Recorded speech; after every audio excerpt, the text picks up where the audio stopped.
Hey, what's up, y'all? Oh, excuse this room. Y'all know this the work room. Y'all know this the work room. How y'all doing? I hope y'all can hear me. Let me make sure that I can hear myself. Okay, y'all can hear me. All right, what's it? This is from my desktop. What I'm seeing here. Oh, okay, because I have on green. Okay. I guess where there's I guess picking up on the okay. Okay, this is the greener part of this top that I have on. That's what it is. Okay. Okay, the greener part of this top. Okay. So it's the whole green screen thing that's happening. How y'all doing? How are y'all doing? Oh man. See, it's not it. Now I understand. The only light I got on here. Got a light in this room. Hey. Oh, I got some stuff to say. Um the stuff you didn't heard before though. How you doing though, sis? How you doing? Oh, thank you. Oh, this is glitchy though, because I'm seeing. I know that y'all seeing what I'm seeing. Y'all are seeing the green screen. Yeah, it's picking up on the green in this room, and in my shirt. Yeah, in my top that is. Well, how y'all doing? You can kind of tell. Even though it's the shrinkage from watching and everything, but you can tell that I've cut my hair somewhat and just wanted to try to make it look a little more layered and fuller. But yeah, because you gotta understand this is over 10 years of growth, so it was able, the locks were able to go below the belly button. Uh, yeah, but I've cut it like about maybe two more times before, but I cut it more recently. You could probably tell. Oh, thank you. That's what I'm hoping for because my hair has been kind of thinning. Thank you. Thank you. How you doing, sweetheart? How you doing, Anna? Mr. K, what's up? What's up? What's up? What's up? Oh man. How y'all doing? So nice seeing you. Maybe I should come up a little bit more. But this is the workroom, it's fun. And actually I got my green screen back here. I got my green screen back here. This is like a green screen that I can put up back here. And there's this here is just a ring light. That's the only light I got on. But I kind of prefer let me see. I got one other light on, and in the room, and this light right here. Let me see. Turn it off. Okay, turned it off. Hmm. I don't see the difference. I don't really see the. Okay. I kind of got it very low though, and because otherwise, the sun is still out. So you see the sun kind of coming through this window. I know it's messy back here. You see the sewing machine, the serger. My daughter sometimes come back here with her stuff, and doing. She does waxing and nails, and my daughter, my grandchild, and they do lashes like my daughter did. These lashes, even though some have came out, but they haven't been able to last me swimming and everything, getting in the water and everything. These lashes and my hair has been enduring a lot this summer. Hey, Warriors are the best. Oh, thank you. Oh, you don't know how it was. You don't know how to get back here. I haven't really been able to because with my daughter's stuff and my grandchild, I haven't really been able to get on crafting myself.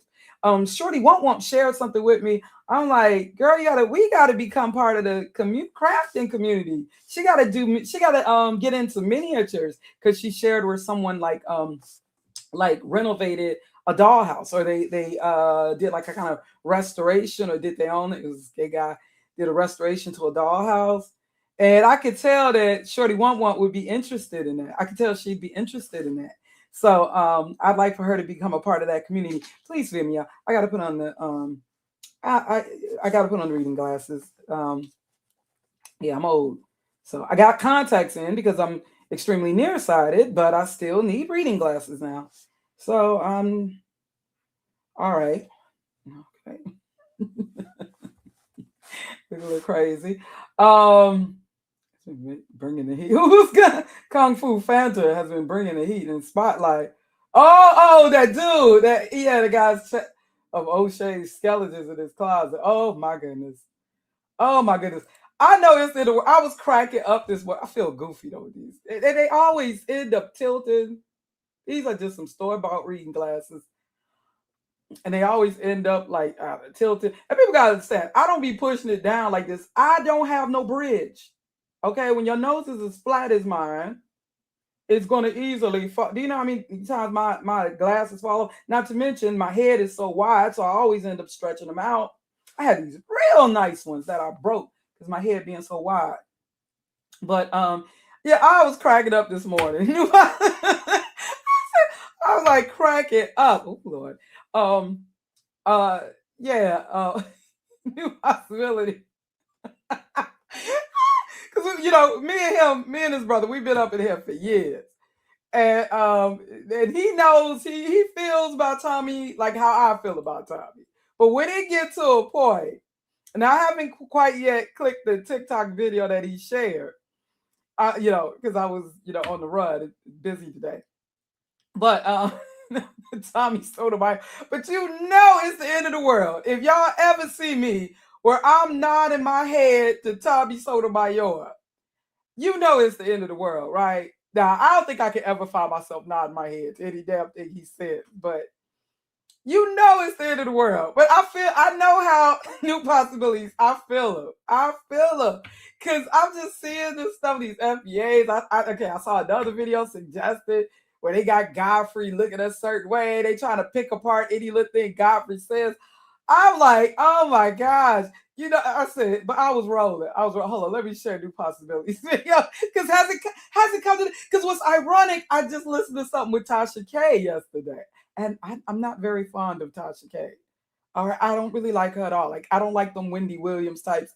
I don't like, I put them in the Mean Girls category. I don't really like Tasha K. I don't think, I don't think it's one thing I'll overlook. Love a lovely tea type, and I'm not too fond of her either. And that's because of how she had responded to some of her sisters on something. Yeah, and also her protecting Eminem. So I see what team Lovely Tea on.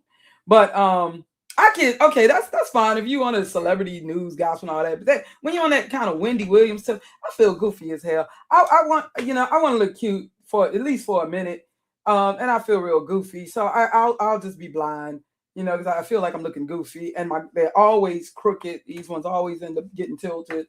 So I'll just squint through this. Please bear with me. Can't wait though to get out of these clothes. Busy day today. I think I got all my housework done. This room is gonna always be a mess, so it is what it is. This is supposed to be the workroom. But it's my daughter and grandchild, they end up doing more stuff back here than me. We got all kind of little wig heads up here they be working on. My daughter, I don't have my nails done. I just can't right now. Too much to do this summer, and I'm still not used to wearing nails. Although she doesn't, she has really come a long way with my grandchild and doing nails. She's doing people nails, and like she kind of got a little entrepreneurial spirit. And my daughter, she bugged me to do my lashes, and now I'm addicted to lashes. Now I can't find myself without wearing the extra lashes. I had pretty thick lashes, but it does seem like things have been getting, like my eyebrows gotten thinner, hairline getting thinner. I feel my hair is not as full. Think of that video I did for my birthday where I did the curl and it looked bigger. Yeah, it's like my hair getting thinner. Maybe I'm dyeing it black too much. Maybe I should just let it naturally grow. But anyways, that's not what y'all here to hear. Let me share this new possibilities. I said, because ironically, just yesterday I was listening to something with Tasha K, and I'm like, damn. Am I nodding my head to Tasha K? It's the end of the world. And now Tommy Sotomayor, it is the end of the world. You can't tell me otherwise. Let me share this with New Possibilities, my brother, who been up in here with me for years. We do streams together and everything. Oh, yeah. Say these words. Wait, hold on. I never thought I would ever say these words, but I have to admit that Tommy Sotomayor is right about Tariq Nasheed and FBA. And instead of me regurgitating what he said, I'm just going to post a link to the video from TikTok that I saw today. And I don't know if this is an old video or a new video, but I just stumbled across it a few minutes ago. And he's speaking actual fact, because that FBA movement has all the smoke and all the hate in the world for other Black people, but no smoke for Mr. Charlie. I never thought I would ever say these words. I feel you. I know. I feel but I have to admit I feel you. that Tommy Sotomayor is right about Tariq Nasheed and FBA. But you know what? I can't. It can't even come out my mouth. I think my head would explode literally if I said Tommy Sotomayor and right like in the same sentence. I'm afraid my head would explode. But I feel you. I know what you. I know what you're feeling. Like I said, it's the end of the world. And instead of me regurgitating what he said, I'm just going to post a link to the video from TikTok that I saw today. And I don't know if this is an old video or a new video, but I just stumbled across it a few minutes ago. And he's speaking actual fact because that FBA movement has all the smoke and all the hate in the world for other Black people, but no smoke for Mr. Charlie. I never thought. But see, so what you gotta understand, my brother, what you gotta understand, this is how it will get you up in here.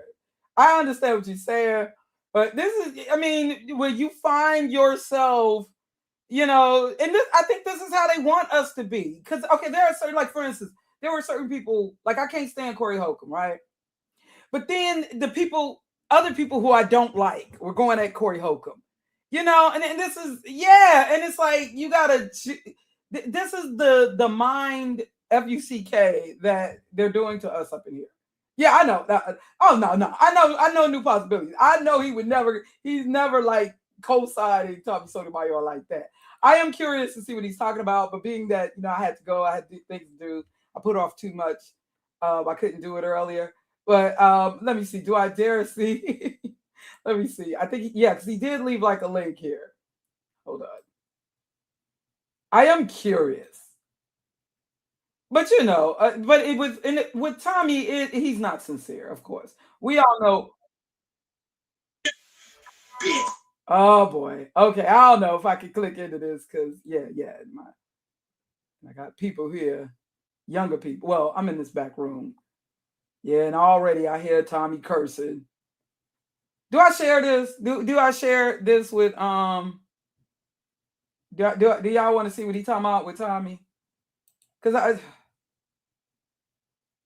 yeah. I hear y'all though. I hear you. I hear you. I hear you. I understand what you're saying.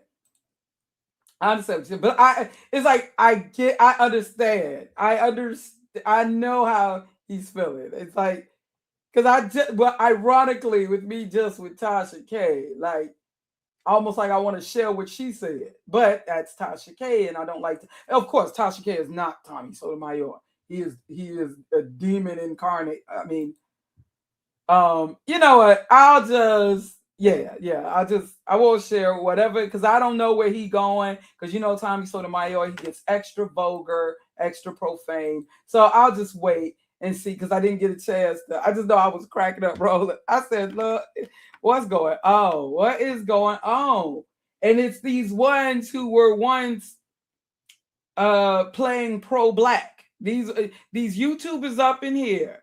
Like I'm seeing this with Young Pharaoh. Now I haven't clicked into that video, but I've been telling people with him. I never listened. I never followed that guy. For one, him having this video on how Lucifer and Eve saved humanity. Oh hell no, I can't get with that. But that was the new pro-black. That's the social media. They're giving ode to Satan and stuff now. That's supposedly the new pro-black. Yeah, I understand. I hear you. I hear you. I hear you. I hear you.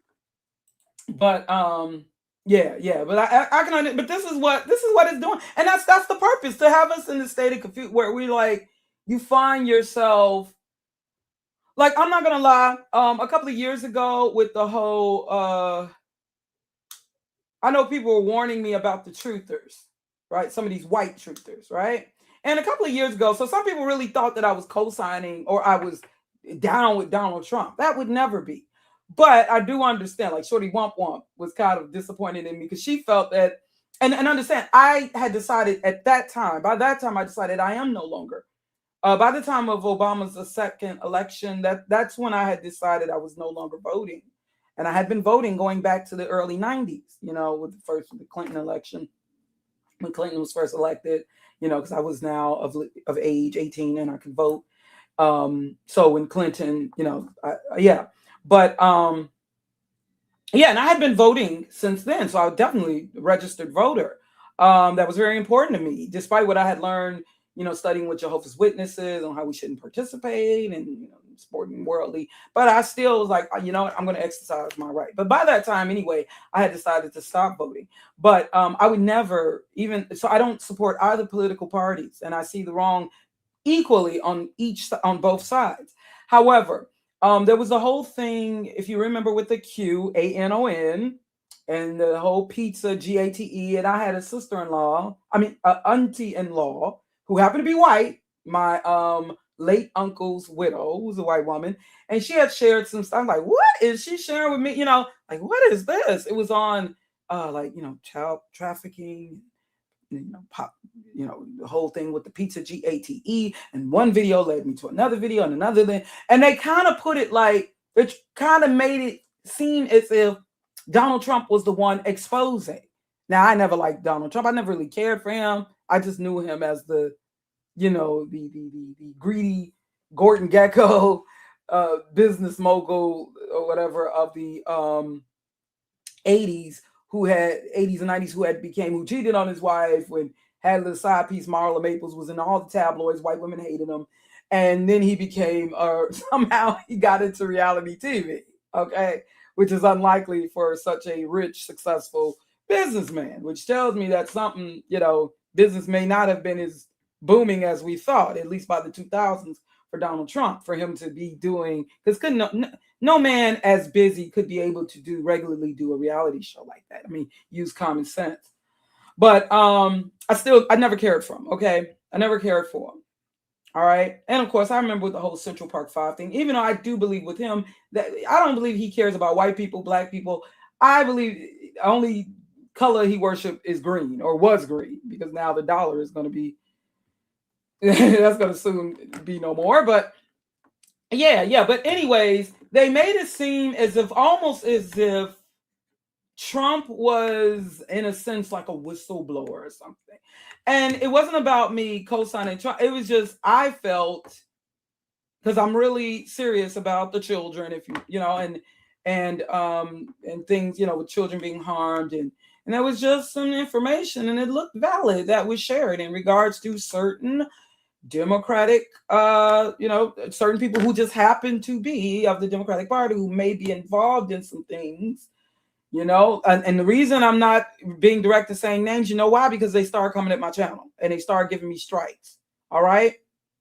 When I talked about these things. But the thing is, remember, Trump, so, we were people were up in here kind of talking about these things. Now everybody's talking about Epstein, everybody, but this was even before his death. There was some things, I was looking into, and it really, I really started looking into it after the videos that my white auntie by marriage, one of my uncle's widows, had shared.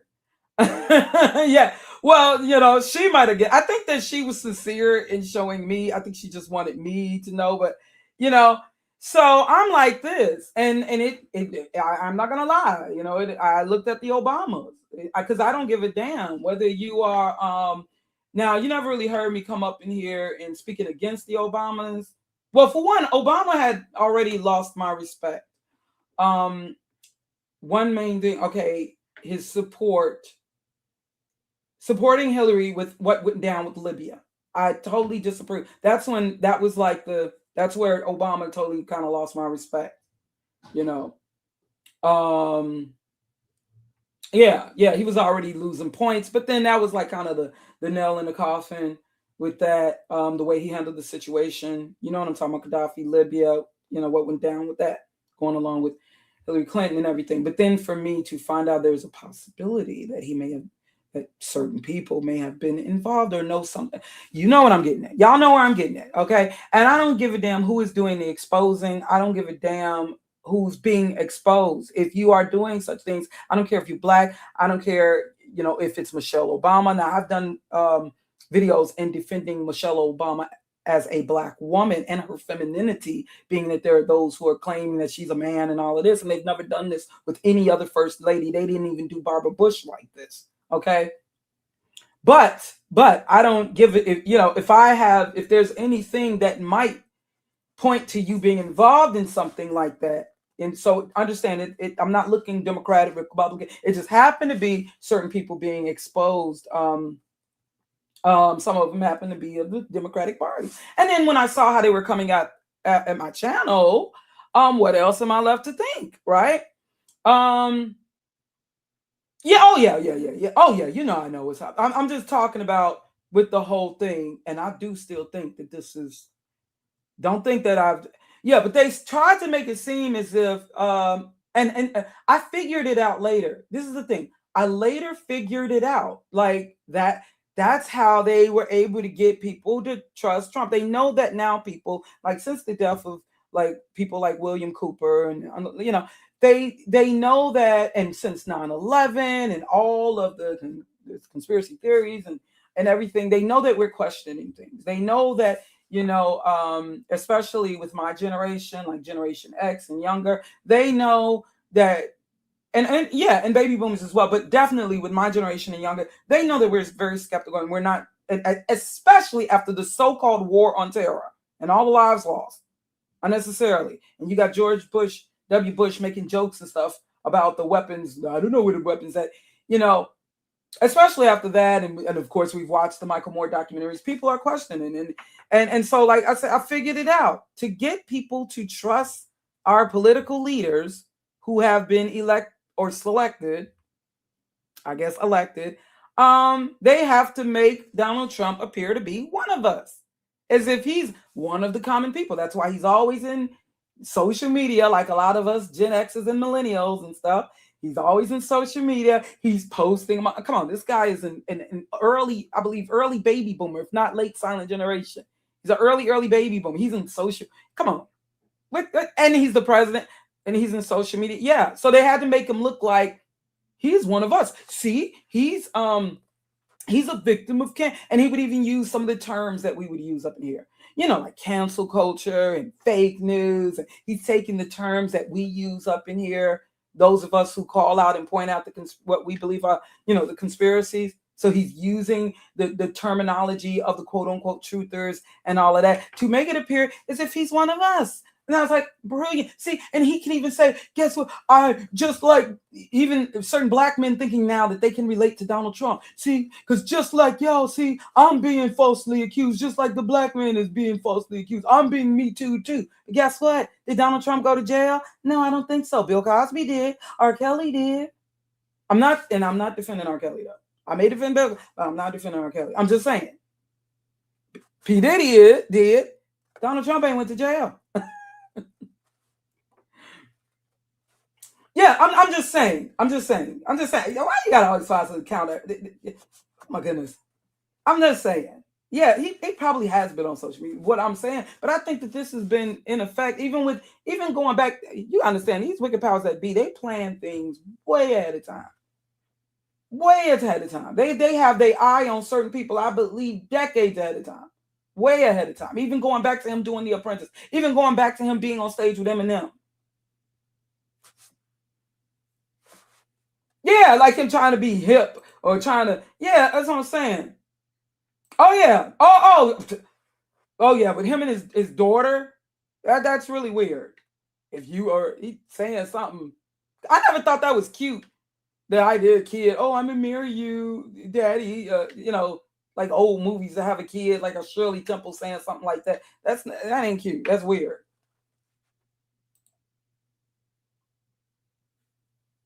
You saying Obama lost your respect when I saw he was scared to criticize everybody on the planet, except for black, when he was scared to criticize everybody on the planet, except for black. Oh, yeah.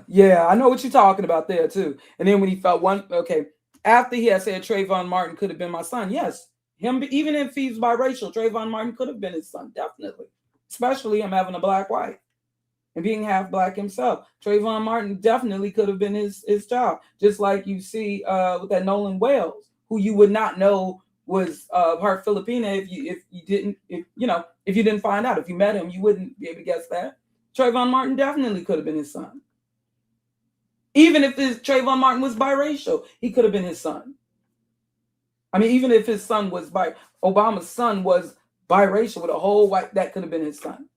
Because Zimmerman was targeting anybody that he would put in a demographic. If Trayvon Martin was light skinned, that same thing would have happened. You best believe.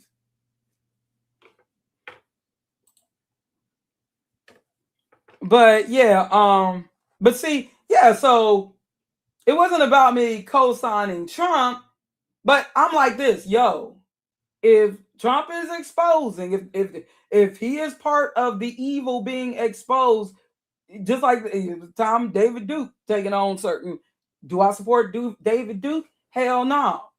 But yo, let them cancel each other out. Let them cancel each other out. Let them expose each other.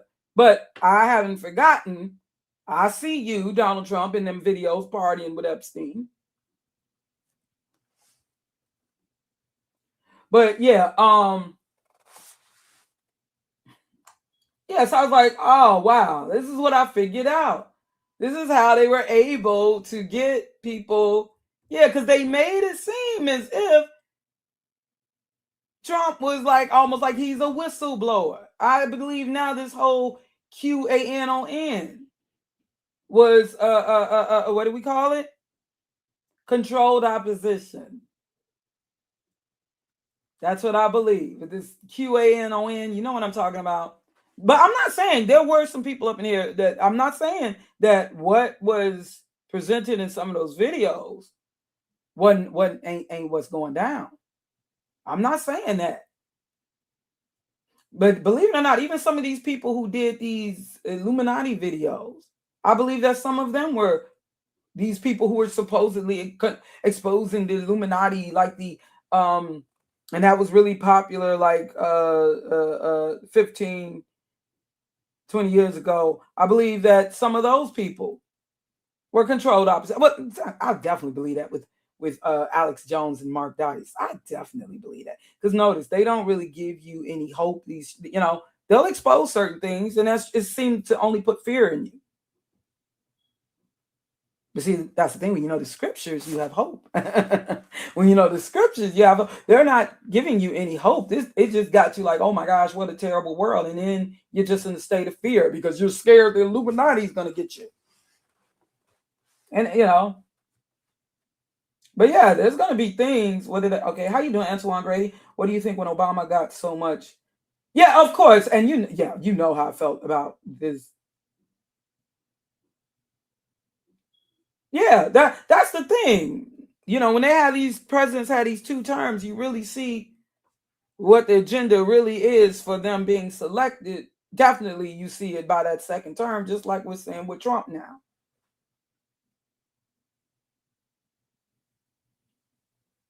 Yeah, like I said, when they use, it's like a Democratic candidate seems to be chosen when it's a war on the immediate family,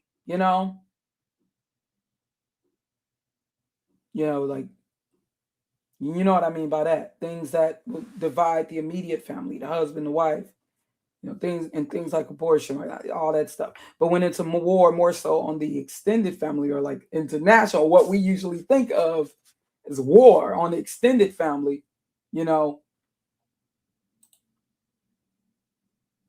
like with people overseas, what we think of when we usually think of war, it seems to be, or at least in these more recent decades, seem to be a Republican candidate chosen. It seems that's the way it seems. Yeah, and you remember when Trump was first elected, he said that the first thing Obama was talking to him about was going at Korea, and he made it seem as if he made peace with, like as if you remember when North Korea, that is. Yeah, hey, how you doing, Adam Guidry? But yeah, so that's what I'm saying, like what I'm seeing, this is just some straight, and I keep seeing these videos. No matter what channel I'm on, I keep seeing these are the biggest, these FBA mouthpieces. They are, now I don't know if I could say that Tariq Nasheed is even more so divisive than, or more dangerous than a Tommy Sotomayor. Well, see, Tommy Sotomayor is so over the top and so in your face shot. I mean, he's done so much damage, but the fact that he's so over the top, whereas Tariq Nasheed would be and he did say that Tommy was his bastard son, implying that even a lot of his gender warring rhetoric was influenced by Tariq Nasheed. That's what Tariq Nasheed himself was implying. So yeah, you know what? I think I can say that Tariq Nasheed's rhetoric is more dangerous. You know? Well, I mean, he's on audio saying, I grab him. That's aggression. I grab him by the pee. Trump is on. Come on now. And this is our president. This is the president. This is America, though. This is America. But yeah, I'll check it out later. I'm like, whoa, goodness. Yeah, that's all. They're messing with our heads, but I see what's up. And I noticed that the people who seem to be speaking against some of these people up in here who are obviously bad now, they're people I don't like, really. A lot of these. I can't say that, like I was, somebody was confronting Corey Holcomb, but then I'm like, I don't trust this guy either. But so then it's like, it's like being set up like this on purpose to F you up. That is how they are messing us up. Well, next thing you know, you find yourself, not saying I find myself, but you may find yourself nodding your head and siding with somebody that you know you ain't on the same page with. The enemy of my enemy becomes my friend kind of ish. And I ain't with that. But this is what they doing, This is what they doing up in here. But like I say, these people up in here, because all these demographic pimps who claiming that they speak for Black Americans, this FBA, y'all don't even speak for yourselves. Because I know that you guys are BSing. You're not offended by Godfrey. You're looking, why y'all keep watching y'all looking for him to say something to disagree with. You're not offended. You know what? Hold on. Where we at? You look at, stop acting like you're not offended. They are so full of crap. So tired of these people, just so full of crap. They just, just like these people who they are seeking stuff that Black people say so they can say, see. Hold on. I don't have to seek things. Every dang on time I look up, I'm being reminded. Like I said, Black folks, we ain't got the luxury to think about race and racism when we feel like it. We're always being reminded we Black. Even though I want us to keep reminding ourselves that we're Yasharel, but I'm always reminded. As soon as the stream's over, I keep getting reminded we Black. No. And and melanin is beautiful. Dark skin, that's not the point I'm making. Hold on. But speaking of, I'm also talking about with this whole color is. I listened to Chrissy last. Oh yeah, I saw your post over there. I said, I'm just gonna be lurking. Chrissy snapping. I understand. Every now and then we do want to troll. Every now we want to clap back. I get it. It feels good. So I ain't gonna lie. Like when I went at that one exotic control, the bot, I was having a little fun with it. I sure was having fun because at that time, by the time with the whole Jennifer Chapton, I had everything in me built up from the Black women bashers to the Black men bashers, to the divestors, from the Soto Nation to the divestors to the everything was built up. So by the time I said, you know what, you still want to, you gonna get this. You gonna get. I'm going through a post-menopausal at that time. Well, no. Well, let me see. Was I still perimenopausal? No, I had became post-menopausal. 2022. I mean, you finna be therapy. You finna be therapy for me. People wasn't. I'm so glad that a lot of people on my main channel didn't see me acting a fool, cussing people out.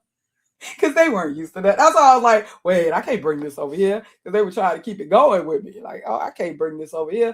But what was I going to? Oh my gosh. Like let me see if I type in Godfrey. Because I saw some earlier. I said, like, oh goodness, these people get on my nerves. I saw some. It popped off. They just, this ain't what popped up. It was Godfrey goes off on Black America. Like, they just watching, looking for anything he say. Like, if he say, I don't like that dress Vivica Fox got on. See, he talking about us Black Americans again. Like, shut up. All y'all do all day long is talk about foreign people. Even more than the Black Americans y'all claim to be supporting. Oh yeah, somebody else in entertainment just died, just passed away. And the funny thing is, I was just looking. Okay, my husband and I watched a movie last night. I never seen it though. Dirty Talk or something. It was something with John Witherspoon and Martin Lawrence, and it was this female comedian. I thought that she was. I thought that was Lunel. I first saw Lunel with Cat Williams and stuff. I thought that I got them two women confused because they looked similar. She was a comedian. She was kind of Creole descent. I didn't know that she was Miss Dupree with Tom Joyner, but she just passed. Because the funny thing is, I went to looking her up, and I was like, oh my gosh, she just passed like a month ago while we were watching this movie. But anyways, why was I talking about that? What was that about? See, I don't know. I'm gonna have to turn this like, I feel I don't know if I'm getting hot flashes because I'm burning up. Y'all go. Woo! Did I just get a hot flash, Lord? I thought I was over that period. I have avoided having coffee today. Yeah, because now I'm supposed to be. Yeah, you get the hot flashes more so perimenopause. Yes, I'm scaring you, women. If you're in your 40s, I gotta scare you because it's coming. Oh, was that it? Yeah, talking. I never saw that. My husband had it all last night. I never seen that. I never even heard of it. It's like, where did this movie come out? I was able to easily guess the year. I said this got to be like 1990 because the way that they like 90 or not. Come to find it was 1991. Had John Withers. I never seen that movie. But yeah, we just watching stuff like Blank Man and just in our little 90s mode last night. But yeah, but you see, they just finding, just looking for stuff, you know? Yeah, I'm seeing stuff pop up. People I'm not even subscribed to because they trying to get us all to be on board with this. And even if and like with Tariq Nasheed's comments, I'm telling you, those I definitely believe a lot of them are paid subs and bots. Just the way they be commenting. Yeah, but they supposedly, because that's what they want. They want people to think that these people are speaking for Black Americans in general. They want you to think that this is what Black Americans in general, this is how we're talking, and this is how we're thinking in general. That's what they want you to think. But let me get on. What you say? You never seen it? How you know what I was talking about so soon? Yeah, I never even heard of it. I was like, where's this movie? It had John Witherspoon, Martin Lawrence. And then I'm like, wait a minute, ain't that Martin Luther King's daughter? I had to look it up. I said, that's Yolanda King. Rest in peace. She passed away, by the way. And I looked in, you know, like, I looked it up. Yeah, like, what's she doing in this movie? You know, kind of whack soundtrack, though. Like hip hop songs and stuff made up just for the movie so they can avoid, you know, issues. It was somewhat funny, you know. This is my husband watching that. We did watch Blank Man. Ain't seen that in a minute. I was fun. What is it with David Allen Greer character? He always getting curved in movies. Like even in Boomerang, you know, poor David Allen Greer, you know. I don't care what y'all say. Halle Berry's character was not so nice. I love Halle Berry. But in Boomerang, now I see that people are seeing what I've been talking about in social media for years. When you really look at some of these movies, certain characters that we put as bad guy versus good guy, like with Mean Girls, I see now people are seeing things from a different perspective. Because remember in Boomerang, Halle Berry's character was supposed to have been with David Allen Greer. I get it. If you're just not attracted, you're just not attracted. But how are you going to hook up with Eddie Murphy? And you knew he was a dog. But the brothers was swearing that she was the ideal girlfriend in the film, that is. Holly Berry, she cool as hell, okay? The real Holly Berry. I'm talking about the character Angela. To me, she's not such a nice person. I'm sorry, I have more respect actually for Jackie, in my opinion, for Jacqueline.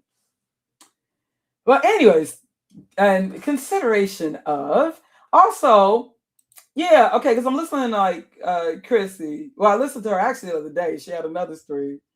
And as you know, I used to be subscribed to Christy, and I'm assuming she was also subscribed to me because when I first came in her chat room years ago, she gave me a shout out. Oh, that's Lasheen for you. Go subscribe to her channel. She good. She good. I was like, oh, gee, thanks. I know her initially, but anyways, sorry. But when she had her own channel, even though there were a lot of black women, believe it or not, who didn't really like her because they saw her as being too critical of black women. She was like kind of like a protege of Sergeant Willie Pete.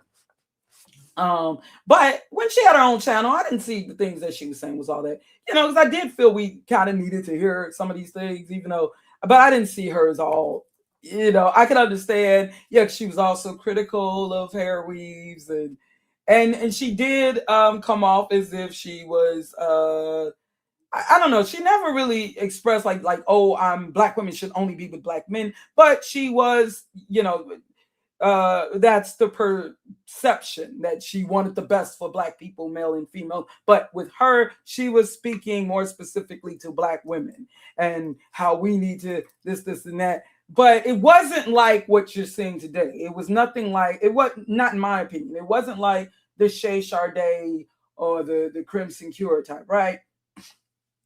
Okay, she wasn't on that tip because these people now, they're all extremists now up in here. Okay, she wasn't on that tip, so it was where I could handle it, just like how it was initially with Mr. Wellness. Some people felt it's kind of mean and critical of obesity, where I can handle it. I'm a big girl, I said I can handle if all right, I can hear what you're saying. Yeah, we need to go natural, but I think a lot of black women, being that we were already being heavily criticized by, so she was like, before there was Jessica X. Before, so I subscribed, and then she began to talk even more so on colorism, or what Rashida Strobel would refer to as darkism. Although I did know Rashida Strobel first, I was cool with both of them. I like, both. Of course, I'm not going to agree with them on everything, but I'm supporting them as sisters. And believing, trusting their intentions and everything. But like I said, I only unsubscribed from Chrissy, as I said, and I will say it again, not because I was personally offended as a lighter skinned black woman. Absolutely not. That I did not hear. I can't speak for everybody else and what they may have heard and experienced and all that. But I myself, nothing said that I was offended by it, because I know what she was talking. I knew who she was talking to and what she was talking about. You understand what I'm saying? And I'm not, some of these people, they want to believe that I realize that. Now I realize some of these people want to believe that Chrissy was talking about them. But even in talking about the preferences or exoticals or whatever, even in talking about that, I didn't see her as necessarily putting down. Just because you refer to somebody, oh, this is the black man's preference, and you may point out how they may not be necessarily better than or show an example. That doesn't mean that you're bashing. Do you understand? All right. But anyways, so it was like, I get it. I get what's being pointed out. You understand what I'm saying? All right. I'm not a baby. I'm not, you understand what I'm saying? And I get what she's being pointed, yeah. And also see with Chrissy, it was more so her addressing the media. She wasn't necessarily saying, it wasn't a woe is me, I can't find a man, because she would have been talking like that initially. Okay. She was addressing more so the same things that I was addressing, not so much our own personal experiences, but the media. Okay.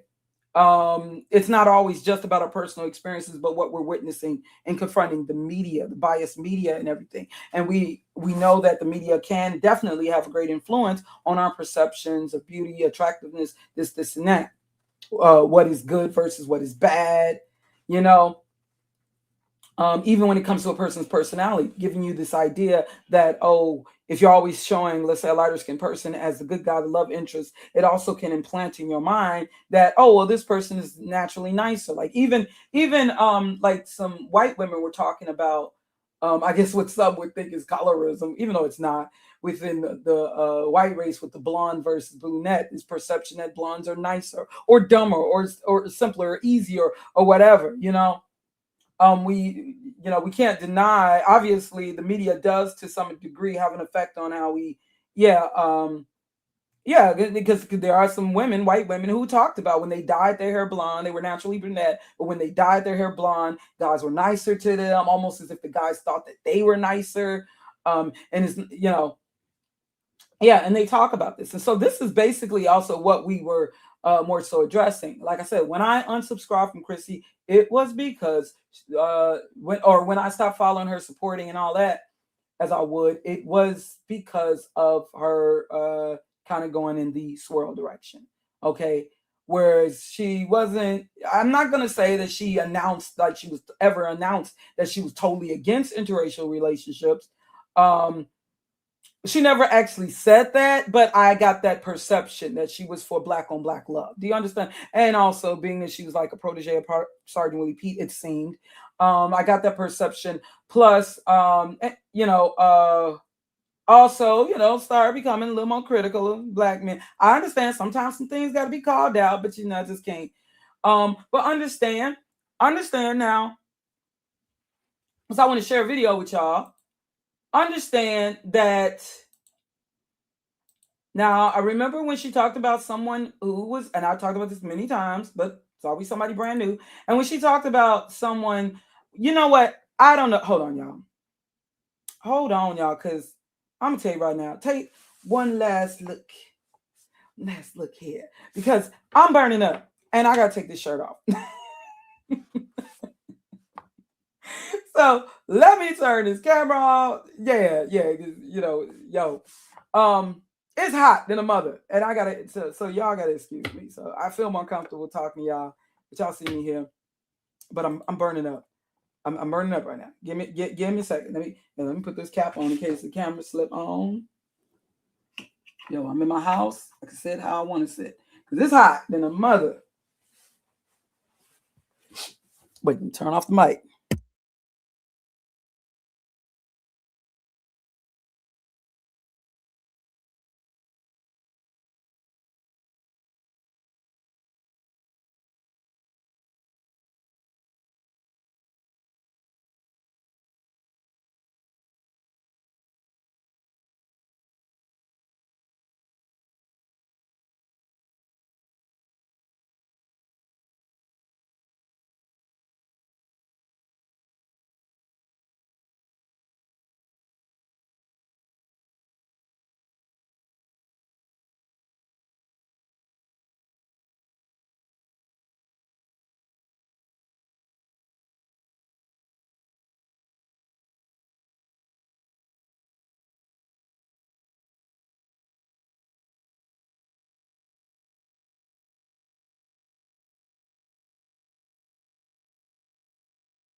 Okay, y'all can hear me.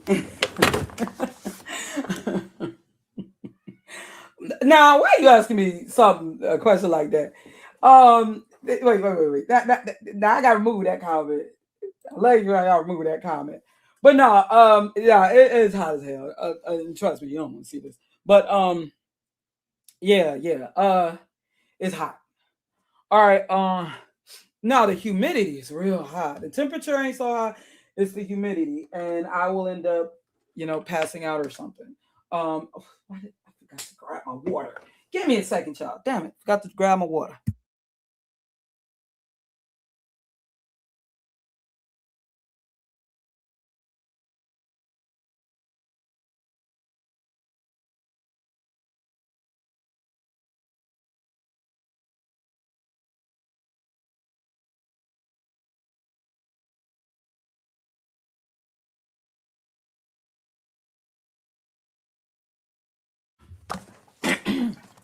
Yeah.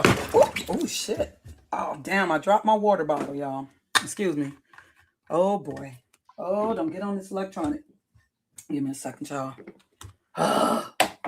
And you know what? Another thing that I've noticed, excuse me. Oh, goodness gracious. Oh, okay, there's a towel up here. One thing too that I have noticed, damn it, spilled this water. It is very true. One menopausal symptom, y'all. I don't know if y'all can hear me. Just dropped this damn water bottle on my desk. A menopausal symptom is clumsiness. That is so true. It's like there's not a day that don't go by. Like I'm taking supplements or whatever, my vitamins, whatever, and some slipping out of my hand. That is so true. I know it's like it sounds like I'm just making excuses for things, but that is so very true. Yeah, damn. Oh goodness. Yeah, it's kind of got all this electric. Yeah, as long as it didn't spill onto my getting my hard drive. Oh gosh. But that is so very true. Because it's like it's not a day that don't go by, something ain't slipping out my hand. But anyways. Started in my 40s. I didn't know what it was though, but what they call perimenopause. My early 40s. And now I'm in my early 50s, postmenopausal. Yeah, nude woman now. But yeah, there's no telling how great my hair would be right now if I wasn't dyeing it. But yeah, as I was saying, like in the case, and that's also brain fog too, where I forget things easily. Yeah, so there was when you first had so the earlier channels that I saw, speaking more specifically addressing colorism. Now understand, colorism stemmed from racism. Colorism, it stemmed from racism. Definitely when we're talking in the Americas, okay? Colorism stemmed from racism. So when I'm talking about colorism, I'm talking more specifically about what Rashida Strober would refer to as darkism, or hatred, discrimination, etc., against darker skinned people. All right. Being that it stemmed from white racism. I believe that what some may refer to as reverse colorism, although I know there are those who don't like me saying that term, but what I believe that is also a result. I think that is also a part of darkism. That's like the counter or the backlash. And I'm not saying that either one is worse or better or more justified. That's not the point that I'm making, okay? So understand, when you hear me talking on colorism, I'm more talking about the colorism stemming from white racism. I'm talking about the isms that stem from white racism, okay? All right? Yeah. So, but okay, so the first, I guess you could say reverse colorism or channel, speaking on more so on behalf of lighter skinned Black women. I remember Chrissy was talking about the person. She said there's a person that's got this channel, they set up this channel or whatever, and they're kind of countering what she's saying. That's what something like that she said. And she didn't say the person's name. She usually don't do that. But yeah, she was like, just let them do their thing, don't, she was trying to tell her followers, don't harass her, anything like that, just let her do her thing. And and I didn't, and it wasn't until like over a month or so later that I found out who it was. It was actually a person who was a person who was supporting my channel, or at least or at least the videos that I had made. I would see her frequently comment in the videos I made in support of and defense of Black women in general, or going against let's say the rhetoric of people like the Tommy Sotomayors and stuff. The sister Isadora Storm. And yeah, so I was kind of surprised to see that it was her channel, that she was the one that Chrissy was apparently talking about. She had a channel, Light Skin Tears. Now she had already had a channel, Izzy's World. I couldn't really follow that channel because she was kind of one of the earlier content creators that I guess we would now put in the category of divester. But like Chrissy, she even more so, Isadora Storm, she did support my channel. She was, commenting. She would comment in my videos. To me, I take that as support. Um, and I wanted to support her channel, but of course, I'm not down with that. I'm not saying that she was like as bad as a Cynthia G, but I'm being that I'm for black men and black women. It's not so much about me being if you're a swirler or whatever. I know that there's a difference. Every person who is open to interracial relationships, that does not mean that they are about bashing black men or bashing black women.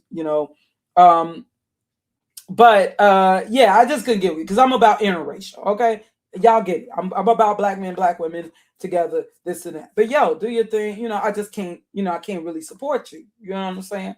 So but yeah, but I never heard her speak on color. I never heard Isadora Storm. So I'm not gonna lie, that was kind of surprising. And Isadora Storm is very much like myself. Come to find out, she too had a DNA test, and just like me, yeah, she's the same complexion, I believe, as I am.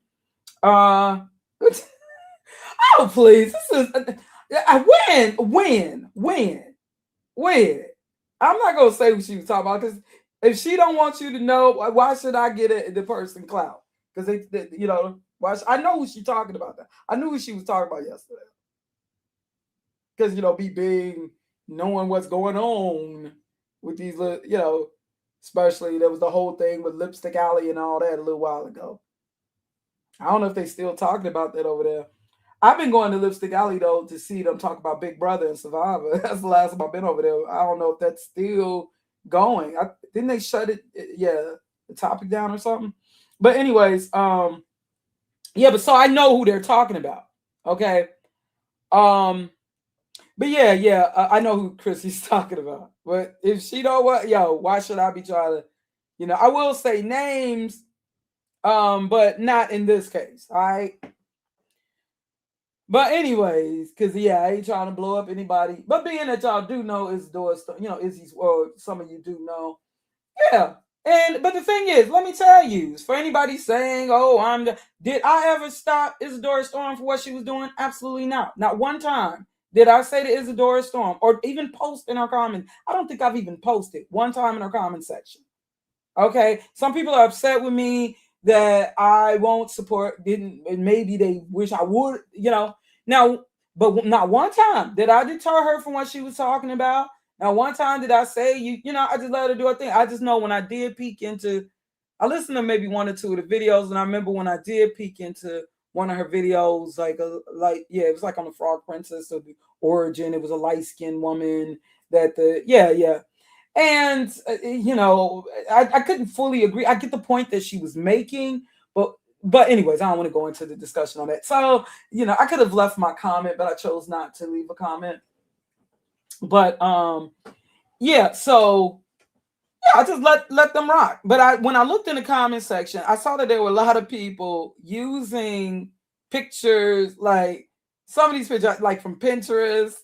Some of them I suspected were not black women. I did not, even though Fran Brown said that, oh girl, Smiles would be over there. I didn't see her, but I wasn't over there that long. But when I peeked in the comment section, it wasn't so much about what Isadora Storm was saying in a video, even if I didn't totally agree, but because I understood why people had an issue with the Frog Princess that they presented in cinema. It's still fiction, even if it is inspired by a woman. The person they presented was a darker skinned female, Tiana. Okay, so I understand what black women were talking, they're talking about the fictional Frog Princess, okay? But I get it. If she wanted to talk about, yeah. And we should know about this woman anyway, this woman from Louisiana. I think it's something we should know. So, I left it alone.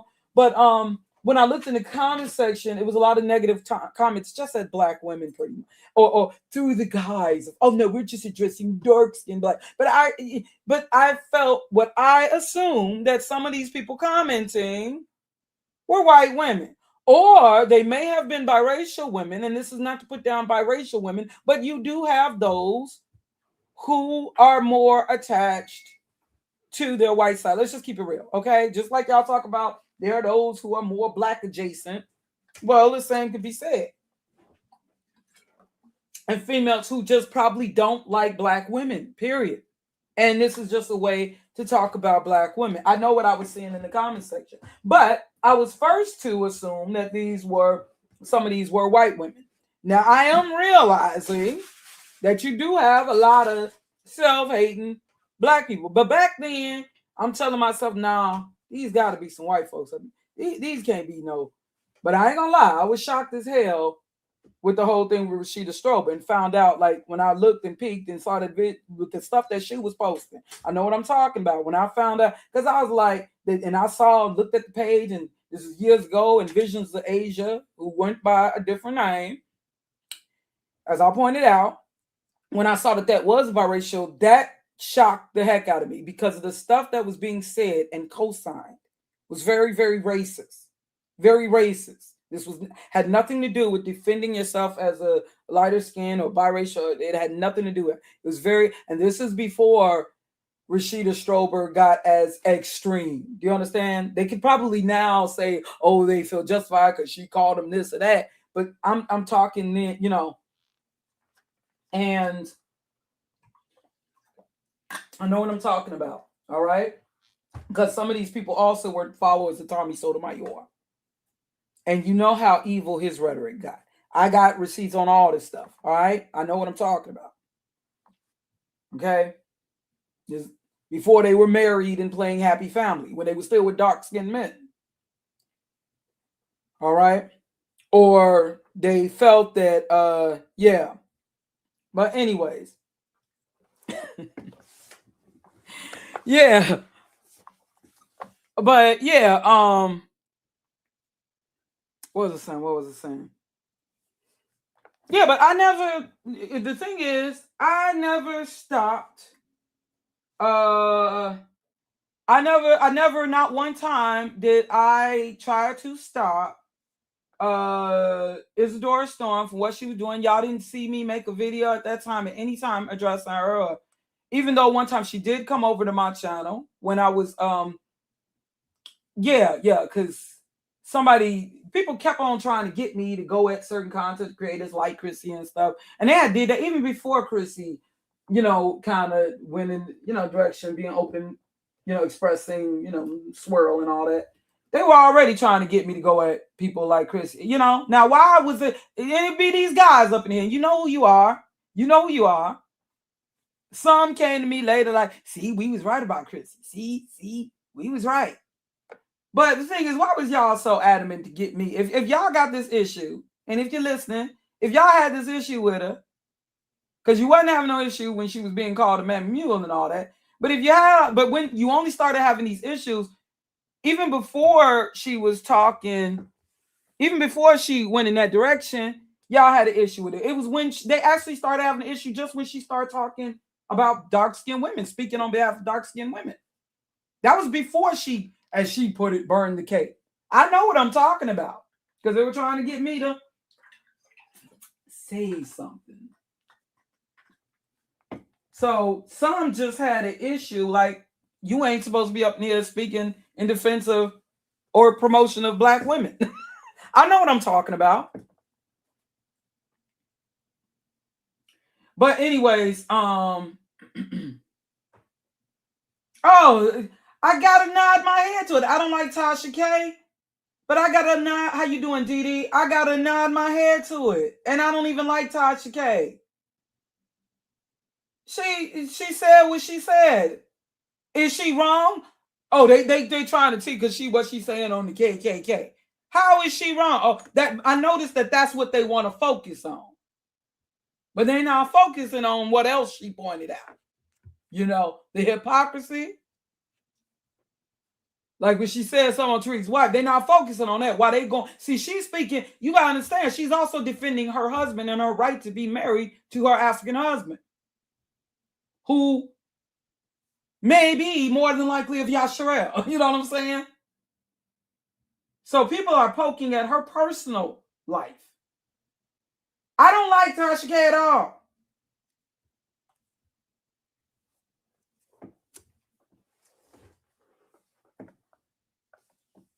Oh, and you know this.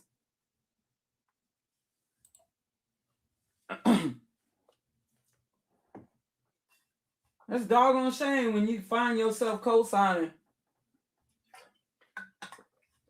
But no, I can't find myself ever saying Tommy right. I feel like right now my head is gonna explode. But yeah, like I said, I did not stop. For those who, like I said, the thing is though, and some also the thing I didn't join in is so I just left it alone because for one, the things that they say that lighter skinned females, what they commonly say they experience, I didn't experience.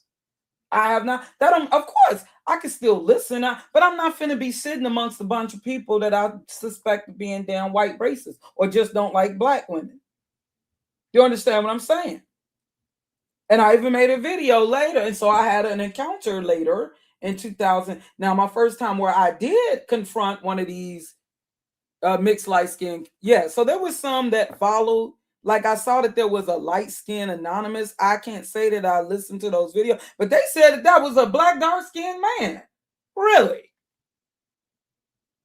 And see, too, I couldn't help it. It just seemed like it was some of these channels were like just to counter Chrissy. You understand what I'm saying? It's one thing if you're talking about your experiences and what you witness in media and things like that, and your own experiences and things that you've witnessed and what's been reported and all. And then when you're like, you know what I'm saying? It seemed like it was like, okay, it's one thing if you said this, like I really need. Now, there's nothing wrong if they happen to be inspired by Chrissy, or if they just want to confront something that she said, that's fine, and they disagree with it. That's fine, but when you just look, okay, well, she's doing this, so I got to do this. I gotta, you know what I'm saying? And I'm not saying that's necessarily the case with Isadora Storm, but from what I had peeped with some of these, and now with Isadora, so I can't even say I even listened to enough of her video. I listened like maybe one or two of the videos, and that's it. And I had, I just know that she's no longer in YouTube. Also, like I said, I couldn't really support her channels because she was also kind of on the divested tip, and I'm not on that tip. But I let her do her thing. Now, not one time I don't think I posted in her videos, even if I listened to like 2 or 3 of the videos. I think just 2. But she did come over one time because somebody had and trying to get me to respond. What do you think about Chrissy having a dark skin magazine for exclusively dark skin? I'm like, so like why do I have? It's a time for something exclusive and everything. So what? And they were like, what do you think? Yeah, and so I did a video response. I think I still got it on this channel, just private. I did a video response, to, I don't care about channels for darker skin. Just as I was like, and I basically said, like, don't we have channels for like women with 4C texture hair, more specifically for 4C texture hair, even though we know that a whole lot of black women got 4B, 4A, 3C even texture hair. But why would, if nobody is offended by that, why would I be offended that, you know what I'm saying? There's nothing wrong with something. It's just how you do it. It's not what you do. It's not. It's how you go about it. It's how you do this. How you understand what I'm saying? How you supposedly represent. That is, if you are actually representing.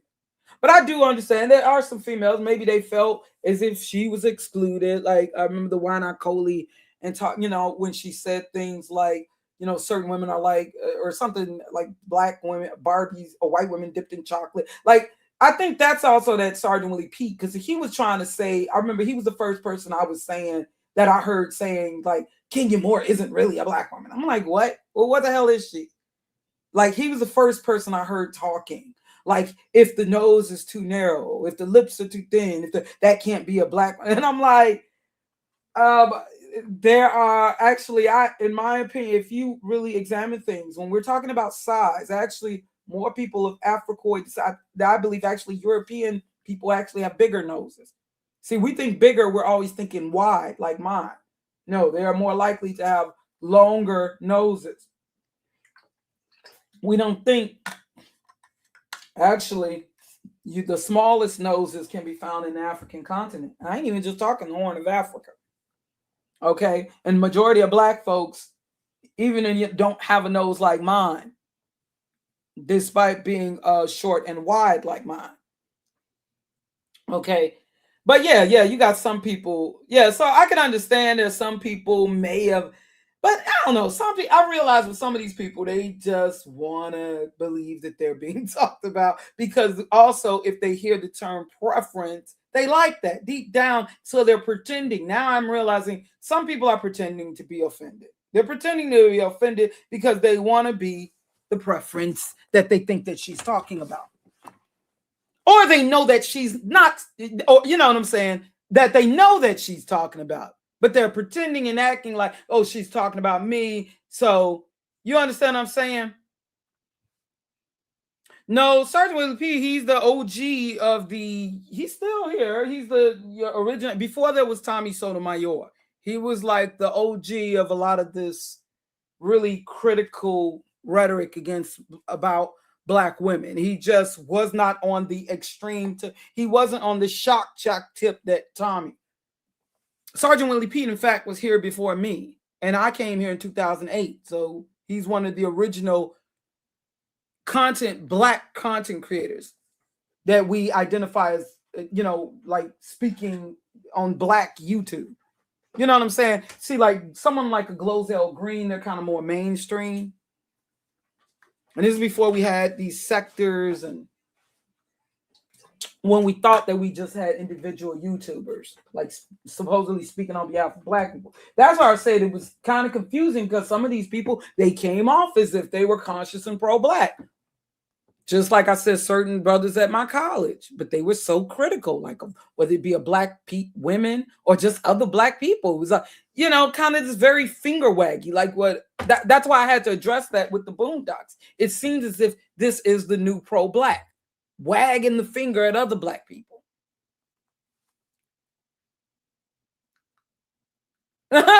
You think I'm Isadora Storm. Really? We do look similar. No, Isadora Storm. Hold on. I think New Possibilities. Yeah, because New Possibilities. No. And come to find out, ironically, Isadora Storm, she, like me, yeah, we're around the same age, I think. And like me, she also, oh goodness, what the hell is this? I type in Isadora Storm. Look at this scary stuff that come up. I don't know what the hell this is.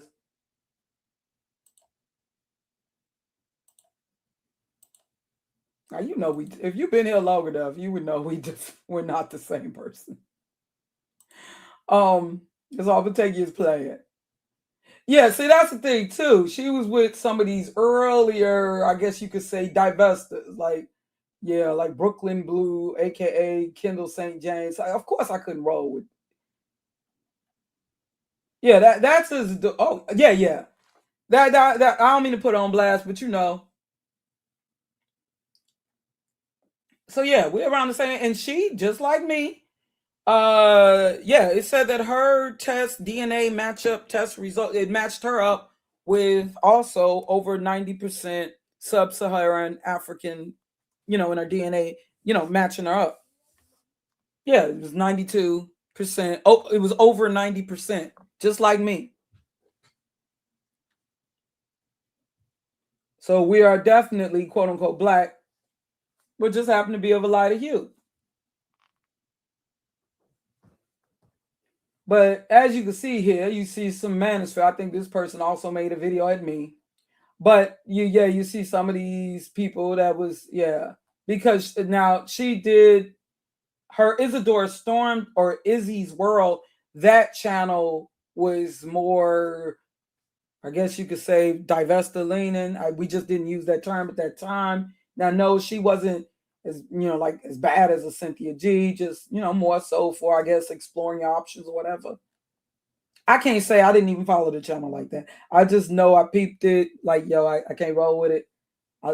But I don't forget how she supported my channel. Now, when I did do my video, because when people question, oh, well, what you think about Richie, or what you think about these channels, dark skin, so I eventually just made a response. And I was basically saying, if there are channels for 4C touch of hair and all of that, You know, so what? You know, something that's a little exclusive. As long as ain't nobody getting hurt, shit. So, and okay. Like, what if I decide I want to for black women with big lips like mine or wide noses like mine? Am I necessarily wrong? As long as I ain't putting down people with narrow noses or smaller lips, is that necessarily wrong? Yeah, over 90%. Yeah, and I definitely I'm good with the results. I trust it. I trust it. I'm gonna eventually go to another because I know what I showed y'all my family. I showed y'all my family.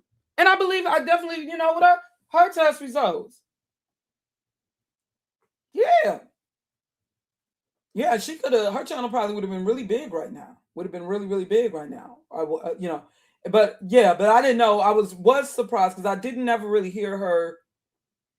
She didn't never say anything against if I did address colorism or Rashida Stolber referred to as darkism. She never said anything against my content or anything, or even just gave an opinion, I don't think. So I was surprised that she had this light skinned tears channel. I was kind of surprised on that. You know, I wasn't mad at her. I was just surprised. I just never, I didn't know she was like passionate about that and or you know. But from what I saw, it was mainly what I saw in the comment section. I was like, oh no, I can't. I like to support a sis, but I can't. But she did come over after I did that video I was talking about and responding to people questioning me on, and you know, and I just responded. And she left a comment saying, sis, basically saying, sis, you need to think about yourself. So I knew what she was like hinting at.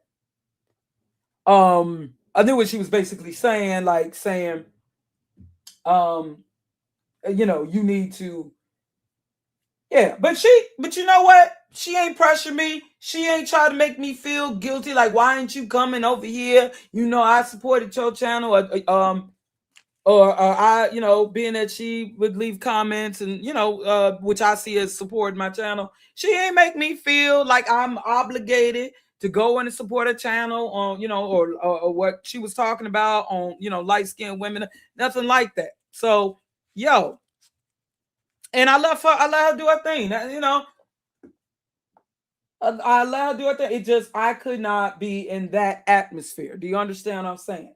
However, now when I did finally years later, and there was I guess a couple other channels, most of them I don't know about, but I heard, you know, I just seen like a light skin anonymous and you know what I'm saying? But when I did decide to, and that's when I had to say, you know what, this is why I don't support these channels. Now it's not saying that, okay, so you see this right here. This was 2019 after I lost my religion. This is years later. This is years later. All right, after I lost my original channel and all that. I do resonate with her a lot. Well, why would you say that? I don't get it. How? I ain't got nothing against it. I mean, I ain't, you know, of course I don't agree with everything. No. Because for one, I'm not a diverse. I'm for, if you want to say black on black, I'm for interracial love. So I, you know, of course we couldn't be on the same page. And it's the same thing with Chrissy. That's all it is. No, look, no, that's not true. That's not true. You see. No, I'm not. No. These cameras. How is? Hold on. I am about the same complexion as this sister right here. I think these cameras are making us look. You see, well, look, you can see my earlier videos. I think that these cameras now, or whatever's going on now, I just got the what I was showing you here. I can't show myself now because that's an L God. You can't even see like my lipstick shade. Like I think these cameras, I think they think that everybody wants to look bright. Now I don't have no filters. I don't put no filters. I'm too old for all that stuff. And y'all have already seen me. Okay. How is hold on. How is this pale as a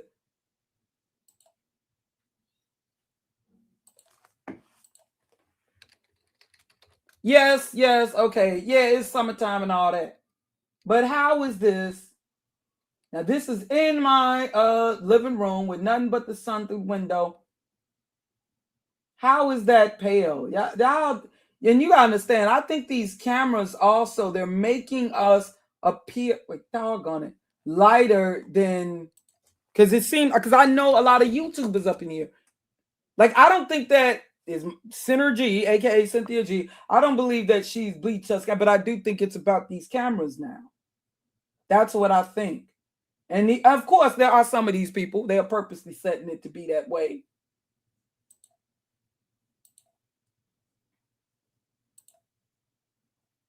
How is that white as ghost?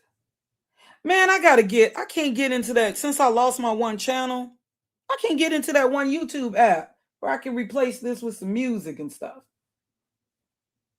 How is that? That's white as a ghost? Yeah, of course, I've been in the sun. But how is that white as a ghost? The foundation that I would use uses NC40, Sephora. They got it with East Indian women. Let me see. What is it? NC40. So how is that white as a ghost? It's Sephora. Yeah, was it Max? I mean Mac. Sephora. Yeah, Mac. Yeah, this is the. Let's see what women they show. When I look is okay. This is what they. Okay, this is what they got for NC40.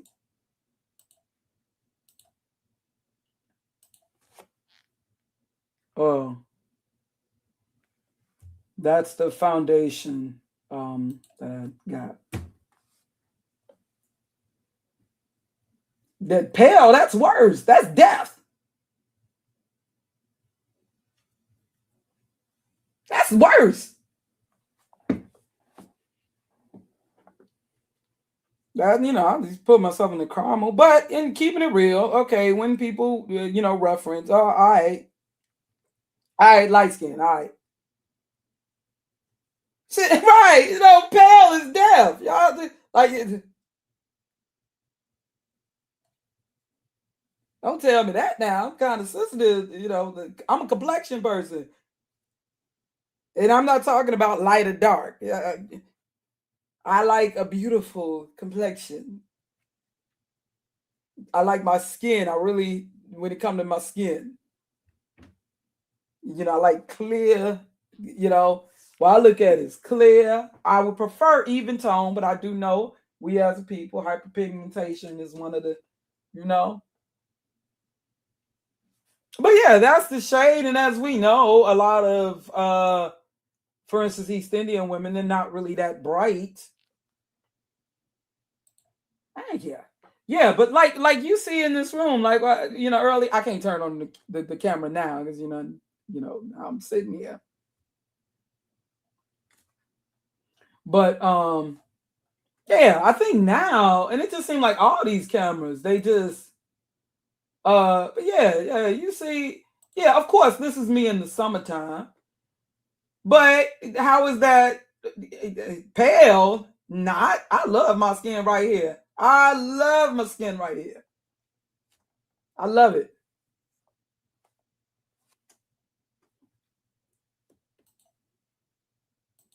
But and I don't understand why would but anyways, let me not, because I don't want to offend some people.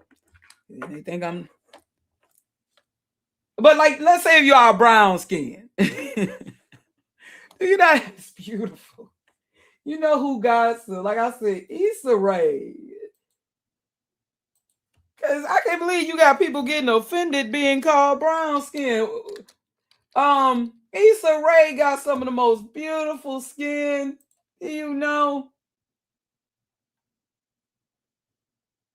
I think Issa Rae always liked Eva Marcel, aka Eva Pickford. She got a beautiful peanut butter complexion. Yeah, because this was my mom here. This was my mama here. And my mama had that ruddy, she had that cinnamon though. And then my mama, it was even tone. My mama's skin was gorgeous. Maybe a little darker than Issa Rae though, but just a little. But yeah, getting back to yeah, but the thing is, I did not I did not, I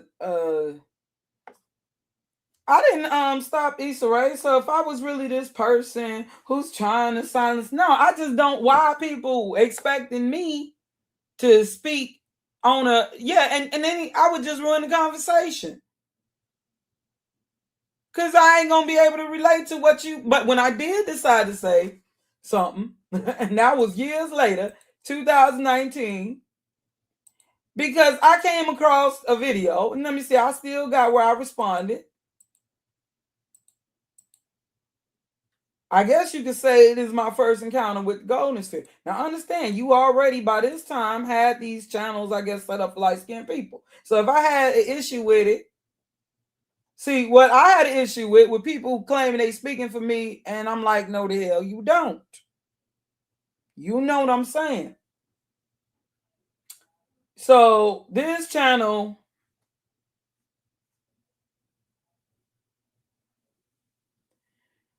yeah, so let me see. Why I don't support channels for light-skinned women. Now, this was not, so before you get offended, like you're supposed to support all black women, Lashif, for you. But before you get offended, understand, I have said in here, I said, who would you assume? I said, why I don't, there's a continuation. I should have put ...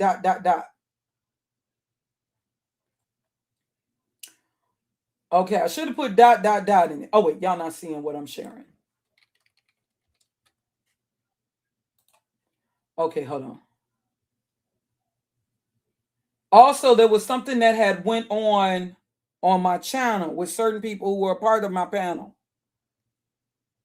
Come to find out they were like East Indian and they was keeping chaos going with certain women. Okay, who you would assume, I said here, you see the video here? Okay, it's on private. I said, why I don't support channels for light-skinned women, who you would assume are black women, being that these are never channels. What? These are never channels for East Indian, Pacific Islanders, etc. But are these really black women? I'm kind of confused with what I typed here. But anyways, it was not saying that that I got something against. I'm saying I'm going by what I was witnessing in YouTube. So I can't support these particular channels. I feel like the people who should be speaking, who have had these experiences, they aren't really speaking. But what I did see speaking, and like I said, in the case of Isadora Storm, it was more so the atmosphere, the audience. But I will say the video she did and talking about the woman from the frog, at least I could say I learned something. Yeah, I'm not against, like, for instance, okay, and that's what y'all got to understand. When we were talking about colorism, it was more so addressing the media, not necessarily attacking, but what we were seeing with the media. It's not necessarily saying, "Oh, woe is me." Even with the dark, like in the case of Chrissy, I never really heard her saying she had a problem getting a man or anything, because she sure wasn't talking like. In fact, they were calling her a pick-me and all that.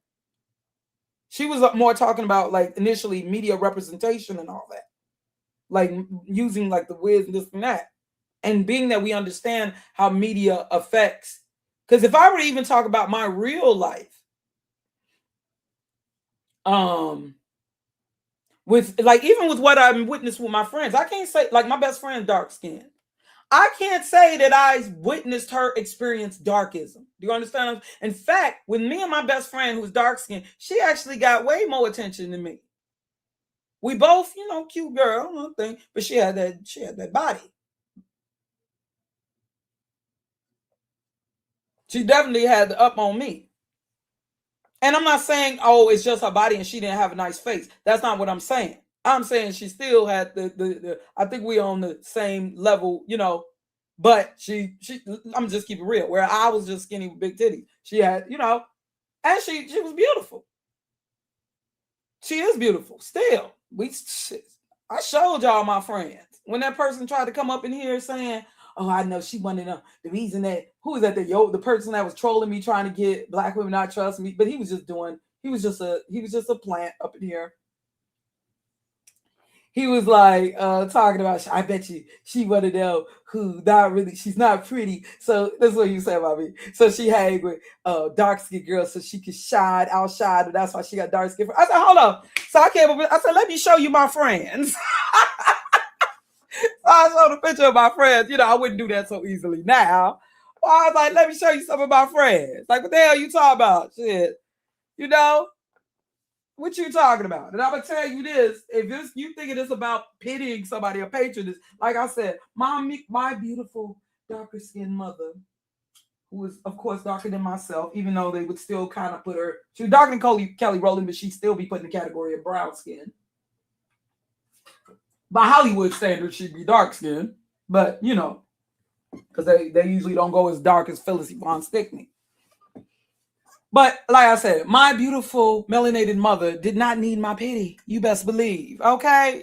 My mama did not need my pity or patronage, all right? She had no problem when it came to attracting, okay? My mama was gorgeous. And she did not need my damn pity. So I'm not used to, in my real life, no. If I were really to talk about, I do know that colorism is real, but if I were to talk about like personal experiences, now, yes, I did as a kid. I heard like jokes like African booty scratch, like let's say if a kid was dark skin. I'm not saying it was all that frequent, but in talking about like my personal friends and stuff, yeah. So I was used to, like, remember what I told, like I said, maybe because it's my city, Chicago, even though there was a history, as I tell you, like before World War II, colorism and stuff. But Chicago, it's very, very. There's a very strong pro-black history as well, if you will. So I think we kind of. I don't think it's as serious in Chicago. With my growing up, I started school late 70s. Mostly in school in the 80s and stuff. It was more about the hair. It was actually the hair. I don't know if I'd say texturism is, like long hair versus, it was more so about the hair. And so when I was in school, the pretty girl, when I was at predominantly black schools, or just schools with a lot of black kids, and I've been in many schools, it was more so the pretty girl, whether in grammar school and high school, it was usually the girl that she had like longer hair. It wasn't even so much about texture because you could always manipulate that, but it was about the hair. And like I said, I've said this many times, my experience, and I had been to different schools and stuff, my family moved a lot. It was usually that popular girl in the classroom, like my best friend was like kind of that popular girl. And she had a lot of haters. My friend that was in the classroom, that popular, the pretty girl that the boys all liked and stuff. And this was my experience. It just happened to be a dark skinned girl because it was that girl, whoever that girl that had the longest hair. And usually, like I said, it'd be some girl with hair like Rudy Huxtable. It just, that's how it is in my family. It's like the darker skin, the female, the longer hair. I know that sounds crazy. Me and my sister, now my sister's caramel skin, but like her oldest daughter, but like think of like the Quaison people. My sister was in that caramel range, but my sister, her hair. That's a funny thing, caramel, but she was more, I guess, but she was never referred to as light skin, but just caramel skin. Yeah, it's funny because we don't really say brown skin, but with caramel, it's like a. But anyways, my sister, with her hair, it was a thing of her being, she was electrocuted as a child, but she did have still like 4C to 4D, very, her hair was kind of rather dry. My hair is kind of more in the 4B, 4C, a little more 4B leaning, but anyways, still nappy hair. All right. A lot of people say they got 4C hair. They don't. It's actually more so 4B, but we're so used to saying 4C. But anyways, yeah, I mean, now I was never bald headed, if you will. But when you got cousins, like I had cousins who had hair all down their back and they were dark skinned. But the thing is, sad to say, these particular cousins were overweight.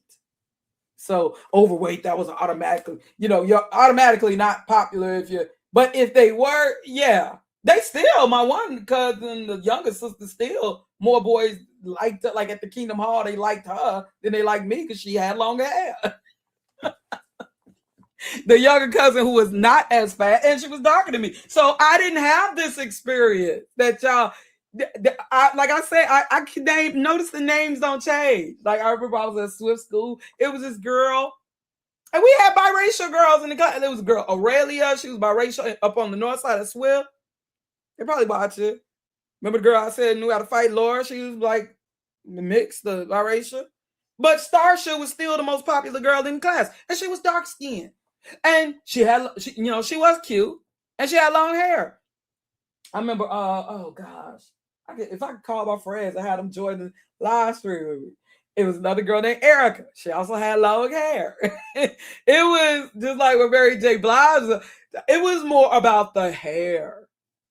It was about the hair. So yeah, so my insecurities, they had more to do. And then me having a mama that didn't know how to do. She was a pro-black woman who didn't know how to do hair, even though she was an artist. She didn't know how to do cornrows, and she was always, oh, I want your hair to grow. So she wouldn't loosen up. She wouldn't let me get my hair done. You know, she was mad at my auntie for putting a relaxer in my hair.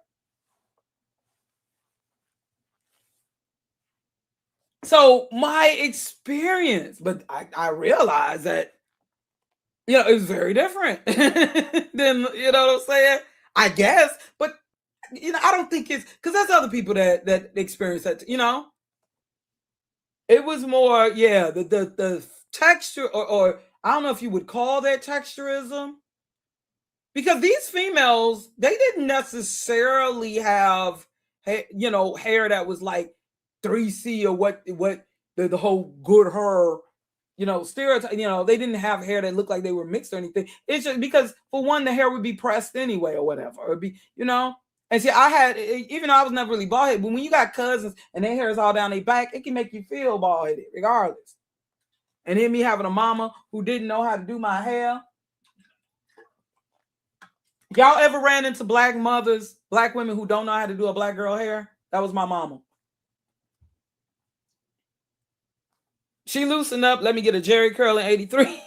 Didn't get it done on time. I told y'all the story.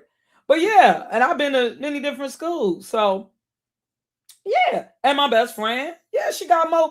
So even in, but still, yeah. So even in my real life, I can't say that but that does not mean that what is referred to as light skin privilege still would not be in effect for me. Like, let's say if me and her on a job or something like that. Like I said, the only time I had talked about experience with the McDonald's and yeah, which somebody took and ran with it and twisting what the hell I said. Yeah, the Rudy Huxtable time. Right. And that's even when I was in high school. That's how it seemed. That's how it is in my family. I'm telling you, hey, Kanisha, how you doing? It seemed like the girls that had the longer hair, and I know that has, I don't think that has anything to do with it. That's what my experience was, just coincidence. It was more about the hair. That's what the hang up with a lot of, you know, it was about the hair. It might be different now when I think about it for, let's say, millennials and especially late millennials, because y'all were a little more influenced by the bling era of hip hop. So maybe it was a little different when some of y'all, let's say like younger millennials were in school. I never really thought about that because y'all had the J-Los and all that promoted more so. Maybe it was different. You understand? But don't get me, yeah, on television in the 80s, yeah, it became like the vanities and this and that, but still, I don't know, maybe we were still, it wasn't in Chicago, it wasn't as bad, but yeah, I did recall hearing like the African booty scratcher, usually like somebody was like really dark skinned. That was more so earlier in grammar school. I can't say that I continued hearing that or heard that a lot, but I do recall that little joke. Yeah, so but that's what I was saying, like it was more so like with Chrissy and stuff, like addressing what we saw in the media. That's where with the color, it was more so like what I was seeing.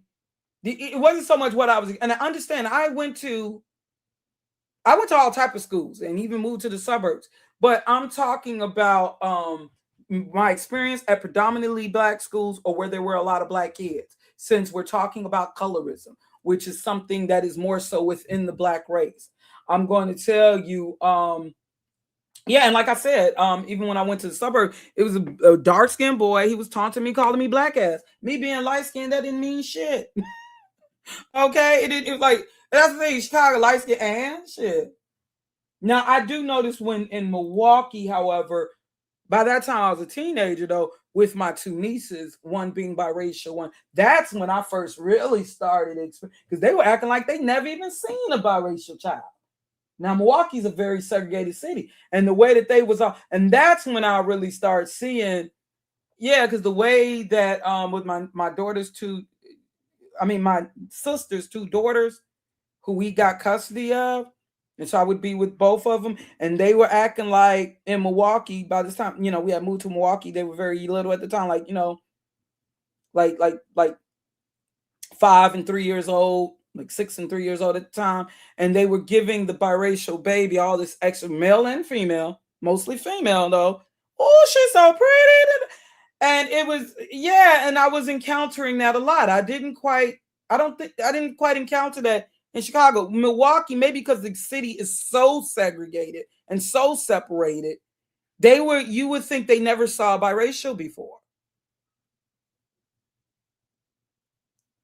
And like I said, I got frustrated, and my oldest niece would still remember it, and I yelled out. I was a teenager at the time, and I yelled out that there are two little girls here, because it pissed me off that they were, you know what I'm saying? It's not that I didn't want my biracial niece to be complimented. It's just the way they were doing it. Like, how you gonna have two little girls here?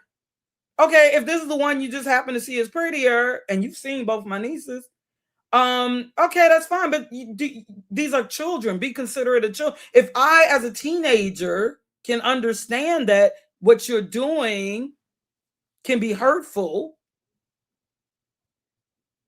and that's another reason I started getting passionately.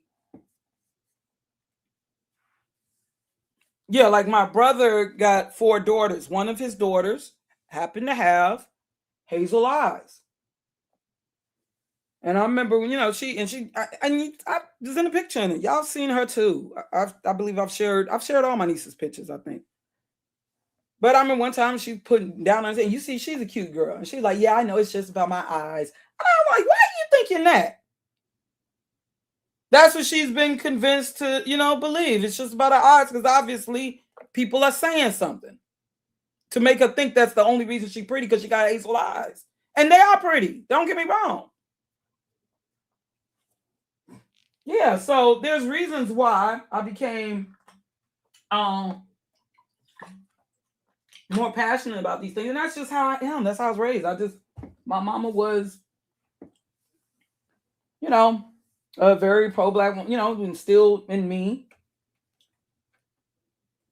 Yeah, so I did not have, but I did, I didn't have these experiences. I did, but let me share with it. So what am I gonna do? I don't do videos just to sound balanced up in here. Now, last time I may have done something like that with my last stream. I said, well, let me talk about the myths on both sides, Manosphere, where I talked about Oprah, and also, but I usually do not do no videos or live streams.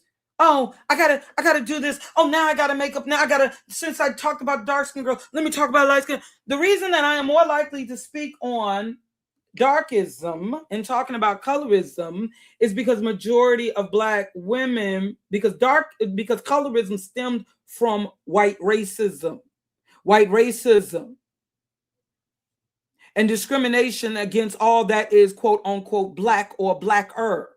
You understand?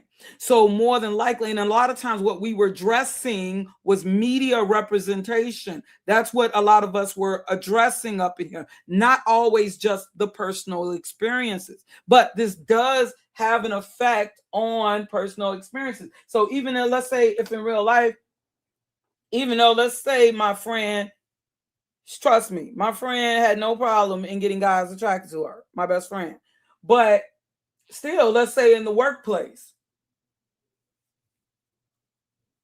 And of course, people are going to quite, because when in the media, when you're seeing that the rich celebrity black male is with the light, bright, damn near, when you're always seeing this in Hollywood and media, even if that's not what you're seeing in your neighborhood,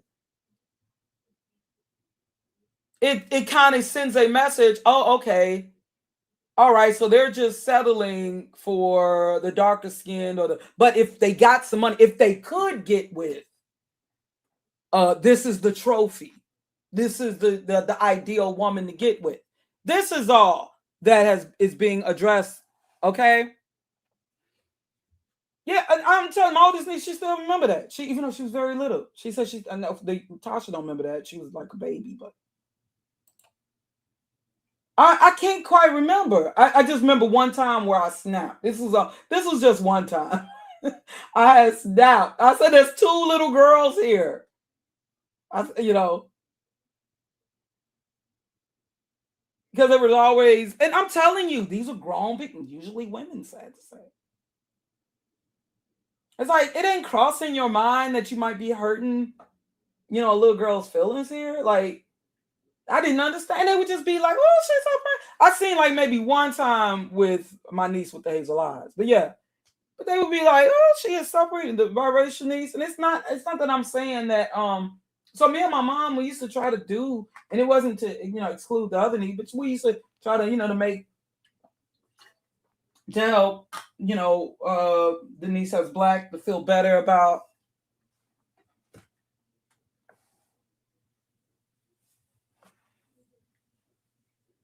And that didn't really, because when you realize it's all vanity, but still, even though still you can talk all it still hurts. I'm sure that would still hurt though. And yeah, these things have effects.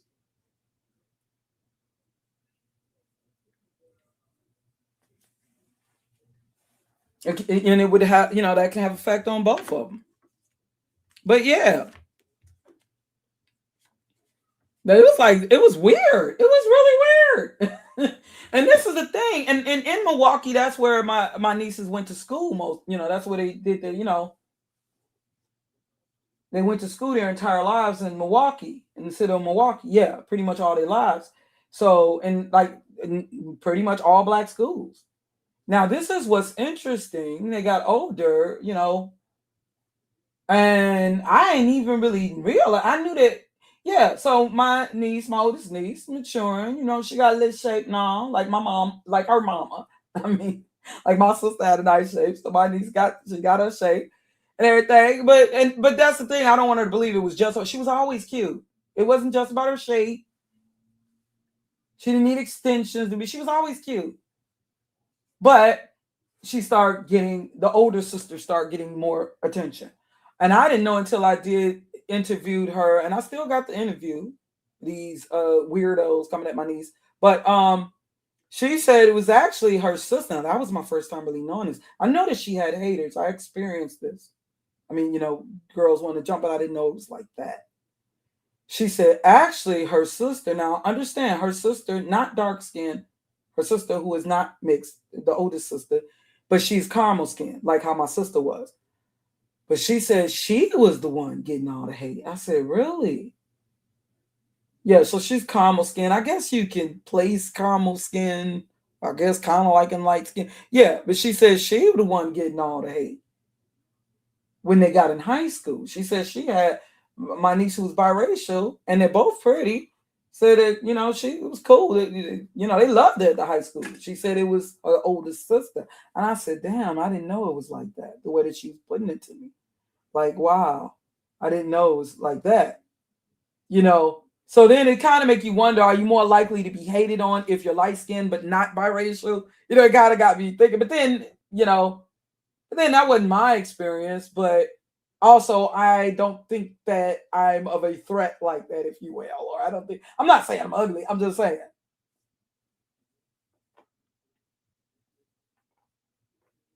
But yeah, so she said, but the funny thing, they're both pretty, but why is it the one that wasn't mixed more likely to have haters? You understand? She said it was her that was dealing with. I said, damn.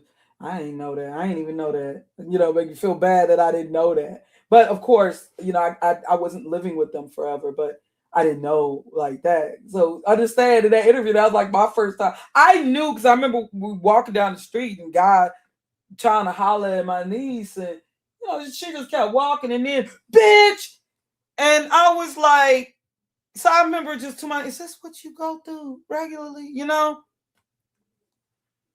But hearing that, like, wow, okay. I didn't, like, yeah, because that was like my first time, like, so that kind of took me, back that you dealing, and then my daughter dealing with some shit like that, and she's a brown skinned girl. Oh, thank you. Yeah, they're both very beautiful. Okay, we they have our differences. My oldest needs me, but I love them both very much so. I always will. Help raise them with my mom. Yeah. But yeah, so understand these are things I'm kind of passionate about. I don't like seeing any of our people hurt. This is not about patron, it's not even necessarily just about pity. Yes, do I have sympathy, but there are some things of course I can't fully empathize with. But oh yeah, I could definitely speak on on features and texturism. I definitely was teased over my hair. Mom, yeah, oh yeah, I definitely been over. Like I said, surprisingly, it wasn't so much my nose; it was my lips. I think because my face may have been smaller. I think, but my lips stayed the same size. So I think I don't understand why they was going at my lip. It just this is what's crazy. For years later, all of a sudden, by the time I'm in high school, now big lips are in. Like, oh wait, but I went through all this teasing as a child. But anyways, oh yeah, there was a time I hated my lips, and then I went from hating my lips to hating my breasts. And I did do something about getting the breast reduction. But yeah. But like I said, okay, and let me share this with y'all. These people, because I'm finding out now, like whereas before I assumed that these were white women or white women who were more influenced by their white parent or family. Okay, this is not about me saying that one parent is better than the other by race. That's not the point that I'm making. But we do have to consider who is going to influence you. Let's not act like that doesn't play a part. When you don't come from the womb of black woman, and if you haven't had a black woman in your life, especially if you are a woman or a female, you may not certain things you may not be able to just now. Hopefully, you would still have some sort of love, or you know what I'm saying, sisterly love or something. But there may be some things you just can't, maybe don't relate to it. Now I have a friend like my friend. Her mother was white. But her mama wasn't she wasn't no racist ass white person. But what if you got somebody who is a white parent, whether male or female, and they've been very influential in your life, and in many cases, the mother is more likely to be in the child's life. And then also we're talking about a girl where you're learning womanhood originally from that woman. You may not be, but that's no excuse for being an asshole. I'm sorry. I'm not going to use that as an excuse for not having any sort of understanding or sympathy, or even as a woman. Okay.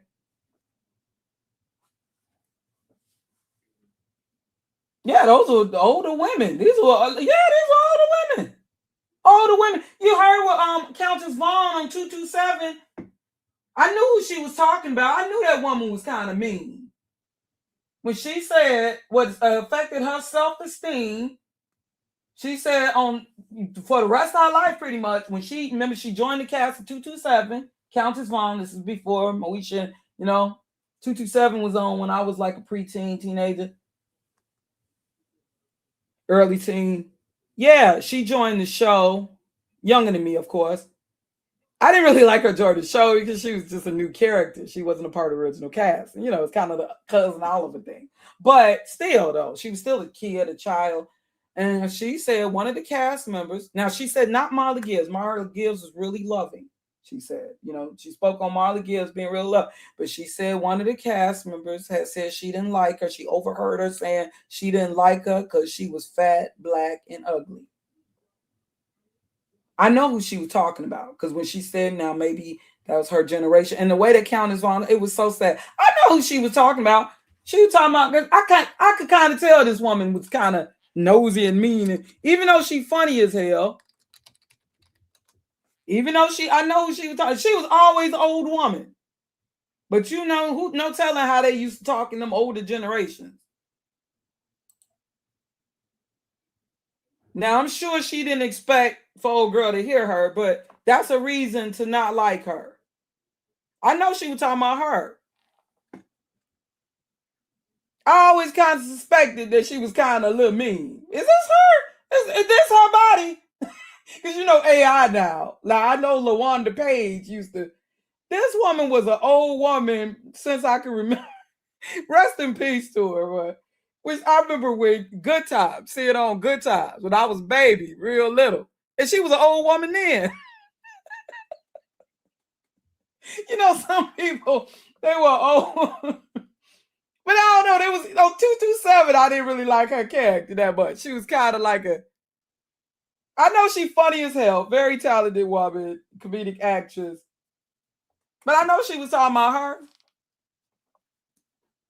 You got some of them older people will just say, they from them generations where they will just say, like I remember I was on the porch, my grandma. Now they had known me all my life to be skinny. Most of my life to be skinny, and I wasn't skinny no more. Shit, before my and I put on some weight. I remember for my grandma passed, and this is a funny thing. My grandma. Now I would be coming in before she passed away on my mama's side, and she was one of them women. She will tell you. My grandmama was the type. She would tell you in front of everybody, your booty stank. She'll just just blunt like that.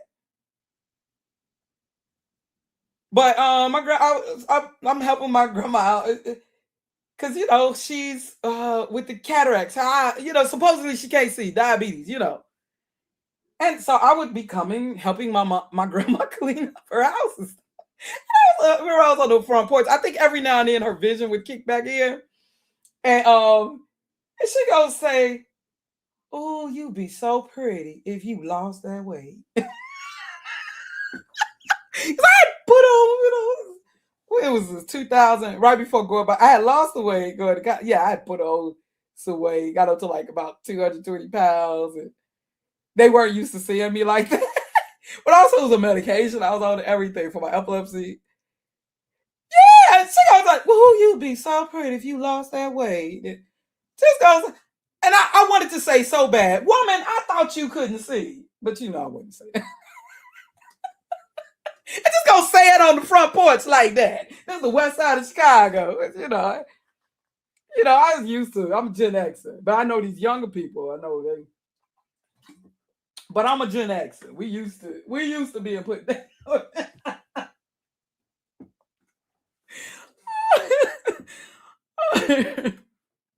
Yeah, hold on. Let me find that clip. Yeah, you got some of them older that are just, that it's so black. So maybe they used to talking like that. Where they just, Well, I was told, even though I have conflicting stories. Now, my grandmother on my mama's side, and I'll show a picture. I can't really show it now. I think I can. But yeah, she had a twin sister. The twin sister was called Yella because her twin sister came out on my mama's side. And yeah, she was unalived by her boyfriend. He had shot her, and killed him when she was like 17 or 19. Yeah, but her twin sister was named Yella. Now I had one of my aunties, my oldest auntie who I lived with. She said that, yeah, okay, my grandmama, my maternal grandmama, and people saw her as a mean woman, but I love my grandma still. I think she was just misunderstood. She was a strict woman, definitely strict, but she was misunderstood. But they called her, I guess they called her nickname was Bill. They called her Bill. She didn't like that. I didn't know nickname was Bill till some family from down south came up, to Chicago. But they called her Bill. Like, well, that's a boy name. Like, but anyways, my oldest auntie, my mom's oldest sister, who I stayed with, she said that when Yella died, the family crown, why couldn't it been Bill? Why did it have to happen to Yellow? I was like, that's terrible. But I have another auntie, younger auntie, and those two aunties don't get along. She said that's a lie. But I don't know, who do I believe, the older auntie who's Jehovah's Witness and doesn't lie, or the younger one? But she claimed that no, that didn't happen. But then that's the auntie from the second marriage. So I would think my older auntie wouldn't be lying about that. So maybe that contributed why my grandmama was this mean person. And if you saw my grandmama, she was a beautiful woman. Okay. She was a beautiful brown skinned woman. Also had skin similar to my mama's. But that could have contributed to, why my grandmama was the way she was. I think, she was cool with me. I just, because I listened to her. I wasn't, I feared her like everybody else, but, I feared her in a respectful way. I loved listening to her talk about her life and stuff. So, yeah, she could say something like that to me on the porch. Hey, it is what it is. Like, she would tell my auntie who was overweight, you need to lose that weight. And, but my auntie was so used to laughing it off. Yeah, she did some, mean stuff, my grandmama, but I still love her, and I understand that woman been through a lot. She been through a whole lot. Losing your twin sister, that shit, that'll harden anybody. Yeah, I mean, one time I was a teenager, it was real ghostly. She looked at me and she was like, "Oh my God!" Like she said, "You look like Yella." Yeah, we all named after.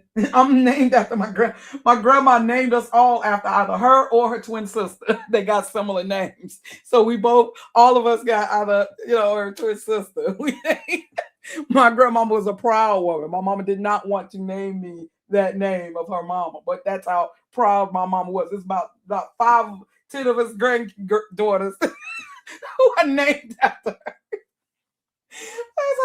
But you know what? I'm gonna change my name back. I'm gonna take on. I'm proud of my grandmother. I'm gonna take on her name. It's a beautiful name. But yeah, she named us after either her or her twin sister. But yeah, it's really, yeah. Hold on, where that? If I could find it, where Countess Vaughn talked about that. Yeah, you got some of these, and see, you gotta understand. I wasn't used to that. My mama ain't talk, So I wasn't when I was in Milwaukee. I wasn't used to that. Like,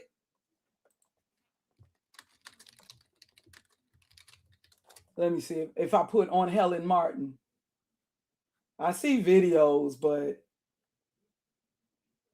I know who she was talking about. Who else was she talking about? Because she also said, yeah, I know that's the cast. She said Marley Gibbs. I know she wasn't talking about Elena Reed. So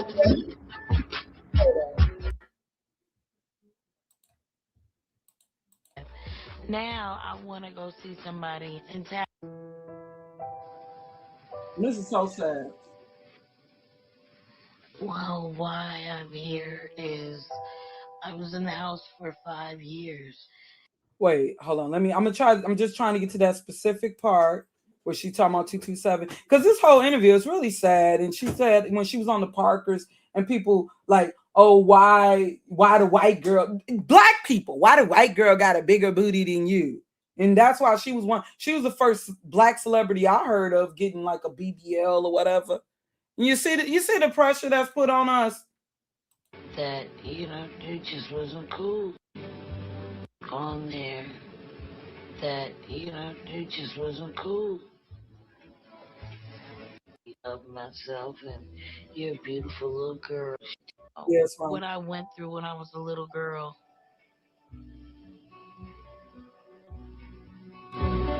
When I was a little girl on this 7227, Marla Gibbs was wonderful.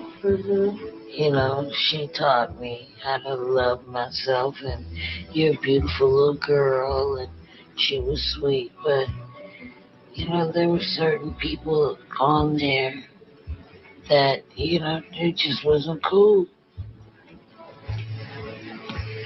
One of the characters not liking me because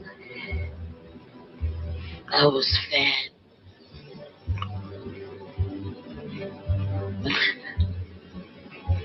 black, and ugly. You know, didn't know I heard her. See, she said she didn't know I heard her. And I bet you you see how she said it ugly. I bet you she said it just like that. I bet you she said it just like that. This is so sad. I bet you she said it just like that, the way she said it, ugly. So I knew right then and there who she was talking about.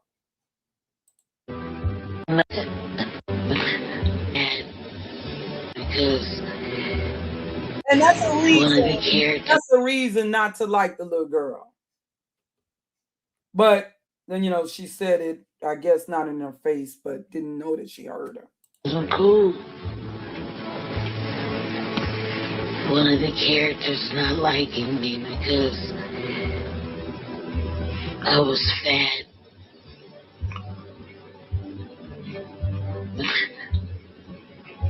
Black. And ugly. You know, didn't know I heard her.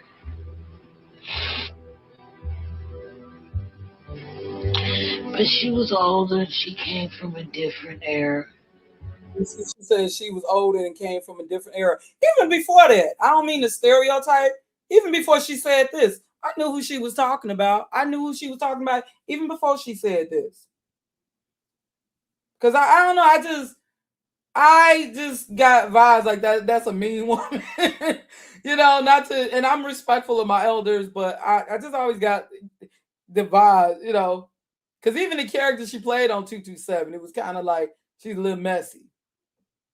And what what she thought was beautiful. And so they kind of painted, the way I felt about myself from then on at the age of 8 and 9. I've constantly battled with wanting to change myself because of others' opinions. That's really so. Just that comment, like when Michael Jackson talked, like one person like saying, "Oh, that's little Michael Jackson." Like, ew.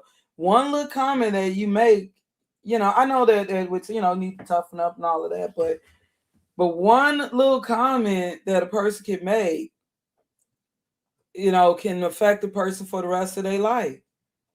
And let's say she hadn't heard nothing like that. And this is the thing too. I gotta wonder, who was she saying that to? So she was probably joking with the rest of the castmates, or who was she joking that to? Because remember, it was also a little boy that played Calvin. And see, okay, let me see, 227 cast.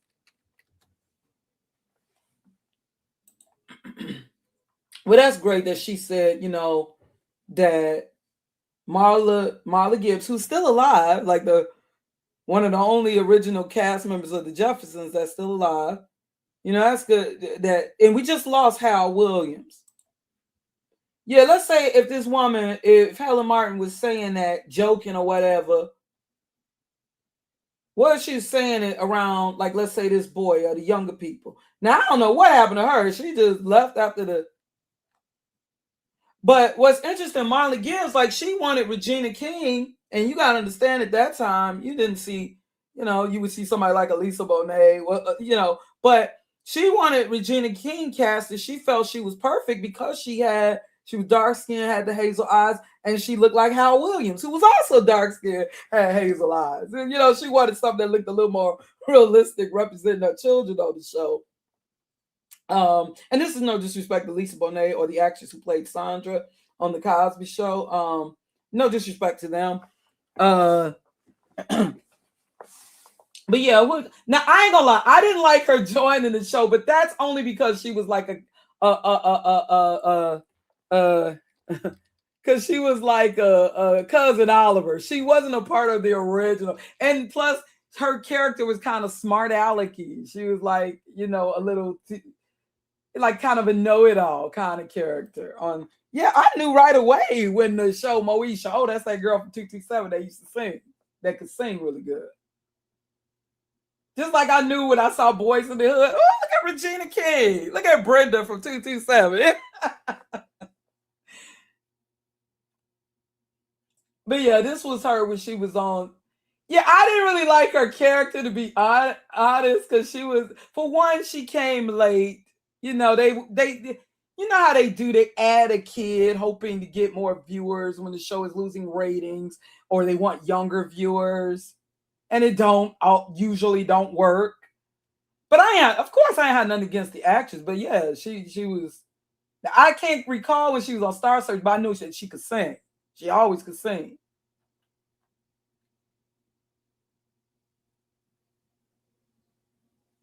So me, I wasn't looking at how she looked. I just did, I didn't like that she was added to the show. Because she wasn't part of the original cast. And they usually always do that, where they add a kid and it just But the first, there used to be like two little girls. Wait, who was this little girl? Was that like Elena Reed's? I don't know what happened to that second girl. But yeah, I didn't like when they I'm sorry, when they added Raven Simone. All the guys, she was cute. It just, now I was, you know what, a new character on the cast. I did like, who is this? Was it Sandra's husband? I did like him. I didn't really care for Denise's husband, but that guy that Sandra was in, I liked him. He was funny. Him and Bill Cosby, they looked dynamic. He was funny. That one light-skinned dude. I liked him though.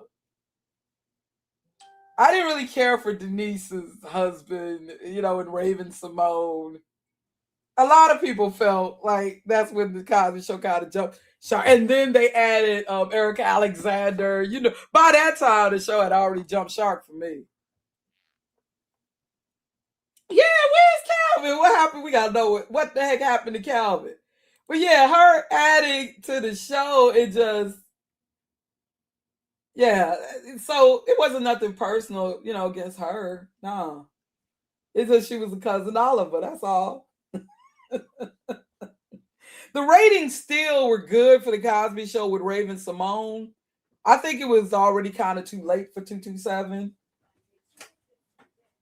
Yeah, I don't know what happened to the other preteen girl. She was gone. I think she was only there like the first season of the show. I don't know what happened to that other little girl, 227. I'm trying to, it's been years ago, but yeah, we used to every Saturday, 227 and Amen would come on.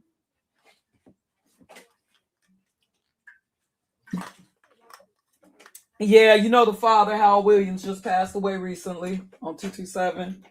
He worked to the very, very end. He go all the way back to like Sanford and Son as that cop. Yeah, was that his name? Alvin. Oh, hold on. I liked him. He was a new addition to the show. And sometimes it ends up working, like in the case of Urkel. Too bad he's a jerk in real life, but Jaleel White. But yeah, Alvin. To me, he kind of helped save it. I don't know. I used to like his dynamic. Yeah, Sandra's guy. I didn't really like Denise's guy. He didn't really add much. But I liked him. I liked Alvin. I heard that he may be struggling now or something. Yeah, I heard that he's like homeless, struggling to make ends meet. Oh, that's really sad. But I liked Alvin. He was kind of funny. Sometimes you like Cousins, by that time the show itself had already jumped. I had nothing against her character, but the show was already. Some people believe that she was jump shark, but most people had jumped the shark. They voted Olivia. But the funny thing is, the ratings were still very good for the Cosby Show, even after Raven Simone. Look, they said at the Jump the Shark site they were going to give Raven Simone her own honorary award for causing shows. Because they feel that when she was added on, what was it, Hager with Mr. Cooper? What was it she was added on? They said she got, one person who got his own award is Ted McGinley. They gave him an award. He's been given an official at the old Jump the Shark site. They said that him with Happy Days, that's where the Jump the Shark came from, though. They said that he did. I felt he was funny on Married with Children. Yeah, Steve was better, but Jefferson Darcy, he was funny too. Him and Al. That's when Al was getting stupid. Marcy's boy toy. He was funny, but some people feel that he caused like 3 or 4 shows to jump shark. Dude from Revenge of the Nerds.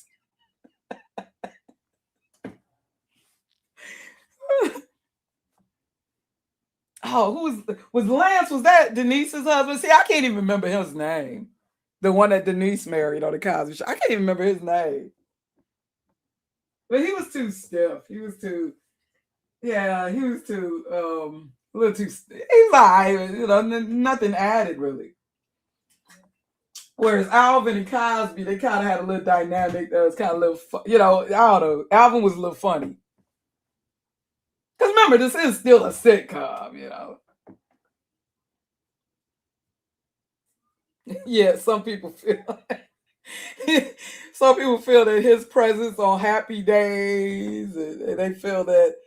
Now I didn't really watch Happy Days like that, anyways. But so some of my family did, but I ain't really care for Happy Days anyway. So I don't know. But that's where that term jumped the shark. But some of these shows going. I think that him and Marcy. I noticed Marcy became more so a feminist after Steve, right? Because remember before his earlier episodes, Married with Children, she was like a Stepford wife almost. They were like this yuppie kind of couple. But after Steve left her, then she become like this feminist, and she become like a white sapphire. Yeah. Oh, I can't even remember. I remember when Erica Alexander joined the show, but I can't even remember Alan Payne being a part of it. I can't even remember that. I remember when Erica Alexander in the last episodes, but it's so vague, so long ago. Because I have not been watching the reruns. I haven't seen the Cosby Show like in years, just maybe some clips, but I haven't watched it since it. I remember watching that very last episode where they danced off stage. That's how you exit the show. It wasn't canceled. It ended, and it ended at the right time. Right, 92. It was a new era of television. We got Martin and stuff now coming. Living Color. But the way they did them on a different world. Now that was not right. The way they just cut that show and canceled that show and pulled the plug, like with Rock, that wasn't right. But at least the Cosby Show, they had a graceful exit, like how it should be. He did come back. I know every time Cosby tried to come back to television, it would come with something. But yeah, anyways, I'm sorry, y'all. But let me share with y'all. Yeah, like I said, these people, okay, I know it takes me forever. I'll be up in here hours before even getting to the point. But like I said, okay, these people definitely do not speak for me because I have found out, even more so. This is what's tripped out. Even more so, I've realized, there are these females up in here. Now, before, when I confronted them, they would be like it was a white female, and then you also had people who were biracial. Now, I'm not saying, now I understand that sometimes when we talk about light-skinned blacks, being that there are people who are black by ethnicity, by identity and culture and all of that, they are grouped in a lot of times. But I mean, usually we would say mixed, light-skinned. Like if somebody's driving, okay, how that girl look? She light-skinned, we would automatically be thinking black. You understand? Or like someone like myself, or like Isadora Storm. But usually if mixed, okay, we were describing them saying, oh, she's mixed. I know biracial became more popular, like from the 90s. Like when I was young, we just said mixed. They were still part of it. And when we said mixed, you automatically, you thought black, mixed with black, but still part of the black family. But mixed, we acknowledge that they were mixed. Okay, for people trying to like hammer over our head, like I said, all this, oh, we're mulatto, we're not, we're mixed, we're not black. Okay, we get it. A lot of these, just like I said, despite what black folks expressing and doing these little videos and they're black and you leaving posts, deep down, black people, I don't think we really give a damn if you want to call yourself mulatto. Yeah, there are some who are taking a little back because they hear mulatto, something they ain't heard. They think a time before Jim Crow or something. But for the most part, black folks don't give a damn if that's what you want to call yourself. There's just some people, they want to stress this because they want you to give a damn. And this is what I'm realizing. Some people, they want you to, they keep saying, see, they hate us, so that we can come up in here confirming, no, we love you. And deep down, I think there's some of them, they get off on the idea of us still calling them black. They act like they're offended, but I don't know. It just seemed like there's something kind of disingenuous, like, because then one minute it's like, see, y'all don't accept us as black. You're telling us that we. Then the next minute they're saying, like I said before, one minute they're saying that they're not, that we're rejecting them. That's why they're no longer, And then they're saying the fact that we won't let them go. Like we got this hold on them. Who gives a shit what people say? What matters is, how does the law see you? How does the census see you? That's what you should be more concerned about. Who gives a shit if some black people still want to call you black? Who gives a damn? Is it affecting you being racially profiled? Then I can understand. Is it affecting you like in getting a job and shit? Then I can understand. Who gives a damn if we supposedly have no power anyway? We can't have,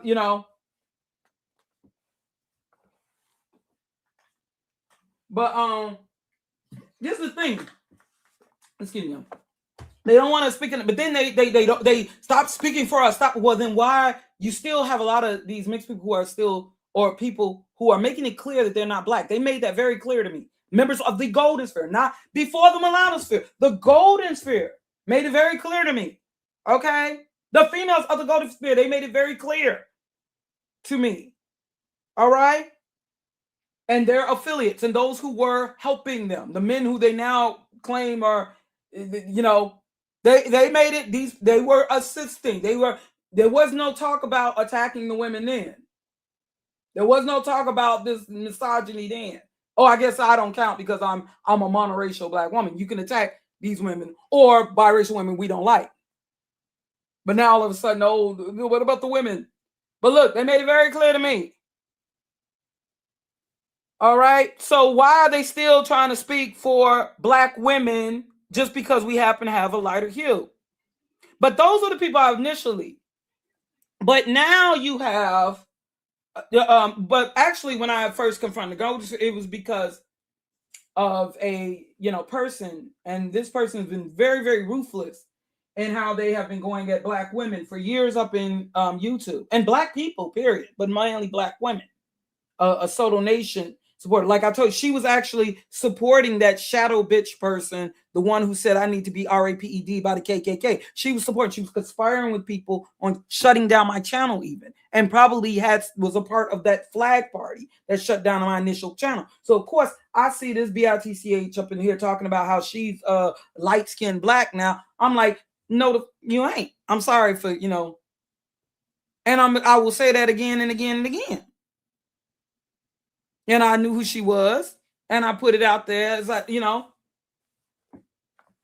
went from white female to a Creole to now saying that she's light skinned. She was doing videos, us light skinned people. I said, oh, no, the hell she ain't. But now, apparently, yeah, as I had noticed, Chrissy's, but we had already, there was already the thing with the exoticals, but there's another person, come to find out.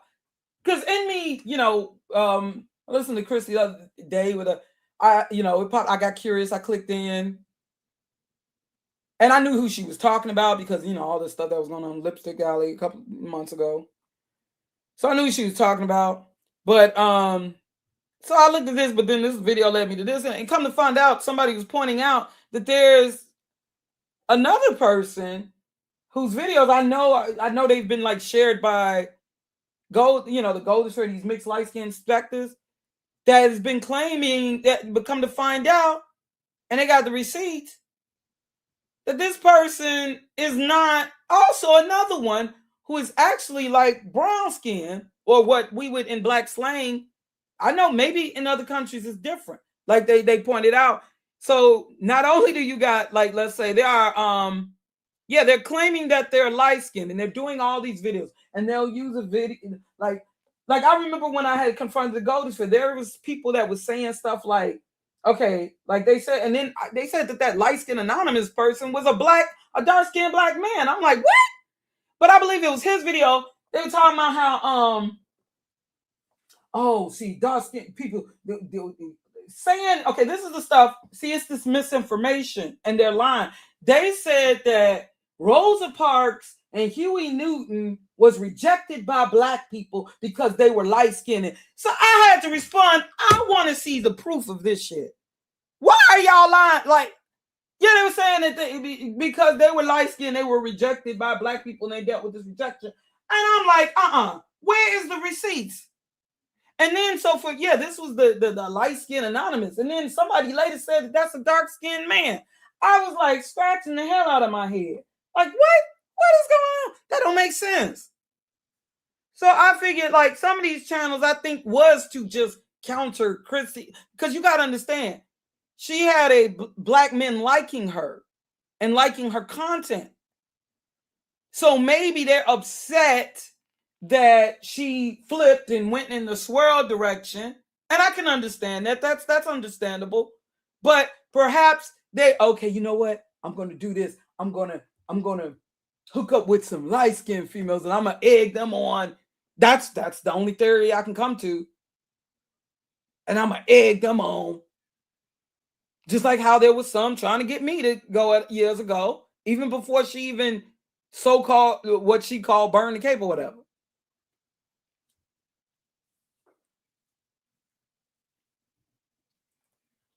But yeah, just fabricating stuff. And I'm not saying, I don't know what Huey Newton and all them went through in their real life, but I'm like, wait. If you're going to say stuff like this, that black people, almost like we attacked Rosa Parks and rejected her because she was, like, where is the proof? I'm not lying. I could show you the receipts because I still got where I addressed it on my old channel. It just would take me forever to find it. I was listening to all kind of bullshit. All kind of bullshit. Taking dramatizations. Like, this is something that was with Malcolm. You know that you're not what. Like, this is a damn movie. There's nothing recorded.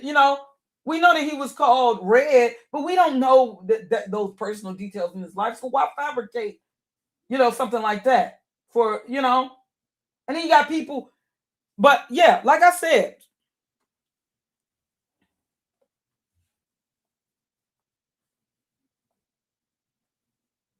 yeah, I'm not saying, okay, this is, like I said, if I had something against sectors for lighters, and you gotta understand me, people are like, well, you say you don't speak for me. Some may say, well, Rashid, you don't speak for you. You don't speak for you. You don't speak for light skin. First of all, I did not have this light-skinned black woman experience the way that y'all are talking like it's a different demographic. I just had the experience of a black woman. I am going to be more likely to talk about darkism because it's addressing racism. And usually when I'm talking about it, a lot of times it's not just like a personal experience thing necessarily. I'm talking just like what Chris was saying, addressing like things in the media and you know what I'm saying, and how the media can have an effect. I also talk about texturism. I also talk about featureism and all of the isms that may have a negative effect on our people. And it is my belief that what would be or could be referred to as reverse colorism, I know some of y'all don't want me to hear me saying that. I believe that it would be defeated if you eliminate darkism, which also, eliminating racism, then you're going to see that it's going to, you know what I'm saying? That's going to be an automatic. So that's the thing. When I'm speaking against this is about me speaking for black women, period. I do see it as also speaking. Y'all may not see it that way, but I see it as also speaking in defense and in support of lighter skin and dark skinned women. I see it as support. When I'm speaking in support of just even black women, I see it also as speaking in support of black men. Because I understand that we're in this shit together.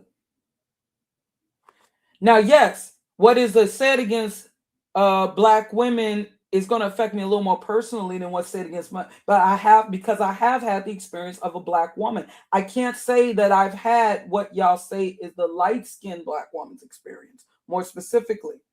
So I tried to give an example of what might have been when I talked about the thing with McDonald's and stuff. That's something I can't quite prove. And like I said, yeah, so I'm not going to be fabricating and making up story times and shit like that. And some of these very same people who would claim and all that, because I'm telling you, they were up in here talking like a black, if you're a light-skinned black, you can't walk down the damn street. Like somebody is waiting to jump out the bushes and slice you in the face. And I'm like, I'm here. I am on the south side of Chicago, in the center of the United States. And maybe it is different in the South. Yo, correct me if I'm wrong. But some of these, I know some of the people bullshitting because they also said, I also heard some of them say, well, they didn't have no issues in school. They said they were popular in school. And then we find out that some of these people ain't light-skinned at all. They ain't biracial, and they ain't light-skinned black. They ain't they ain't light-skinned at all. Whether black, biracial, some of these people. And now I'm finding out that some of these people are actually brown skin. And in the case of this one girl who bleaches her skin, but I think something wrong off with her, that she's actually dark skinned.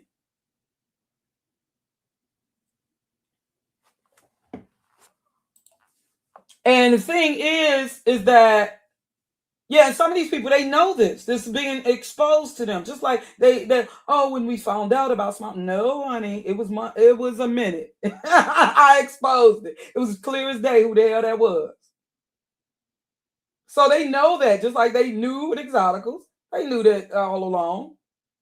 I do not regret with Devani Monet. That's why they kept getting mad at me. She's like, this is a black woman. Well, y'all knew all along that this person, y'all supposed to have been put that shit out there. But obviously, she was saying some stuff that y'all like. You was okay with this, keeping the little secret. Shh. Long as she's attacking these black bitches. As long as they're talking about these unambiguous dark-skinned bitches, it's all good. But it's when they started, yeah. Like with certain people, whether they getting a little attention from black skin is amazing, a little more attention, or if they being too inclusive, that's where I believe the issue. Let's keep it real. Let's keep it real. And this ain't about me defending no EU, or definitely not,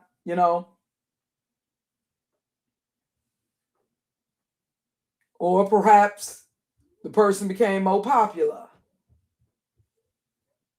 in views and subs. But it was not about, this rhetoric is just too racist for me, or I knew this person's secret. No, because that shit would have been put out there. See, so whereas me, I confront that shit right away. Who is you? You ain't me. You're a liar. I confront that shit right away. Never was apologized to, though, by the way.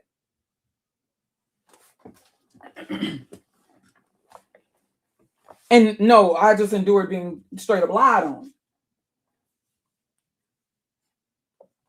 Yeah, and so I just found out there's another. So what is this? It's making me wonder: is this other person? Do we got like a sorority or something like this going on? So, and also you should be wanting to confront this. And that's the thing; they get mad at me because I won't. Certain people who are light-skinned black, I'm assuming, getting mad at me because I don't want to join in the discussion. Look what you want me to talk about. If that's you talk about it. That's why I did not stop Isadora Storm. I did not stop. It was 2019. Let me see. Them channels go back to like what 2000. When was that? With the how many years ago was that when she did the light skins tears? How many years ago was that? Now, I know Isadora Unleashed, that was 9 years. This is almost 10 years ago. And I didn't say nothing. Let me see. 2019. Now, I'm going to show you what I first confronted. And this is before I even knew what the hell a golden sphere was. But it was this person who, come to find out, she was affiliate. She's this person from the UK, just like this, around the same time, you had this Jessica X up in here, another voice, supposedly, another biracial, supposedly from the UK, right? This Miranda's World. I didn't know what the hell the Golden Sphere was. This was after I lost my initial channel. You see right here, I did a video why I don't support channels for light-skinned women. So it wasn't about me saying I don't support light-skinned women or that I wouldn't support, but I'm talking about these channels and what I was witnessing up in the air. Okay, so understand. Let me see, I'm at 1839 here. This was the thumbnail for the video. It was a total accident. I wasn't looking up anything to do with colorism, anything. This was 2019. I didn't even know what the Golden Sphere was, right? I don't know if Isadora Storm, Izzy's light-skinned tears. I don't know if she was still up in here. I don't know. I wasn't even paying attention to that. All I know, I had lost my channel and all that. Okay, so I think around this time I was talking about Eminem and shit. Yeah, so I like stumbled upon this video here. And as you can see, it got a good amount of views, like 6,000. I stumbled upon this video, and you see, March 26, 2019. My video is September 2019, so I'm private on this channel.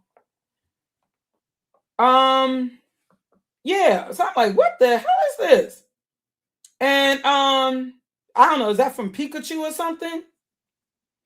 And around the same time, you know, there was this Jessica X. So I'm like, it is this Miranda's World. Miranda's World. This is a person, she used filters like a mother to make herself look younger. Could be about she got like 3 different pictures she's shown of herself. But yeah, anyways, it's Miranda's World. But you know. So I'm like, I didn't know if this was a voice warping or at that time or what.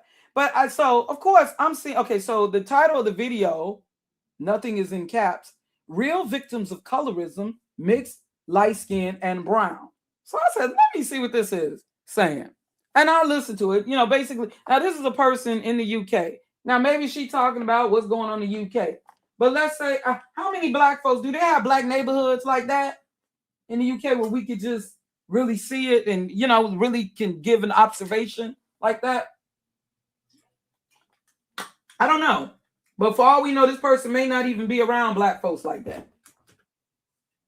And I noticed, like, yeah, like I said, when she would show footage, it'd be something from the United States. Like she showed a clip of a fight on the L. You know, like you got these people. All right. Now, if we want to really talk about tethers, and I don't want to use a Tariq Nasheed term, and understand, I'm not putting down my sister from, whether you're from the UK, from the continent, that's not the point. What I'm talking about, yeah. I love people, brothers and sisters in the UK, those black and mixed with black. Okay. But no, this person here, I noticed they would be using, you know, and I just couldn't help but wonder, like, are you even around black people to really give this full observation like that? Yeah, I think this is from something Dragon Ball, but yeah, it's very, like, you could tell that this person, I don't know, are they out? They're very out of touch. You don't use images like that. All right. I doubt that this was even a black person. But anyways, I listened to it and everything. And let me just play some of right here. Me responding. Yeah, because I had left a comment. And I had noticed early on, that's when I had noticed Smiles. But, you know, I didn't make no video addressing Smiles. I had already years ago when I had made my one video, which she flagged down, you know, the American Idol reject. But she was up in here popping off. Yeah, she was going back and forth, Smiles, with a black guy. She was going back and forth with a black man. Going back and forth, this Cornelius guy, just saying all kind of racist shit to this black dude. And so I only posted to her, oh, so you mixed now. Yeah, she went from white girl to biracial. So I'm like, but you know, she's using the same picture. I know who she was. I like, oh, okay. So now so I just like then she went to going off to me in the comment section. But I left it alone. You know what I'm saying? But I had to respond to this woman here. But yeah, but then when I saw her light skin, I was like, oh hell no, you ain't. Because I coming from the chat, made years later, I realized in 2020, yeah, like December 2021, and she actually was making videos now saying that she light skin. I said, oh hell no, yes. The Dola's, this is a whole white woman, okay? But back then I just posted. Oh, so she was going back and forth, on and on with a black dude, saying all kind of you a welfare, this and that, just all kind of little racist shit in the comment section. And this Miranda's World didn't say shit. Yeah, awesome video, very on point. This makes me feel so much better to know I'm not the only one fighting the good fight. You speak the truth and aren't afraid to tell off others, the haters and trolls. Please keep it coming. We need as many voices as necessary to shut this lie down and stop the prejudice. See, and this was the shit that I felt that may have been going on in Isadora Storm's comment section. But I ain't say nothing. Even though I can't say that Fran Brown said that Smiles was in her comment section too. I don't know. But I did see her here going around claiming that she's not, or yeah, she was claiming she was Creole. But I'm like, okay, whatever. But yeah, she was just going back and forth with this black guy. But anyways, where did I come in? Okay. This is in shades.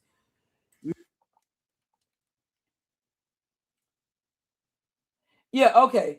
Yeah, so some guy had posted, let me go back.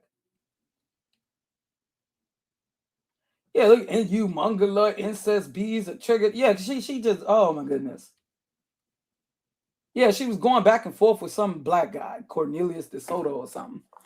But anyways, yeah, so when I decided to respond, because okay, so it was a guy saying that I'm trying to go to the beginning of his comment. He said, where's that? 18. Yeah, okay. It was a guy who was saying that he likes light-skinned girls, and he would witness them getting bullied by the dark-skinned girls in school or something like that. And it was okay when I decided to finally respond. It was when I'm seeing her response. Yes, unfortunately, it's very common for dark-skinned females to hate and bully mixed light-skinned females. I was like, okay. And so that's when I had posted, I lived in nearby cities and states. I know. Well, from listening to the video, I'm hearing a person with like an accent, like perhaps press one if you can hear it. European or British accent, but then it sounds like one of those voice warpings or however they do that now. I don't know. Oh, this before I knew anything with the AI, but it was 2019. So okay. So the person, Miranda's World, this is her channel, she posts back to me, yes, it's understandable that you were better treated because you were more accepted by them because you share the same kind of phenotype, African features. Oh yeah, by the way, I had said, I read it out. I said, interesting, but I've never experienced any of this. I'm speaking for myself now. I can't speak for everybody, but I'm speaking for myself. And I said, interesting, but I've never experienced any of this. Neither had my biracial niece. There were just girls who were mean and girls who were nice. And there were just as many, yeah, I think I said, I read it out. There were just as many like light-skinned mean girls as there were dark-skinned mean girls. That's basically what I said. Very respectful, right? And initially it seemed like, so she's going to tell me why I experienced my experience. Because she knows. More accepted by them because the person, Miranda's World, this is her channel, she posts back to me, yes, it's understandable that you were better treated because you were more accepted by them because you share the same kind of phenotype, African features. It's much harder for those with a more European look. Glad it all went well for you though. Okay. So that's what she said. Now, maybe there's some truth to that. But that's why I also asked my biracial niece, whose features, not necessarily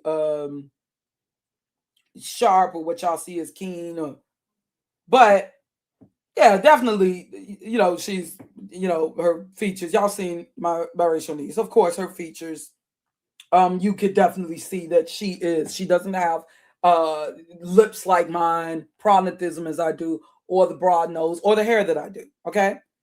And my niece, same thing. But I'm just saying, we're just speaking for us. And see, so she's saying that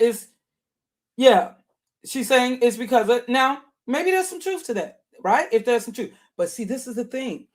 if you are, well, maybe I explain it here. Because really, if you're saying you're speaking, features should not matter. It should just be about the complexion, right?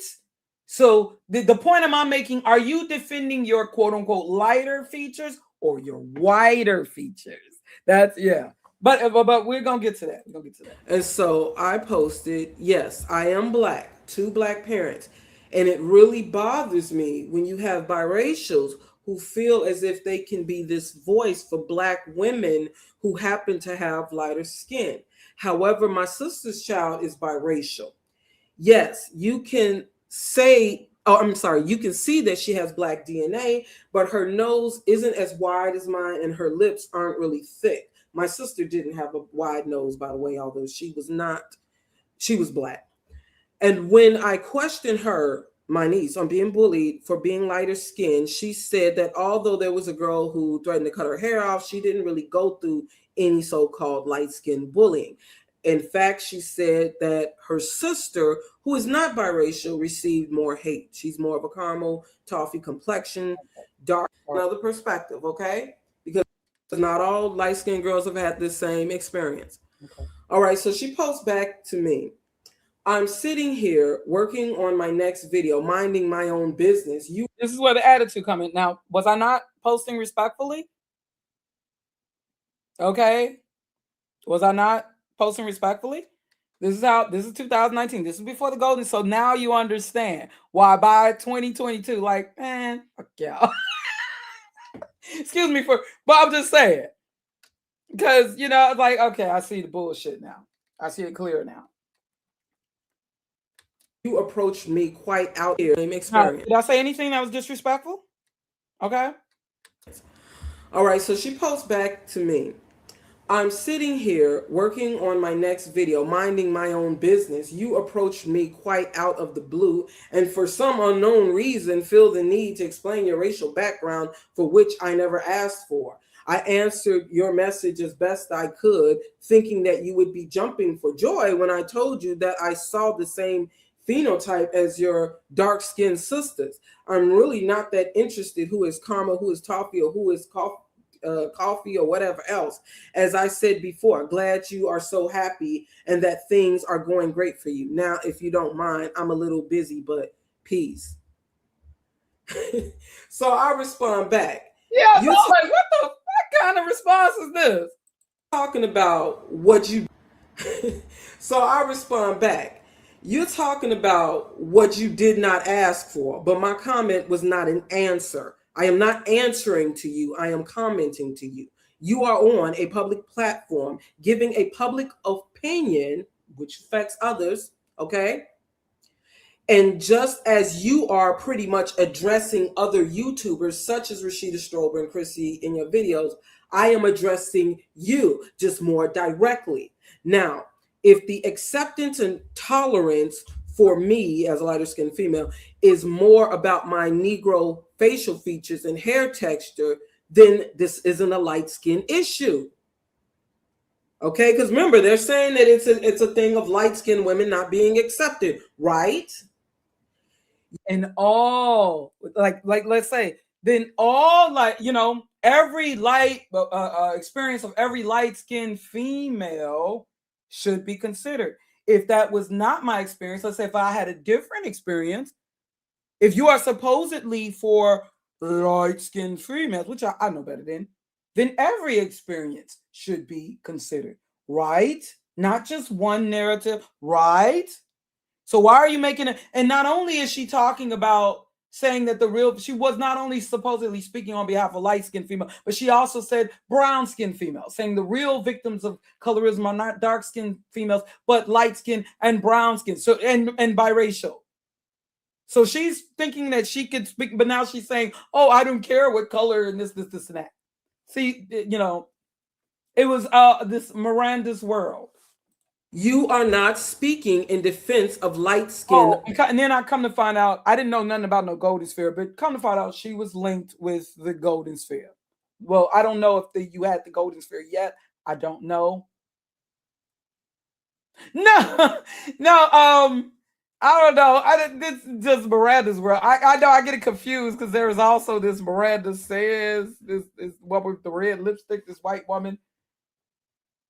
Black women, it's a thing of light-skinned women not being accepted, right? You are not speaking in defense of light-skinned black, okay? Because remember, they're saying that it's a thing of light-skinned women not being accepted, right? You are not speaking in defense of light-skinned Black women. You are speaking in defense of Caucasian features or Caucasian DNA. Peace. So she responds, and I would have left it. Yes, we are on it. I would have left it at peace. But as long as you get my, she kept going, just like how smiles would go and go and go.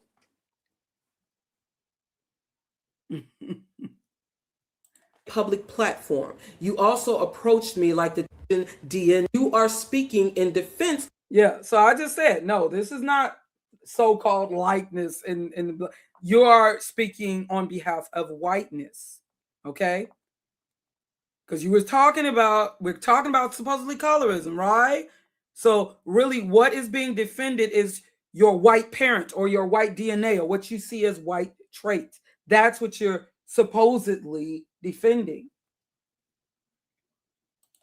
Of Caucasian features or Caucasian. Yes, I tried to leave it at peace. Black women, you are speaking in defense of Caucasian features or Caucasian DNA. Peace. So she responds, yes, we are on a public platform. You also approached me like the typical dark-skinned woman, the ones who hate mixed light-skinned women. You are coming with animosity and purposely wanting some kind of drama and contention. You said you didn't get bullied, but you did not answer my question, which was, you were more accepted because you share the same phenotype.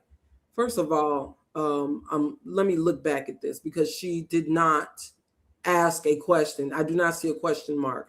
She says here, yes, it's understandable that you were better treated because you were more accepted by them because you share the same kind of phenotype.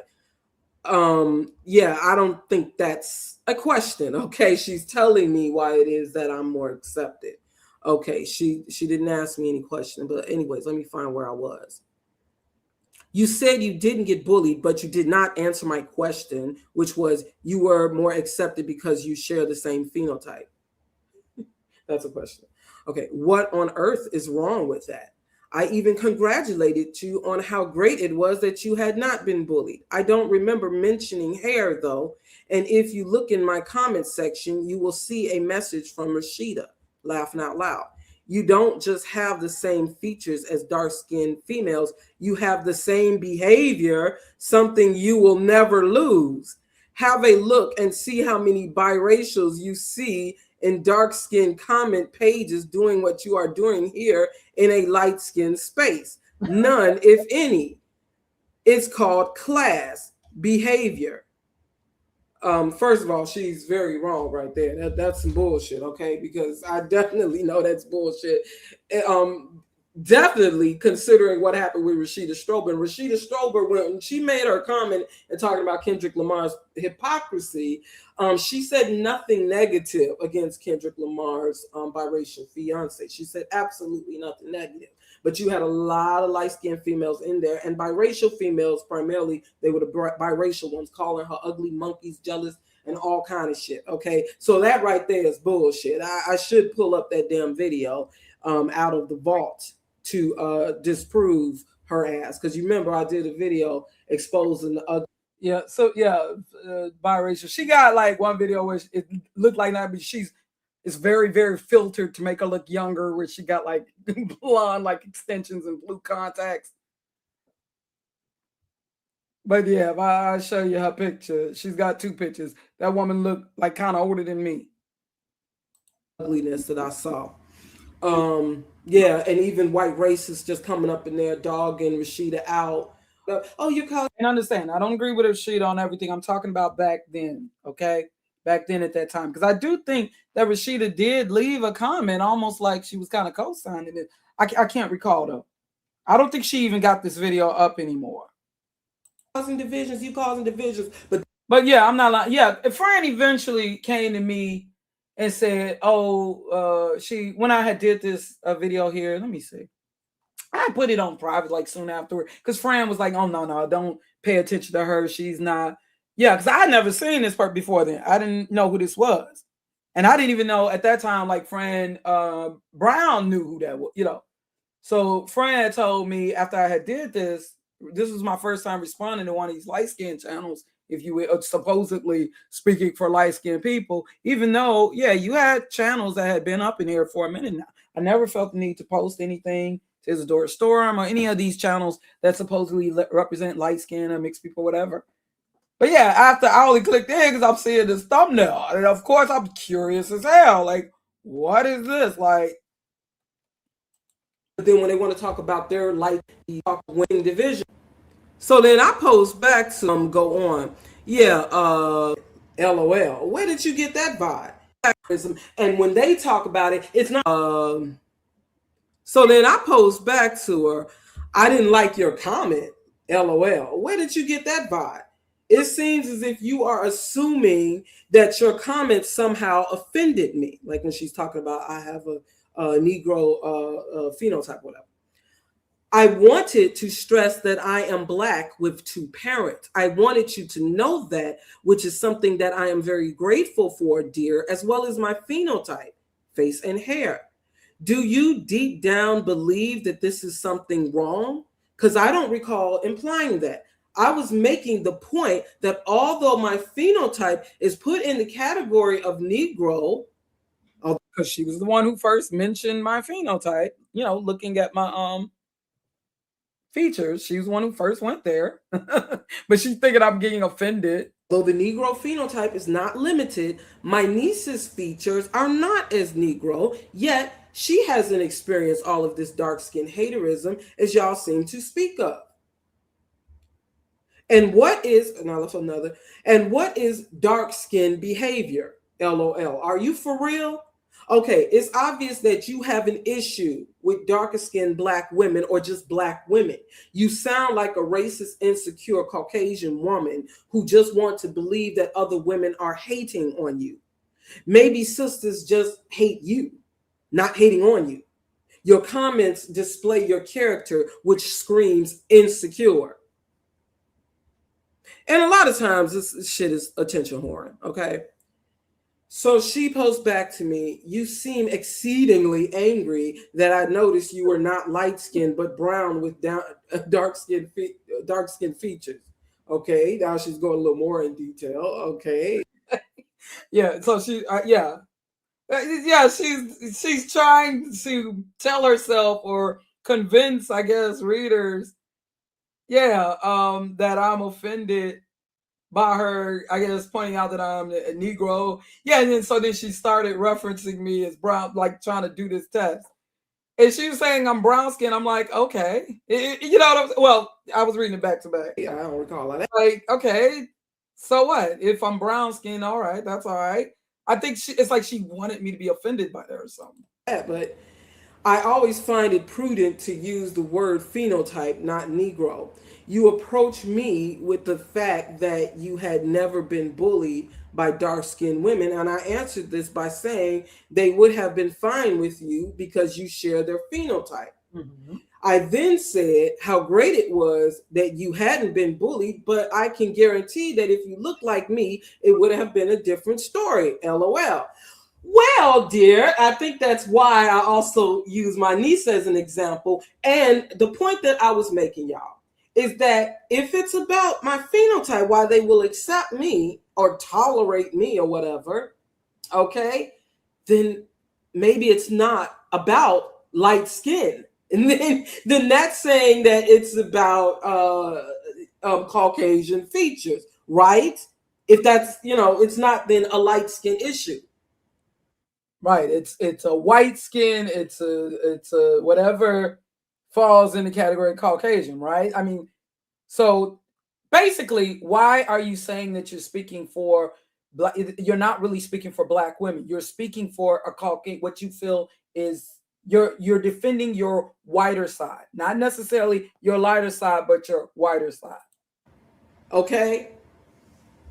See, because the problem I have when they're thinking that they can speak for light-skinned black women, and even with me and my niece, her issues or whatever, her experience, it is not my experience, okay? Yes, I will always consider my niece as part of my black family, and I love her dearly, and she's always taking care of her auntie, but her experience is not my experience, okay? On an exact racial, yes.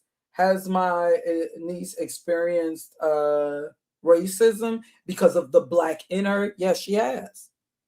But we still have a separate, do you understand what I'm saying?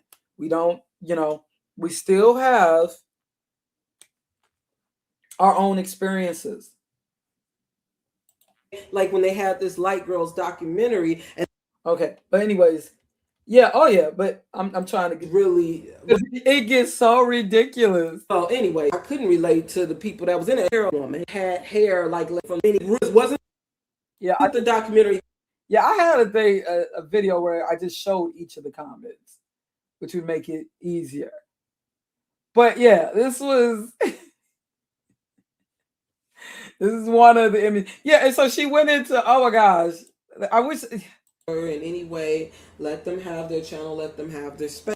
I could maybe speak. Yeah, so I was very, in addressing this woman, it just she was just saying the stuff that was so ridiculous. And then she was going, so then she went on into calling me brown skin, saying I had bad skin even. Yeah, I believe I read it all here. She was talking about, she's just looking at my thumbnail and saying I got bad skin. And she felt that in calling me brown skin. And then she was calling like, okay, then I'm brown skin. It's all right. But yeah, she was, and then she said, you know what? I'm going to be doing a video where I'm going to be showing myself. She never did that. Yeah. Later, years later, she got a video where she's like showing, but it's filtered like a mother. And she won't, one of the videos, they ain't going to turn to the side for shit. And she's got like blonde extensions and blue contacts and stuff in her hair. Yeah. And then there's another picture of her, where she looks even older than this. But yeah, yeah, she was just it was the most ridiculous exchange. And I remember, let me see if I put this on, will I be able to see the comments? Because I remember Fred telling me, I mean the comments, maybe I'll clip them up, and because I know I got it where I showed each and every one of those comments on my one other channel when I was addressing the Golden Street. That was the most ridiculous shit. I'm like this is, but yet you got, and yet they will tell you stop speaking for me, stop speaking, but they're up in here speaking. They feeling like they can speak. Now I'm not saying just because it wasn't my experience. I'm not saying that that's not the experience of the next person or the next person. And I understand that things may, attitudes may be different, or you know what I'm saying, or it may be different generations, different cities, different states. I think about that too. Like maybe things like something I watched. What was it recently? It might just be different for. Oh, when we were talking about the whole thing with the African booty scratcher on Godfrey.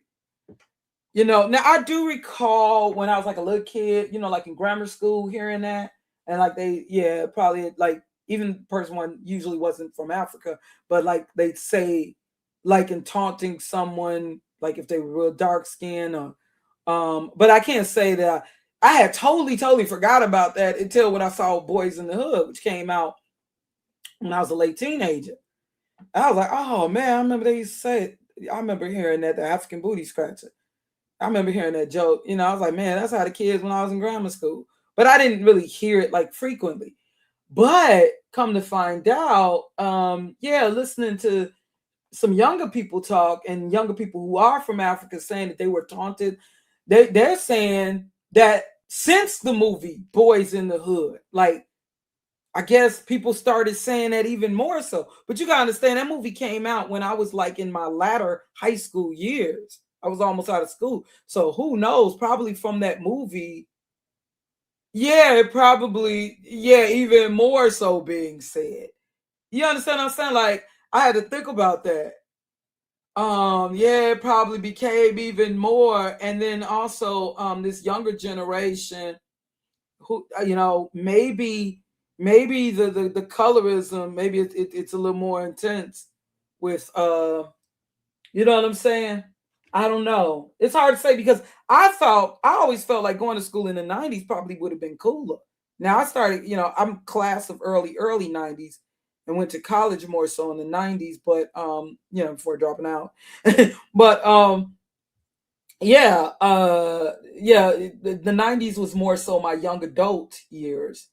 Um so I always thought like for my nieces and stuff, I thought it might have been cooler for kids going to school in the 90s because it just seemed like the 90s, especially after grunge and all of that, and yeah, you had a little time in the early 90s when I was still in high school, and yeah, fashion and supermodels and all that was a big thing. But it just seemed like after 92, and I was done with school after that. I don't know. It just seemed like there was more of this acceptance of, like, I think in 1989 when I was in high school, you had Me, Myself, and I, the video De La Soul, and yeah, you would have been clown like if you had your hair dreads like that. Whereas it just seemed like by the 90s, this was a little more accepted, at least definitely with the guys. And it just didn't seem, despite the movie Clueless, which was like 94, it did still seem like you were more allowed to be yourself. That's what I thought with the movie Clueless. Like I thought Alicia Silverstone's character, I thought that's why she was kind of seen as clueless because understand, I was, when Clueless came out, I was in college. Okay. So I thought that it was like saying like being shallow like that was such an 80s thing. Being materialistic. That's Clueless. That was an 80s thing. That was a Heathers. See, the Heathers were unalived. Okay?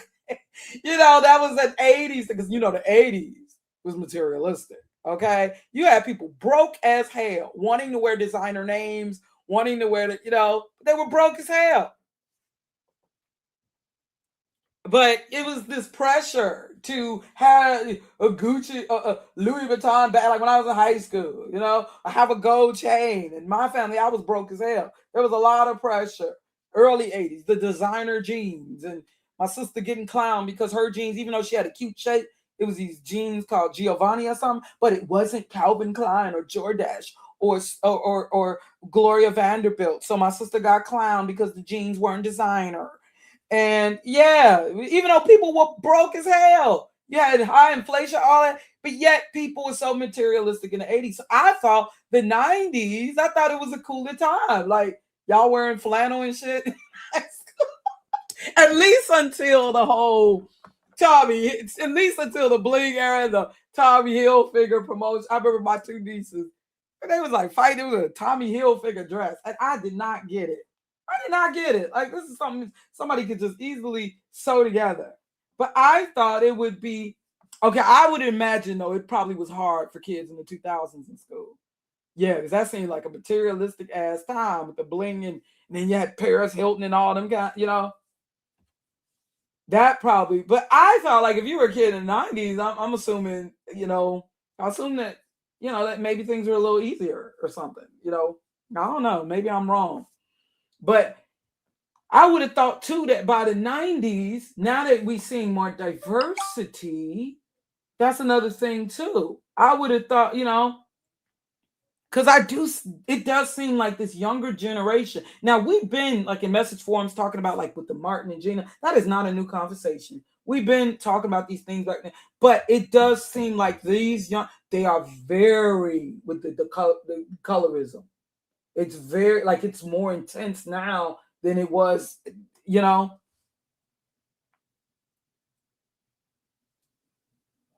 saying is it? You say a skr or do you mean a slur? Is African booty? What's a skr? I don't know. Like the N word. It ain't something like I ain't gonna say like I heard it all the time, but I had remembered it. Yeah, when I remember when I saw Boys in the Hood when I was like a teenager, and that's when I was like in my latter teen. When I was a teenager, when I saw Boys, I was like, oh man, they talk just like how the kids when I was in school. And I was like, I remember that. But there are people, remember I just addressed it and talking about, Oh yeah, of course. My mom watched. We all watch we all watch Lifestyles of the Rich and Famous. Well, that's the stuff my mom and stuff. Calling it a slur on so, or I mean, it is a slur. And let's say, and you got to understand now we have even more Africans migrating to the United States. I can imagine in the 90s. Yeah, you had them, like even on the north side of Chicago, there was a lot of diversity, but I can't say that there were all these Africans as they are now, like when I came back in the 2000s and was on the north side. There was a lot of diversity on the north side, but those were like European immigrants, and it was also like black people from the West Indies and stuff. Back when I was in the 80s on the north side of Chicago, it was a lot of the diversity with the black people were like black people from the West Indies, like Jamaica, Haiti. Whereas not like when in the 2000s, now it's a whole bunch of like Ethiopians, Nigerians, people from Senegal. So I'm assuming that the migrant, maybe in the 90s. I don't know when they started really, but yeah, they're probably like in Edgewater right now. The black people now probably more like, yeah, I'm more likely to run into a black person of more direct African descent.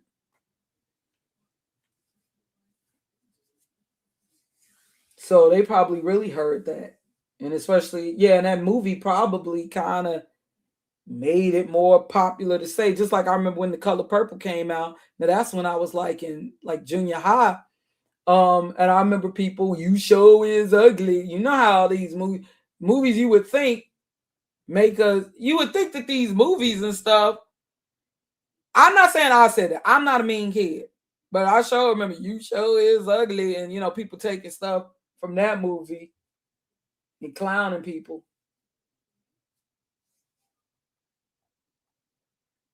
Yes, it's a slur. Yeah, definitely meant to be offensive. He said, I think Aaliyah was one of the first celebrities to sport Tommy in an ad. Someone face checked me on it.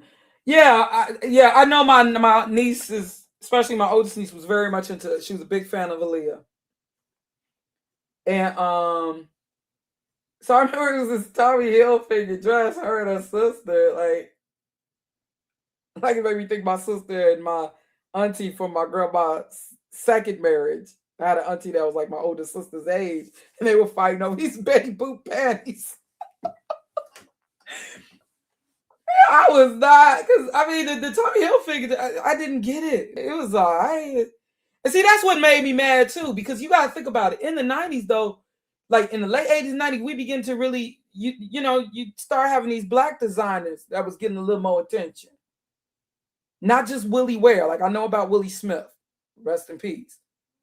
But he was more of a mainstream. He just happened to be black. But now you got these more urban designers. And then, also hip hop started with Naughty by Nature and stuff. But you start with Fat Farm, Carl Kanai, remember? Of course, what's the dude with the Prince? Dapper Dan. But that's what made me mad with black people. Just when you had black designers getting shine, and because I'm telling you, in the 80s, it was all about some non-black designer. It was all about Giorgio Armani. It was all about Calvin Klein. It was all about Gucci, and all about these white designers. Even Run DMC had to say in their song, Calvin Klein, no friend of mine. Don't want nobody's name on my behind. That was the thing in the 80s. Even I took up a class, The Theory of Fashion, and they were talking about how in the 80s, they were talking about, when we got around to the 80s, we went from era to era, from the Sumerian Mesopotamia era, BC time, all the way up to the 80s. Everybody started chuckling when they got to the 80s. Everybody in the classroom was chuckling when we got to the 80s. And, teacher would have a projector screen and the images and all that. But, they talked about how in the 80s, that's when people begin to, it was like part of fashion to sport a designer name. Like before that, like you had the Christian Dior, like the cocktail dress and all that, but you didn't see a big sign, Christian Dior. In the 80s, that was the thing. You had to showing Polo, Ralph Lauren Polo. You had to see either the symbol or the name, like with the jeans, Gloria Vanderbilt across your booty, Calvin Klein, the Nike swish, the Polo. and people, is it authentic? Is it an authentic polo? And I'm talking, this was male. I mean, you could tell it was a materialistic time, even though people was broke. That's what didn't make sense. That was the time of food pantries. The rich got richer and the poor got poorer, but it was so materialistic. It didn't make no sense. That just didn't make no sense. And as a kid, mostly you going to school in the 80s, oh, that was a lot of damn pressure. I didn't even care for clothes like that. But they made you feel, and then me being broke, my family being broke, and we got all these kids, my mom couldn't, Oh, it was a big deal in the 80s. Polo. Big deal in the 80s. Yeah, and people would be like it had to be authentic. If it wasn't, I'm telling you, my sister had a banging shape, cute shape. But she had these jeans, and they were Giovanni jeans. And it looked like she was real cute in them. But they were clowning her because it wasn't designer. It wasn't one of the, let me see if they still got Giovanni jeans. It wasn't the big names. In the early 80s, blue jeans. I was so happy when I got in 83 my first blue jeans for school, and it was some Bonjour. They were Bonjour jeans, but that was like people for real. And them jeans, I found something, but it was cute. She looked cute, but the fact that's how serious people were with this shit. It was just in the hood when we broke, and that was the thing. You were being enticed with all this showing off with, But people are broke. You got shows like Lifestyles of the Rich and Famous and Dynasty and Dallas, and the people broke and they're hungry. The rich got richer and the poor got poorer. Eventually it all came, people started. Yeah, that's why you have people like John Cougar Mellencamp making the songs that they would, those all these tax breaks for the rich. Yeah, and then so what eventually happened is the fashion violence. This started when I was in high school, like early 90s.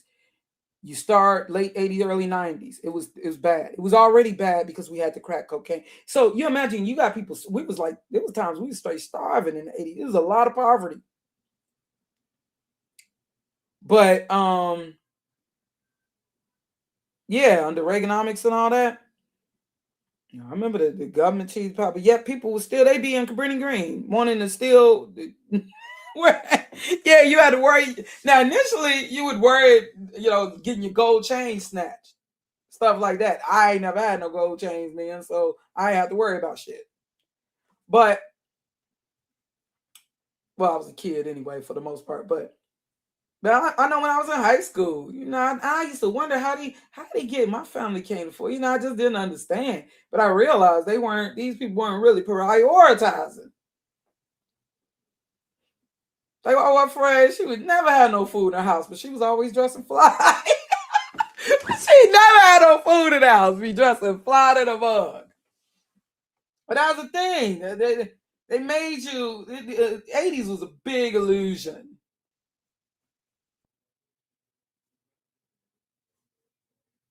I remember I got my Bonjour jeans, but my booty wasn't quite like my sister's booty. And I was disappointed. There we go. Yeah, oh my gosh, this was the label. Yeah, I had they look. Oh my gosh, my first designer jeans. And then later, I remember when I was in high school, it was the Guess jeans. Oh my God. Guess make your booty look good, even if you ain't really got no booty. I just remember I was disappointed, even though I was a kid. My sister was a teenager. Like, why my booty ain't like her booty? I was so happy to get this look. I took my school picture. I wish I could find that school picture. In these Bonjour jeans, and that little, the little ruffled shirt, them ruffles of the 80s. I had some Bonjour jeans. I was happy that mom was able to get me.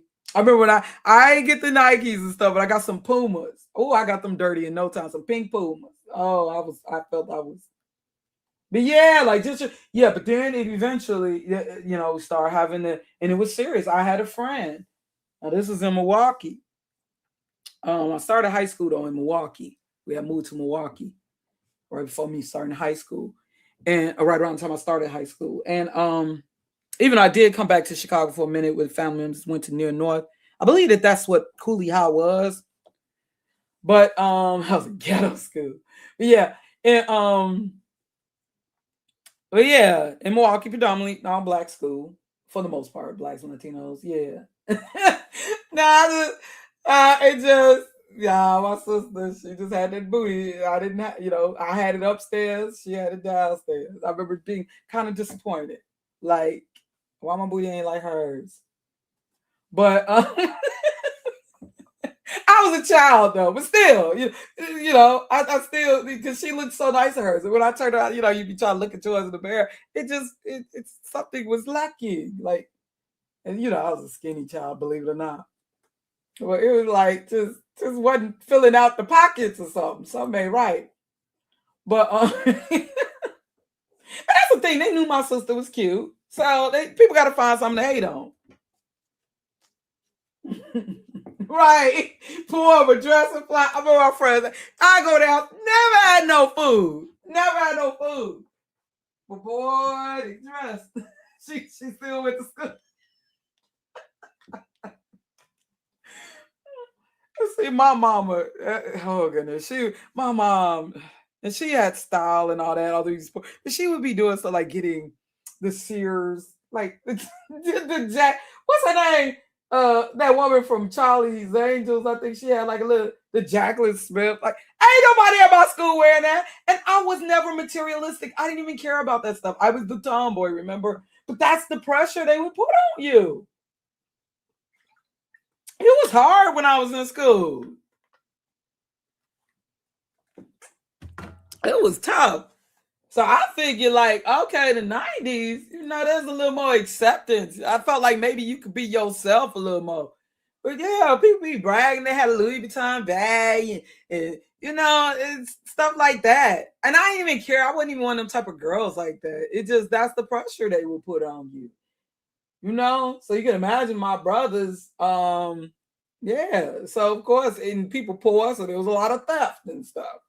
But yeah, then it just started getting just terrible. Yeah, and that's the thing too. So you got people starving, and all of a sudden you got an offer to make $500 a day, selling dope. So a lot of people start selling, and and you understand, like, it was a materialistic time. You think of the song Lottie Dottie with Slick Rick. All he was doing was brag. I got the Johnson baby. It was like a thing to say brand names, and they did that again in the 2000s. I got the Johnson baby powder and the Polo cologne, fresh dressed like $1 million, threw on the Valley shoes and the fly green socks.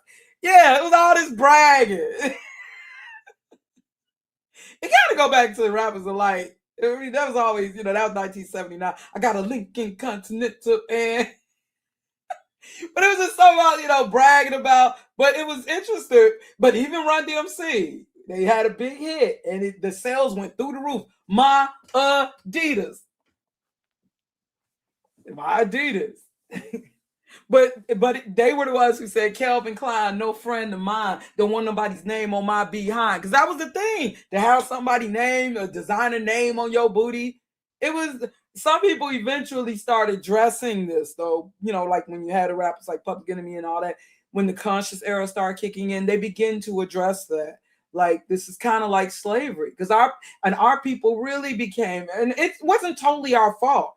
Because you had people being you had shows like before there was Cribs, there was Lifestyles of Rich and Famous, there was Dynasty, there was Dallas, there was all this promotion of materialism and stuff.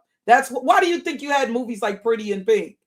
And then the rich kids acting like, because they started this, okay, see, you gotta understand, the 60s and 70s, the 60s, late 60s, early 70s, that period of, we're for the poor and that period was over. I think the whole Patty Hearst kidnapping and then the Jonestown incident, I think that was the nail in the coffin. Nobody gave a damn. By the 80s, nobody gave a damn anymore about the poor. Okay, well, there was the USA for Africa. Yeah, and there was, but that's why you think they started, the Farm Aid and the Live Aid and all that stuff. Yeah, and then that's another thing too. When you saw what was going on in Africa, You couldn't feel sorry for yourself. We saw that special on BBC showing the starvation in Ethiopia. Even in the song Beat Street, he was talking Melly Mel, where he was talking about, and the children in Africa don't even eat, flies on their faces, they're living like mice in the houses that'll make the ghetto look nice. So yeah, it's like after we were seeing what was going on in the world, you couldn't feel sorry for yourself.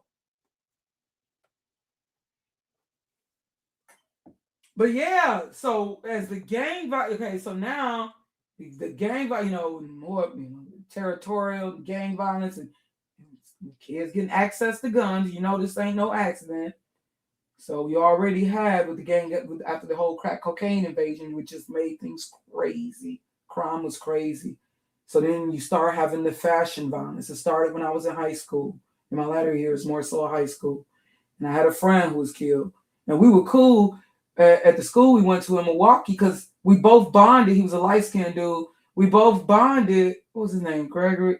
Yeah, we had bonded because we were both from Chicago, right? And so we sat together and we were friends and everything. And yeah, I remember hearing, like, it was a year or so, like what was this, like 1991 or something? Yeah, they had came out with the first $100 felines or something. They were patent leather felines. Let me see. And they were the first feline shoes. So it was a big deal, right?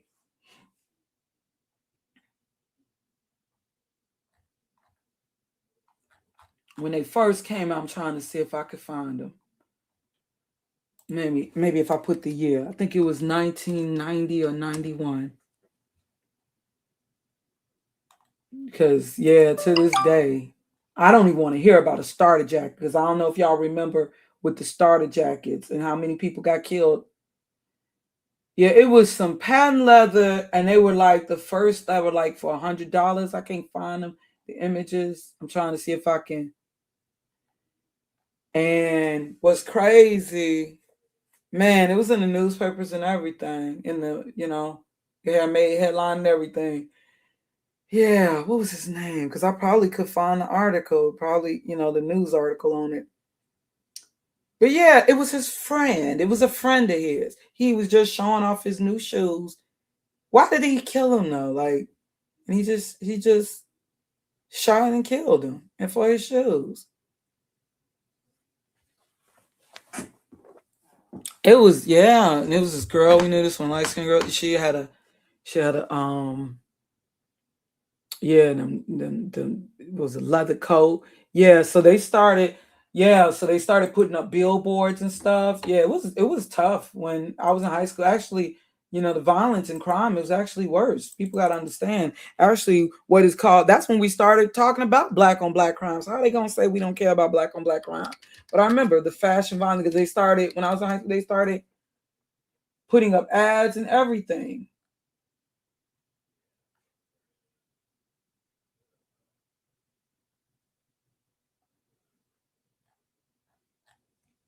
Let me see. Do I put it was more so early 90s. Because this is how the result of materialism. I'm not saying that's an excuse but you start, maybe I'll find the starter jackets. Because I remember, I don't know if that was true, but them saying that a baby got killed. I don't even want to think about that. I remember I was walking, me with my friend at night, and I remember we were like, it was New Year's Eve. It was right around the time I got pregnant. But we were afraid to walk around. We was like, the shoes you got on. We were scared to walk without our friend because, we had got caught out there. I'm hanging with my friends and we got caught out there. And it was New Year's Eve. And we noticed dudes looking at our friend's shoes. And we were seriously scared. Yeah, they talking about it. Yeah, the starter jacket. The most dangerous jacket to wear in the 90s. Yeah, I remember. Yeah, people literally getting killed over this. But I remember here, I don't know if it's true. I really hope not. They were saying like a baby, even like a little child got killed over. I'm talking a baby. Now that could have been exaggeration. But yeah, it was some fila shoes. My friend got killed over. That was so terrible. Man, he was so cool. Like, we were friends. And we just budded because, you know, we would sit together, talk about Chicago, just like me and my friend Wrestler, we just, yeah, so we bonded and stuff. And yeah, for me to, the shocking history of starter jackets. Yeah, the most dangerous. I remember me and my guy, we had like matching triple goose, my ex, back in the 90s. And I was grown at this time. We had like, yeah, I can't even understand it. I don't even want to, I wouldn't even, yeah, I don't even understand it. But it was like a thing. Yeah, and people were seriously getting, yeah, they had to put up magazine, they had to put up, yeah, see, this says 1990. Your sneakers or your, like, look, they got sports, they had to put up signs. And that's, I think that's when they started the idea of uniforms in public schools. Now, when I was in school, we weren't wearing no uniform. Only people that wore uniforms is if you like went to Catholic school or something like that. Only restriction we had, of course, you could be dressing like a total, you know, naked. But only restriction I remember in '84, they, you know, the little spike bracelets and stuff. Like you'd see Madonna, and that was the only restriction we really had. The spike bracelets and stuff we couldn't wear if it had spikes on it. Yeah, when I was a kid and in high school, the only people uniform were like if you were at like a boarding school or something or Catholic school. Yeah, I think that's why they started probably sometime in the 90s with the uniform schools. Yeah, because it was that bad. People were seriously getting um and people not wanting to give up they jack. So we had to be schooled on, you know, you give you, yeah, it was terrible. And for so many people to say that they personally know somebody, whether they was robbed or in many cases, like this one light skinned girl we knew, and she was just straight up killed. He shot her in the neck. And my friend, he was shot in the head by his friend. I don't even understand that. Over the shoes.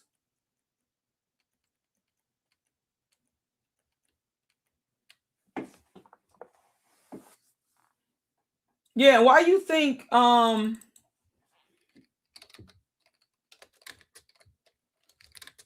gosh, I can't, my keypad.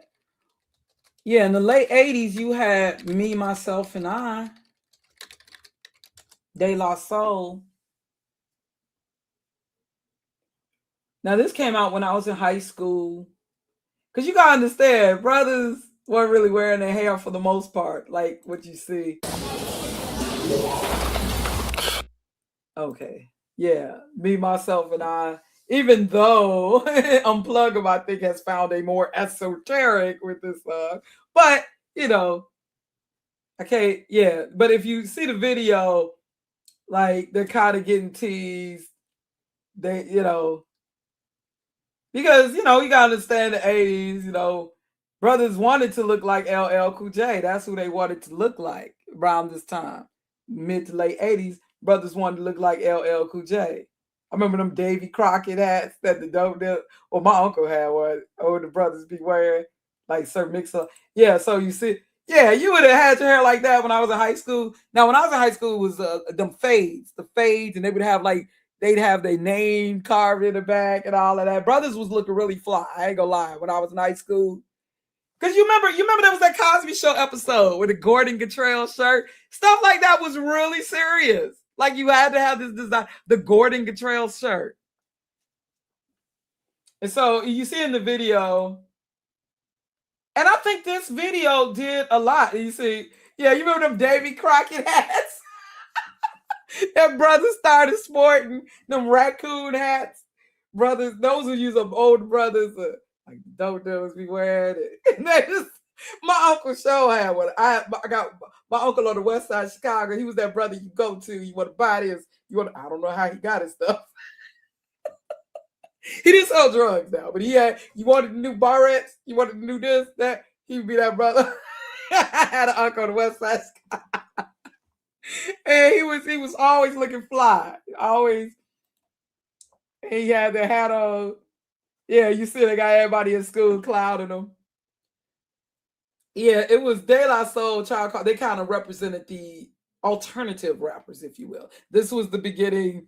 These were the early alternative rappers, a Tribe Called Quest. And I always said, at first I wasn't into it, but I did like this song because De La Soul would use funky music like they use in Parliament Funkadelic. But at first I couldn't get with a Tribe Called Quest. Left by while I didn't else the gun. I was like, this is weird. I can't get with this. So yeah, I think this did kind of change how this video did do. Yeah, you see it like clouding them in school and stuff. Oh yeah, those girls, we wanted to look like Salt and Pepper. I wouldn't even really, but I never really liked door knocker earrings. Like Rolla. My uncle was fly though. Yeah, he be that person. I got you. These new barrettes, these new. I to this day don't know where he got his things, but yeah,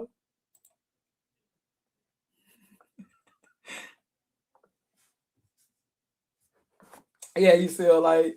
And I remember this came out when I was in high school. It's just we watching TV Rounds Rap City. So it's kind of, this was the look of like 85, 86, what you see there.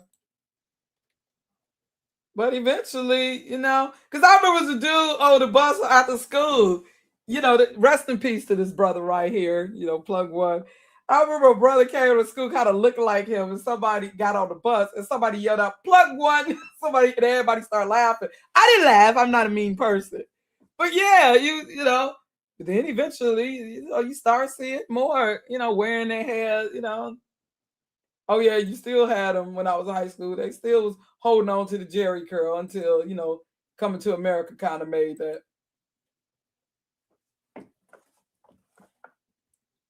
But see, dressing like this and dressing, that was seen as. But I don't know, there was this thing that happened in the late 80s, almost like they were tapping into the 60s or something, like the late 60s.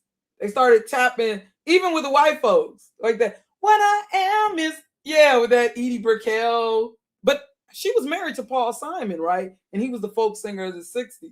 So, it was almost like a folk, it was kind of a revival in the 90s. Like they were tapping into the 60s, late 60s. But it was about the gold chain. Yeah, you see that making fun of.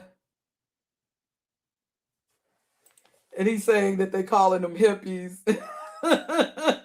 So some people call this hippie rap, but it was funky. See, what helped them is that what helped De La Soul, they were using the samples like Parliament Funkadelic and stuff. I don't know, because at first I wasn't feeling Tribe Called Quest. I said this is the kind of stuff. I said this is the kind of rap songs that the cast of A Different World. I ain't had nothing against it necessarily. Like they would be more into the native tongues, and all this stuff. That's what I said. But eventually, then I started feeling Tribe Called Quest. I think it started with Bonita Applebum, but see, they were using that sample. But that earlier stuff, like De La Soul, Potholes in My Lawn, when that stuff would come on MTV. Oh, Yo MTV Raps or Rap City, that's time to go to the bathroom or something. I wasn't feeling it at first. Don't call me ignorant. It got to be a little funky. But see, with this song, this became a big hit because one of the reasons it was using the Parliament Funkadelic sample, not just, we all love that. But they were also the first rappers to really, when they started confronting sampling, because De La Soul, they was sampling from white artists from the 60s, like the Turtles and stuff, which was something we usually didn't do in hip hop. So that, showing the crotch grabbing, boombox carrying brothers and stuff, And and then eventually this started looking tacky. It started, because you remember Salt and Pepper's Express Yourself, and they were saying, where go chains, and I think that's what's wacky. And then also you had the same time this came out, 1989, I was in high school, you had the movie, I'm Going to Get You Sucker, where they were making fun of instead of OD, even though it was a serious time with the crack cocaine and stuff, but his brother OG, like over gold. Because it was, you gotta understand. Oh, I think Slick Rick was the worst with the gold. He was like Mr. T with all the gold. You had LL Cool J, all the gold chains.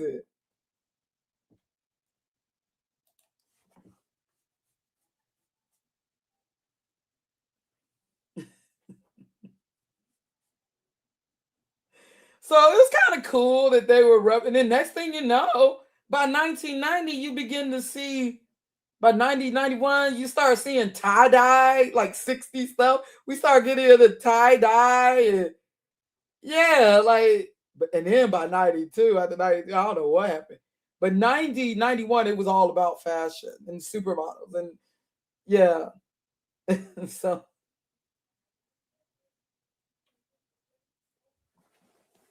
I don't know, it kind of, yeah, you gotta understand also they start promoting Afrocentricism, the conscious era. So it's funny how one video can just totally change how people see things. One music video or can change. And then just like the year before, the Jerry curl was made fun of in Coming to America. But yeah, it was hard in high school. Like, man, you could get straight up. So I thought, and you gotta understand, these were the years I was in high school, and I found I was broke. So this led to people stealing.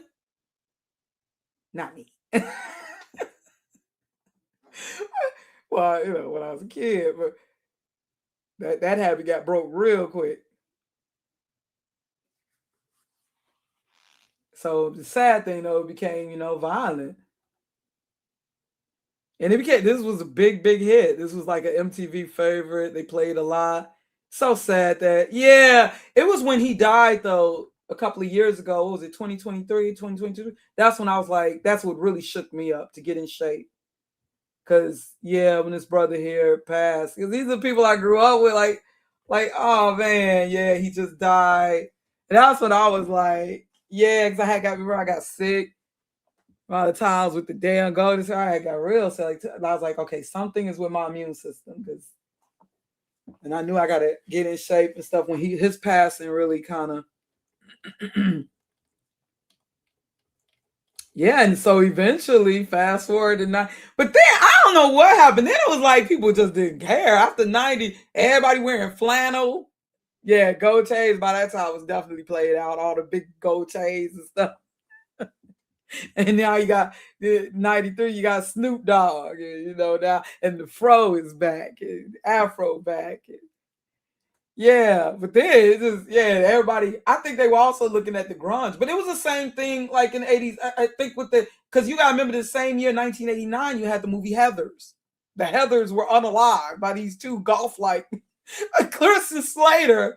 Oh my gosh, that movie was darker than I realized. Heathers. So, of course, why do you think they had Hillary? I really think that Clueless was based on Hillary. But I think that Hillary Banks' character on The Fresh Prince of Bel-Air, I think she inspired Alicia Silverstone's character in Clueless.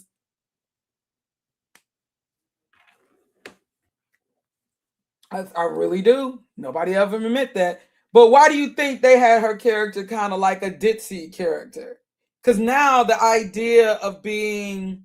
It had begun to be the idea of being materialistic. It became shallow. It became, you know what I'm saying?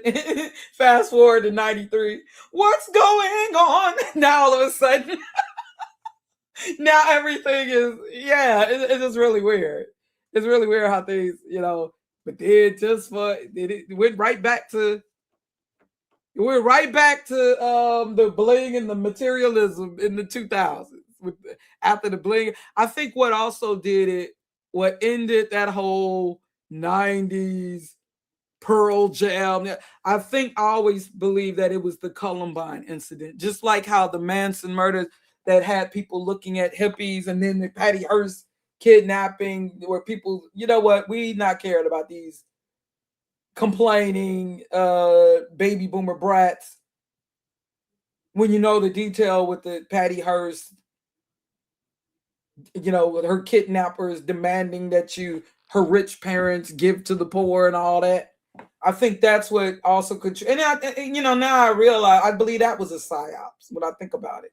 The whole thing with the Symbionese army. So this is giving, to help give militant groups and, these groups that were supposedly for the poor, they're now being seen as commies, and just like with the and then, and imagine too, the Jonestown. And so they, started in the 80s, promoting people like Rush Limbaugh speaking on behalf of the overprivileged. Like, there's nothing wrong with being privileged. I think that was the mentality of the 80s.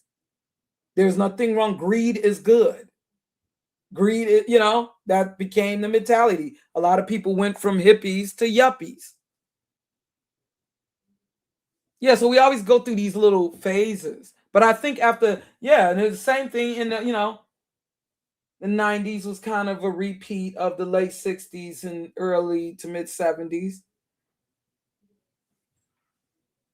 And then you go through, then you had the bling era, kind of like when you think of the disco. People's not giving a damn no more. It going into the 80s, which is more so like, as we went more into the 2000s, it was like a repeat. We're materialistic again. Okay, we're shallow again. Nothing wrong. You got P. Diddy say he go to his church, has gold-plated seats, because, you got these preachers even flying jets and all this. It just repeats itself again. I still think the 80s was probably the worst. Yeah, but I thought that's all. So I really didn't think, like, if you were a millennial, like if you were school, like high school, mostly in the 90s, or at least like the mid 90s more so, I would have thought that things were, I mean, there's always going to be material. Like, you got the movie Clueless. That was like right in the middle. That was like 94, when it was definitely, still kind of grunge alternative. And you got this movie Clueless. And see, me as a Gen Xer at that time, and, because I was one of those who, like, never really materialistic and stuff. So I didn't get it. My mama, a baby boomer, and my nieces, millennials from the 80s, they loved Clueless. They used to love watching that. Like Tasha and my mom, they loved watching Clueless. My mama could not get me to really, I didn't get it. I still don't really get, it's all right.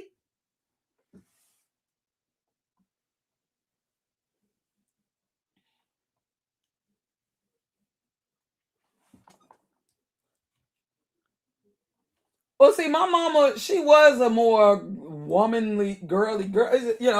My mama was never the type to wear jeans. She was the type to wear slacks and the Jacqueline Smith collection and stuff. My mother was not no jeans wear. Like,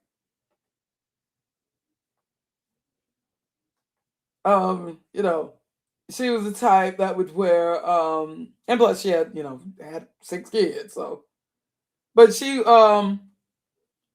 well, actually 7, but, but she would be wearing, like, that's the thing. What my mom wore was actually quality. It just, when, like, she would get me some things when she did get, it would be nice and quality. It's just, it wasn't in the hood. They, like my mom getting me the Jacqueline Smith, and that was still seen as like that was still seen on a Kmart level. That was the thing. You get taunted if they found out you was shopping at Kmart, Zayre. In Chicago, we had Zayre and Kmart. And I did used to like some 9-Inch Nails. Now, I wouldn't mess with that music, but I wouldn't mess with Trent Reznor now, But yeah, so that's the thing. That's what I felt like with Clueless. Like, people like that. Like, I felt that they were laughing at people like that now. You know what I'm saying?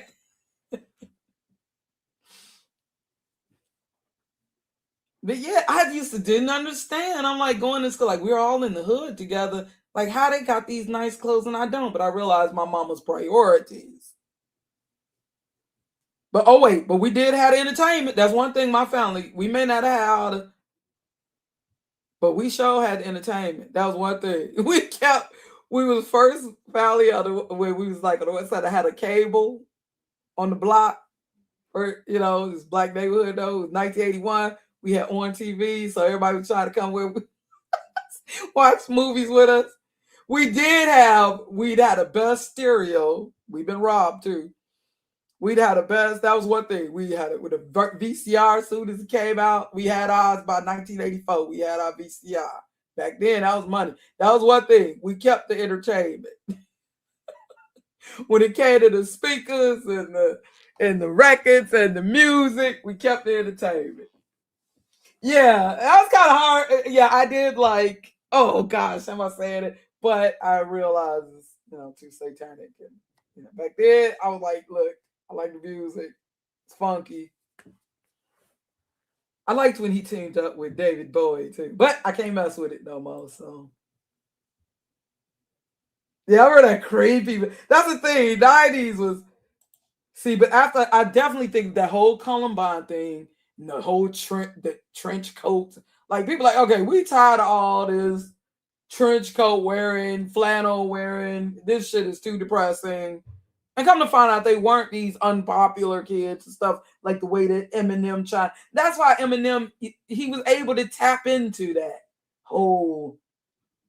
Yeah, but it is true. It is very true what they said on what Brett Michaels said on that documentary on the whole death to metal. See, that's the thing. Metal was definitely heavy metal of the 80s. It was definitely about glam and wasn't exactly the way it was in the 70s, like with Black Sabbath, but it was about, just having fun. And I think because 80s, it was this illusion, it was about fantasy, even if you don't have it. And I think that's because it was them baby boomers. It's mainly them late baby boomers. All they wanted to do was party.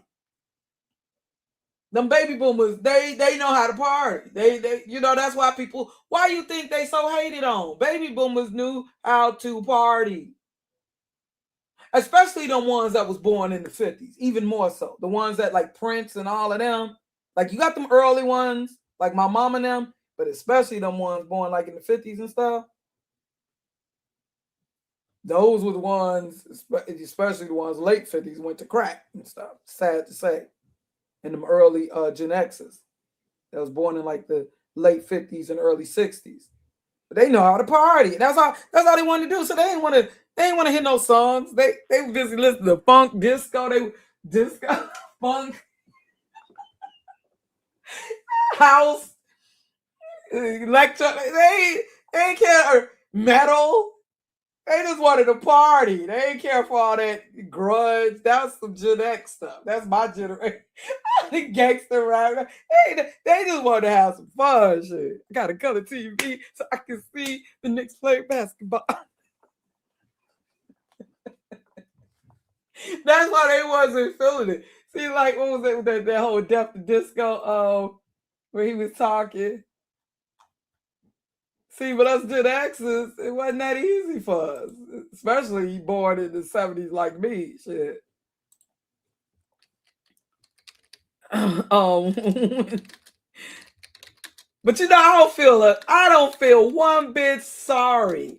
I don't feel a bit sorry for these rock. These were the very same kids who was all disco. These were the very same people, young adults and kids, that was all deaf to disco. These baby boomers and early Gen X, well, mostly baby boomers, late, these white ones that was all in. And so much the better. Yeah, see, that's why the baby boomers are hated all. So they just wanted to have fun. Like they said, they understood life sucks. But the problem is, this is what was ingrained in my generation. Like life sucks, and come to find out the whole sucks thing. It was supposedly, I don't like using that term, homophobic. word disco and the trend and everything. It was becoming a laughable thing. Oh no, it wasn't the disco. It was when metal ruled the world. Yeah. See, the very same people. Bring me rock and roll. Yeah, yeah. See, it wasn't fun when your party is disturbed. So I can't feel sorry for them. Time that things Because yeah, it was a new generation. I had just turned an adult when Smells Like Teen Spirit came out. So I was like, this is interesting. world Unfortunately, the rug got. I think the mistake a lot of the bands made was that they would spend all their money. Unfortunately, the rug got pulled out from under us, and we pulled it out from under ourselves. Vince, he sense the band. And with everything, when it's too much, it's like just like with disco, too much decadence. Oh boy, you see this stuff gonna pop up. Gonna be recommended to me no matter what. Of course, it plays itself out. The bands got, the more excess they had tried. Yeah, of course, it's always the same story, the excess. Killed the whole It's the case with my band. We came from nothing. And then we all got big, huge houses. I had a couple Mercedes-Benz. You go Same story. This happens over and over again. buy a fast car. So I went and bought a... How dare y'all even try to laugh at the hip-hop artists? That's why I'm tripping. Like people that were talking about cribs. Yeah, it was a lot of showing out, but I'm like, I remember with Lifestyles of the Rich and Famous. How was that? Y'all was showing y'all asses in the 80s. They was showing out, okay, while people poor and shit. And that's why black kids in trying to copy them, even in doing crack. They were trying to be like the rich people doing cocaine. That's why you had these rappers with Snow and Ski, because like Ice-T said, it made you, they felt that because it was only the rich that could do cocaine, right? So that's all it was. Black kids. I'm not trying to take away personal responsibility, but they were trying to copy the rich white kids and what they were doing. Even putting Snow and Ski and all that in their names. A lot of them rappers. Joe Ski Love, Cool, Cool Rock Ski, Rock, and all that. Pantera. And then things started going. That's the 80s was purely, it was so much assimilation in the 80s. So much assimilation. They forgot totally everything. All that, say it loud, all of that was gone. It was all about assimilating. Even my family and moving to, I know with my mama, I think it was more about now she wanted to get full custody of my niece. And she had to prove that she had a stable home. I believe that's my mom's real reason for moving to the suburbs. But at that time, I kind of took it as my mom assimilated because I hated that my mom moved to the suburbs around early, like December 84, or January 85. A little sideways, and maybe the money wasn't coming in as much. The bands aren't selling records anymore. They're going on the road. They can't pay for the tour bus. They can't pay for hotel rooms. Vince, he like. Okay, so they talk about how they were spending money on girls and cars, and they came from that. It's funny how they can't understand it with our people when we do that. Oh, it's a shame. That's why I got disappointed with Oprah when she was with Tony Braxton and Nitty with MCR. Are you broke? That's when Oprah pissed me off. Renting. Started catching up with a lot of people. The career wasn't panning out the way you would hope and ended up being far shorter. That was part of our downfall. Oh, yeah. And the music was very misogynist, just like how they criticize rap. I had to tell people, it was like with the Meek Mill thing. And I'm not saying that we shouldn't say nothing. We need to only worry about white folks and not confront them. I'm not saying it. But when it was a white black woman, this is how you want to see yourself and get like chastised. You remember the whole thing with the Meek Mills tour, and then I was a divester claiming white men would never show their women like that. Are you out your mind? Like I remember with the heavy metal, like, so I had to do a video show like this is Motley Crue, girls. They were showing this when I was a kid on MTV in a strip club. Are you kidding me? Rap wasn't doing anything like that at the time. Rap was making songs talking about violence is bad and stuff. Fortunately, the rug got pulled out from under us. The baddest you got was LL Cool J's I'm Bad. And we pulled it out from under ourselves, ironically. Ooh, let me tell you what I want. Metal was all about groupies, excess, no political stance whatsoever. Just let's all have a real good time. And then the whole Seattle scene happened. You gotta understand, now my generation, or those, you still have the young Gen X's like Usher and all them, but I'm talking Gen X's like us, more so from the heart of Generation X, like from the early to mid 70s. So you gotta understand the people like my age, Tupac Shakur, Kurt Cobain, those Gen X's, the depressed ones. Yeah, we were adults now. So of course the music was going to be different because we had a different experience. Because you now have a lot of broke ass white kids and shit. And we started hearing this drony kind of depressing but very socially relevant kind of music coming out of Seattle. It wasn't. It's crazy. All three of those people they just showed are dead. I believe they unalived themselves, or dude from Stone Temple Pilots. Wasn't that him who's dead? From Soundgarden, Chris Cornell, and of course Kurt Cobain. All three of them dead. That's crazy. But when they did this came out, when this come out, like 2005 or something? I think at least two of them were still alive. Very socially relevant kind of music coming out of Seattle. It was a big threat. It was a big threat to the metal kings here. I think that the turning point from metal ruling the world into grunge ruling the world was the song Smells Like Teen Spirit. I remember first I was like, okay. I knew that something was about to change. And around the same time, 1992, around the same time, by late 1992, gangsta was beginning to go mainstream and not just underground. No coinky dink. Also, this is the very year that house music legends, around this time, Larry Levan and Ron Hardy of Chicago, they both died around this time. OD. So house music was not, the dance music that we kind of knew with the house, that wasn't really cool so much no more. No coinky dink. Yeah, I hear you. I hear you, Reef. No. Yeah, no, but still, I mean, even with the black music, when you look at hip hop, that's why I was saying, is it a coinky dink around this very same time?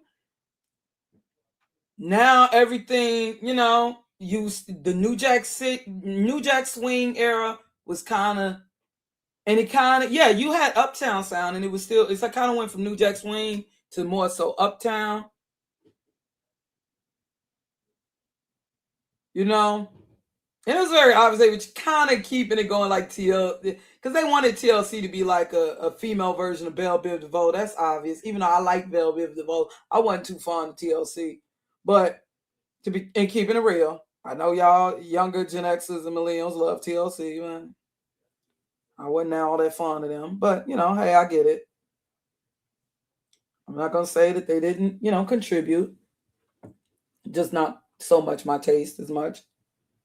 But yeah, I mean, when you think about it, because think about it, we had in hip hop, like in black music, you had of course R&B, soul still, R&B still, soul still, but now it became more danceable. It was, New Jack Swing, MC Hammer, and you know what I'm saying? And then eventually, and there was room for it all. You like somebody said, you had the 2 Live Crew, but it was underground. NWO, all that stuff, it was underground. But you still had Kid and Play. You still had the, Salt and Pepper Shake Your Thing. We still, like when I was in high school, we was dancing, and that was a big deal. 80s was dance. There's a lot of dancing in the 80s. There's a lot of movies about dancing. Footloose, Flashdance, Breaking, Beat Street, Wild Style, Girls Just Want to Have Fun, Dirty Dance. It was all these movies about dancing. Dancing was a big thing. But by the 90s, especially after 92, and then you already had the LA Riots, you had the Rodney King, you had and then music, and that's when things start getting a little slow, with G-Funk, Yeah, we had gangster, like somebody said you could shake your booty loop, but then you still had Public Enemy, and you still had MC Hammer, and you still had Salt and Pepper, and you still had Kid and Play, and you still had Big Daddy Kane, and you still had Eric B. and Rakim. You know what I'm saying? You still had DJ Quick. You still had Digital Underground. Do the Humpty Hump.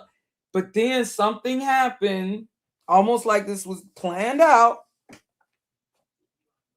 Because even as the music a lot of white kids was listening changed, it still kind of. I'm not saying this is the thing though. I will say it does seem like the music when it comes to the musicians and the songwriting, I think it did get better in a sense, but I will say because some could say that the music, I ain't gonna say it was better than the 80s. It's hard to say. I would say this: I would find myself more likely listening to rock in the 90s than I don't know, because most of the white artists I liked of the 80s, they were usually not from the United States. Very few from the United States that I was all that into. I like the ones because I was into the electron. I didn't really like only ones in the United States was maybe John Cougar Mellencamp and Cyndi Lauper, and usually the in the 80s. But I would say there were more American artists, white American artists that I liked in the 90s than in, maybe because of my age and then me now being an adult. But what they do to me, what do you mean? But yeah, it did. Yeah, because we went from, because you gotta understand, by 92, 93, the whole New Jack Swing, it was now shifted to kind of uptown, where it wasn't as, and it was, I can't say it was bad music though. And what I do like about the 90s, people wasn't so concerned about crossing over now. Whereas a lot of people in the 80s, especially by 85, there's a lot of crossing over, trying so hard to get on MTV, where they just wasn't as funky as that. So I do like that by the late 80s and 90s, funky music returned. But there was a point where, because remember, there was even a song, They Don't Dance No More, All They Do Is This. Like when I was in high school and stuff, like in the late 80s and stuff, like brothers, they wanted to dance. They wanted, New Jack Swing was popping. But I remember it was a certain point I went to clubs. Now, of course, I was an adult by now. But like you go to the club by 95, 96, brothers wasn't dancing. Like my ex, he would not dance with me. I like dancing. Brothers just sitting around looking, and it's just girls, just basically shaking whatever, the moody music come on. And brothers, like they too cool to dance now. Like that's something, like what, they think it's tap dance, like they be shugging and jiving or something. Like you think of with MC Hammer and how I don't know. And then, there was no more like Kid and Play. That was the good thing about, I will say, Usher going into the 2000s, even though I knew when he was Usher Raymond in the 90s. But that was a good thing.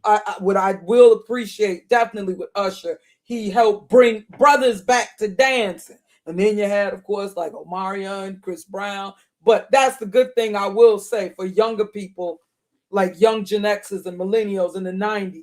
That's why I did like when Chris Brown first came out. My daughter liked him. I thought he was like a breath of fresh air, and he dancing. I know he's a jerk, but it was good to see. Like even with Omarion, with Touch, you got the Puerto Rican girl, but they were dancing though. I was good to see dancing kind of back. I used to like with that shake, that thing, with that video they dancing in the. So I'm like, man, because it had got to a certain point, especially with the hip hop started really getting, and I loved it. I ain't gonna lie, P-I-M-P-ology, but I know I'm saying it wrong. But you would come to the club, brothers just straight chill, like they only want the girls to dance or something. Like they weren't moving no more. Like everybody just got too chill. Like I say, 80s was kind of cocaine's, whereas 90s it became like weeds. Like 80s was more stimulated, except for that little period with the hush sound in the music. Everybody making ballads and stuff. But the 90s was more chill. I mean, I ain't gonna lie, I would be lying if I said I didn't love the music and stuff, but it did seem like, what one thing I definitely loved in the 90s, you had some good singing back, because there was a certain point in the 80s where you didn't necessarily have to know how to sing.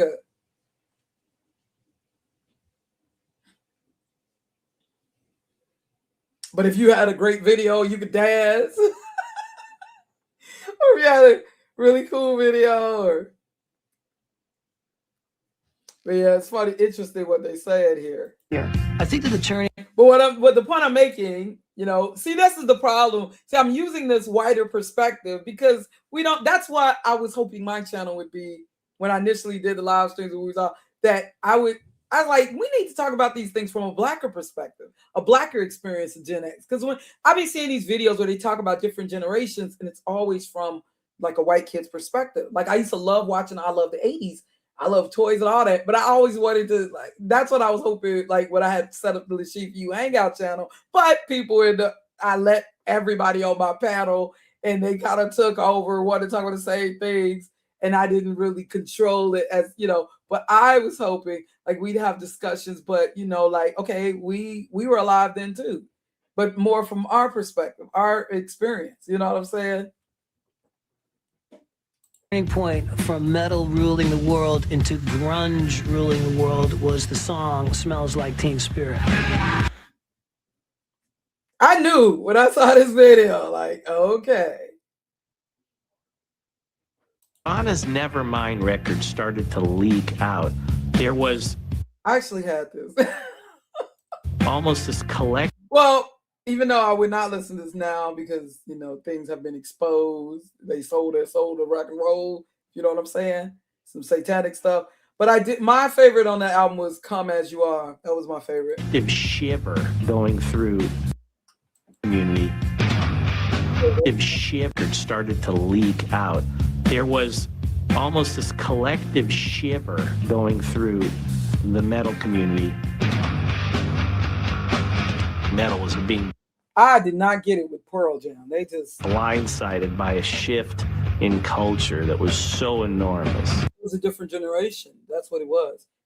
But I do think that the way that the things happen, you can't tell me that it's just a coincidence.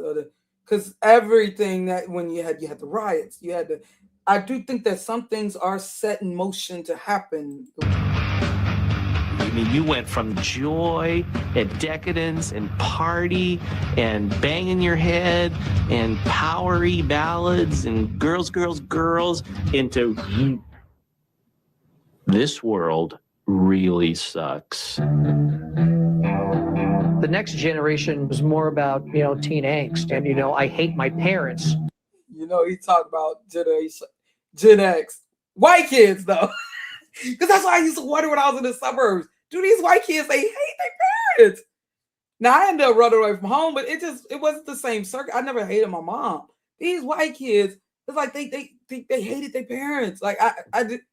Yeah, and it was a really high unaliving rate of teenagers and stuff. But also, this is the result of this was shit that Oprah Winfrey was exposing. So you saw that things were not hunky-dory in white America. And it was getting exposed. And if you notice with movies like Problem Child, which came out like 1990, it was, almost like they're making mockery of the, even though you gotta love John Ritter's character. Yeah, Pearl Jam, I just never, I'm sorry. They weren't funky enough. Or I could get with Nirvana. And even like in metal, I never really got with, but I could listen to some Guns N' Roses. And Van Halen earlier on, but yeah, like I never got into Motley Crue. Dr. Feelgood was alright. It was a little. I never got into never got into Pearl. No, nothing that Pearl Jam. That was the way he, I don't know, his voice. It was too depressing. That was just too depressing. And what was a video came out late 80s? It was telling you what was to come in the 90s. That kid was around my age at the time. It's the end of the world. That's where you remember REM showing the apocalypse and stuff. See, this is the mentality. Okay, I did kind of like Sandman by Metallica. Actually, they felt the Rockheads felt that Metallica kind of sold out with that. Because you remember before they weren't about doing videos? Yeah, that Jeremy, and they used to play that on the box. I'm like, who is requesting this? And they used to see, they would play the full video. Now, now later they edited it and stuff. I don't even think they would play that now. I mean, yeah, I'm sure you find it in YouTube, but after the Columbine thing, oh hell no. But that was depressing. But even think about it, even with the song that Brenda's Got a Baby, and yeah, stuff was just changing. Like, I mean, you had hip hop songs like this. The funny thing, you'd had them rap songs in the 80s. They be talking about reality, like Fast Life by Dr. Jekyll, Mr. Hyde, but they still make it like danceable.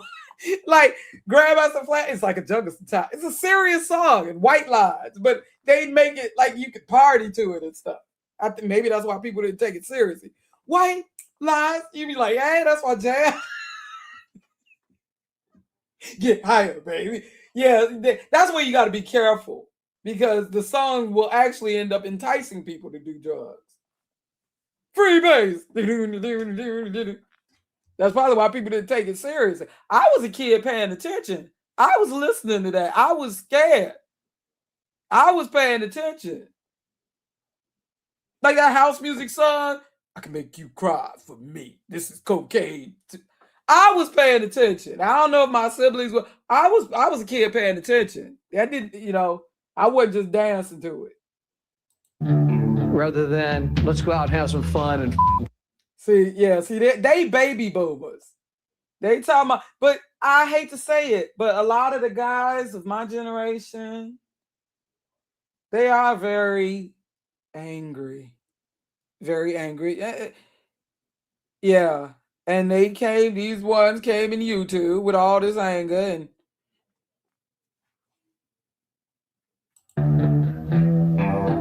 the next generation was more about, teen angst and, I hate my parents rather than let's go out and have some fun and chicks. Nothing killed hair metal. It was grunge marketing that affected us. They started to market anger and depression. Do y'all think that's true? Just like now see, we're using a wider example here. Do you think, now when I think about it, yeah, this is very possible. Do you believe that they were purposely marketing depression and anger and all that stuff? You can't tell me. We know that in the 60s, with all that psychedelia, they said that there have been documentaries. I took up a theory in fashion. They knew they purposely would be using, like in the 60s, in the late 60s, they knew what they were doing in the commercials, even giving you, like psychedelia images. They knew exactly what they were doing. This was not no coincidence. Like if you really, now I wasn't alive in the 60s, but when you really study, pop culture during these, look at the timeline and stuff, and nothing shifts. Like when you look at, let's say, how people were dressing and looking and what they in 1962 and then compare it to 1966, nothing shifts like that. Nothing, it don't shift like that. You best believe the media has something to do with this. And I think that they plan these things out perhaps decades ahead of time. We are dealing with some witches and stuff. I think that they be planning out, because when I really think about it, and when I already know that when I was in the girls' homes and stuff, when I was a teenager, late 80s, early, you already had these white kids. Yeah, they were very, the teenage unaliving rate, it was mainly white kids. It was very, very high.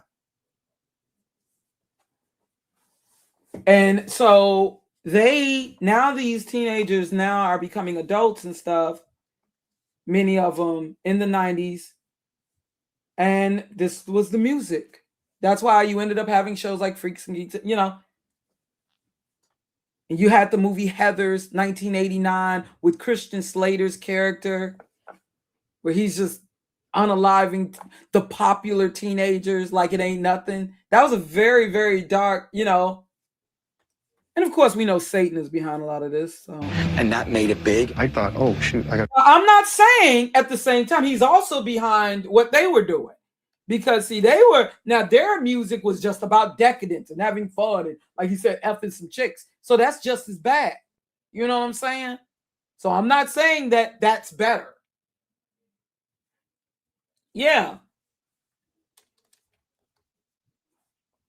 Like they knew it was the perfect time for the bling era, and P. Diddy, he was the person leading the way after it was perfect timing after the death of Pac and Biggie. It was, yeah, because that was a kind of, it wasn't a cool period. And then all of a sudden, you know, P. Diddy, you know, he's like they say, he's the one leading the parade. And just like, you know, after, you know, the whole Columbine, you already had, you know, you had the death of Kurt Cobain, and then years, you know, then with that, then got different people, got from Blind Melon, heroin overdose, and all this. And so then, you know, after the Columbine, and it was the perfect time for like Smash Mouth, and you know, hey now, you're a rock star, get together. You know, and he even said himself, and he's a Gen Xer, he even said himself that he made the song because, you know, it's like, you know, needed something uplifting. He said it himself. Chicks. Hate. The next generation was more about, you know, teen angst and, you know, I hate my parents rather than let's go out and have some fun and chicks. Nothing killed hair metal. It was grunge marketing that affected us. They started to market anger and depression, and that made it big. I thought, oh, shoot, I got to go buy a flannel shirt and stop using Aquanet. I didn't like it. I still don't like it. I never understood about singing about how your life is when everybody knows their lives are up. And there are people, if you ever look at the comments, and just like with that movie The Wrestler with Mickey Rourke being a baby boomer, and he was saying, you know, like that part where they were listening to the old 80s metal, they're listening to Rat Round and Round, him and what's her name, the actress Marissa Tomei, and they're reminiscing, and then they're like, oh, those are fun times before that PUSSY Kurt Cobain came along. Yeah, because there's a lot of people, even though, yeah, there are those who, but there are a lot of people who kind of use him as this. This represents. You would think they would be blaming the rap. No, they kind of blame him for ending the fun. You know what I'm saying?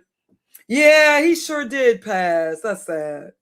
Yeah, I had nothing against it. Hey now, you're a rock star. I remember I was talking to my niece, my oldest niece, Nikki and Millennia. I said, see, y'all had it. My generation, I said, y'all had, hey now, you're a rock star, get your game. See, we were told the reality. I feel bad for the millennials because, you know. And so my niece was like, she was kind of offended, like, what's wrong with that? What's wrong with that? You know, I wasn't saying anything wrong with it. I'm just saying, I feel bad because millennials, they were made to, they, you know, see what we were told, my generation and shit. That's the only thing with the baby boomers. They did kind of, you know, but this idea, like I just kind of debated my husband, this idea that the baby boomers, they all had it easy. Like I had to tell my husband too, because he was showing me these little videos they making. I'm like, first of all, there are a lot of times they talk about white people. Okay. And I'm not saying, but the thing I respect with the baby boomers, you know, and they're different baby boomers. What that y'all say they call the Joneses? A lot of times they're not thinking, you know, the baby boomers like from the early 60s and stuff, and you know, late 50s, the ones who ended up being the founders of the. One thing I will say, they know how to have some fun. Woo, that's what me and my friend, being that we the baby of the family and we got all these older siblings, and my best friend, her mama was of the early silent generation.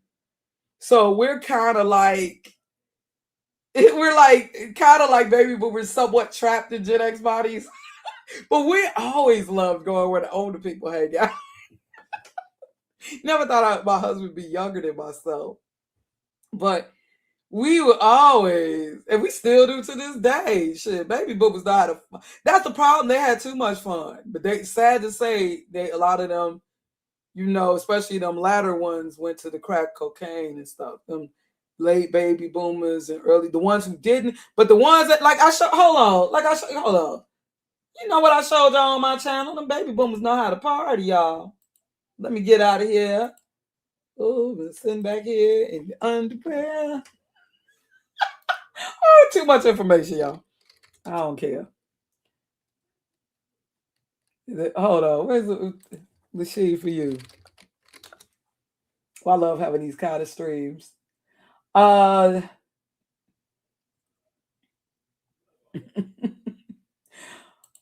boy. Yeah, just in a silly mood. But yeah, just I was cracking up. Look at it. I said, is it really come to this? Are we really all the times videos we debate? We really coming to this? We losing our mind. Yeah, we just Gen X's. We hanging in here, y'all. We trying.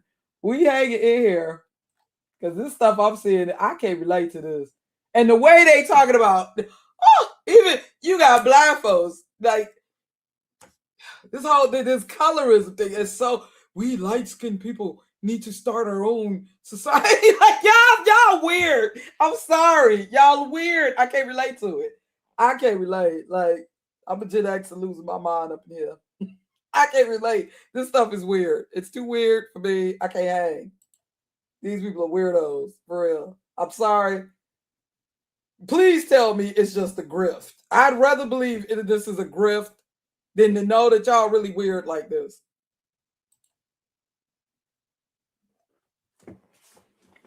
Wait, hold on. Wait. Where's my shorts at? Shoot, these people. I'll show y'all right here. Hold on. Where the brother at? The dancing. These people. Dude. I wanted to show my brother dancing. I really did. See, it's coming.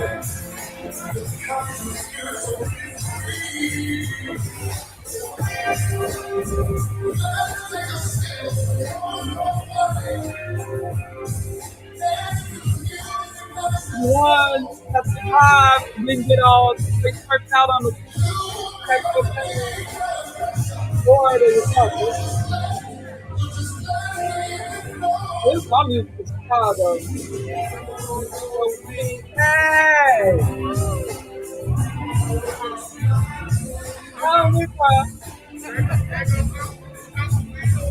My brother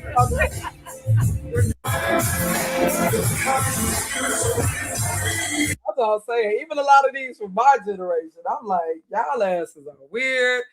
All this, you don't be like, even with the Gen X's, it's not the early Gen X's. It ain't the ones that was up in here and all that. Well, besides, I guess Tariq Nasheed. I thought Tariq Nasheed was my age, maybe a little younger than me, but apparently he is one of perhaps. No, I think he's still born in the 70s though, like 1970 maybe. But them ones like from 1965, they cool. They ain't up it. My brothers ain't up it. They ain't on this BS. He says Gen X. I'm sorry though. I don't even feel like I'm a Gen X. I am. I got the Gen X experience because they do act like we don't exist. But I hate to say it, but some of these ones, mainly males, from my generation, because I realize it's the ones that have been polluting the millennials. And the millennials think they know everything. Oh my gosh. They just, I gotta let them. Even my husband, I'll be sometimes bumping heads and being a millennial. Gotta let them believe y'all know everything. They're very smart. The millennials. I like the fact, I will say that, millennials, that they just not accepting things as we accepted it so easily. I like that. But I don't know everything. All right.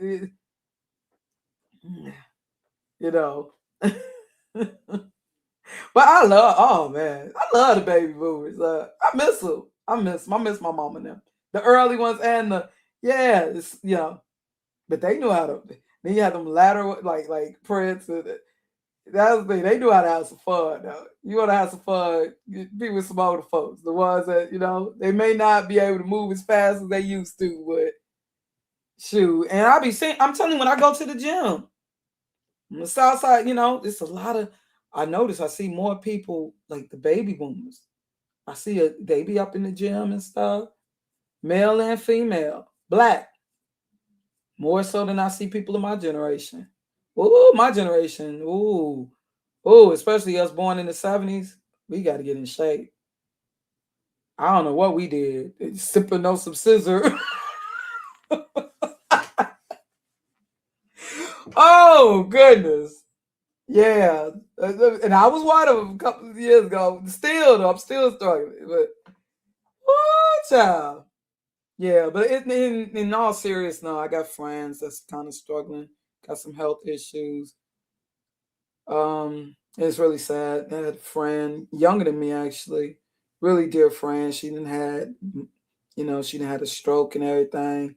So I got to really think about that. But the baby boomers who were able to make it through the whole crack and all that, they was able to get through, and it's a lot of them. So why we hating? I'm not gonna hate. But no, I mean, I can't speak. I think, remember, there are the black ones and I think there were those, especially we talking about them earlier baby boomers. Like I remember reading something that supposedly Kurt Cobain wrote saying that they had the greatest parents, the baby boomers, and they I guess of the GI generation or early silent generation, but saying that they didn't appreciate their parents. And I think, yeah, because a lot of them, and they're speaking more, thinking about white baby boomers. Because, okay, a lot of them early baby boomers who were born in the suburbs or whatever, and this was after the time of the GI Bill and all of that. And so there are some people, perhaps of my generation and younger, who don't understand why were these white people, like, for instance, those who wanted to become involved in, protests, they probably just saw them as just spoiled. They didn't appreciate what they had. And in some cases, you did have those who just wanted attention or they wanted to be a part of. But I can imagine how bored that was, especially those who lived in the suburbs, some lily white suburbs. And they're seeing all this going on now. And we got the television and stuff now. They probably were bored as hell. These all white suburbs. So I think they feel that they didn't appreciate what they had or whatever.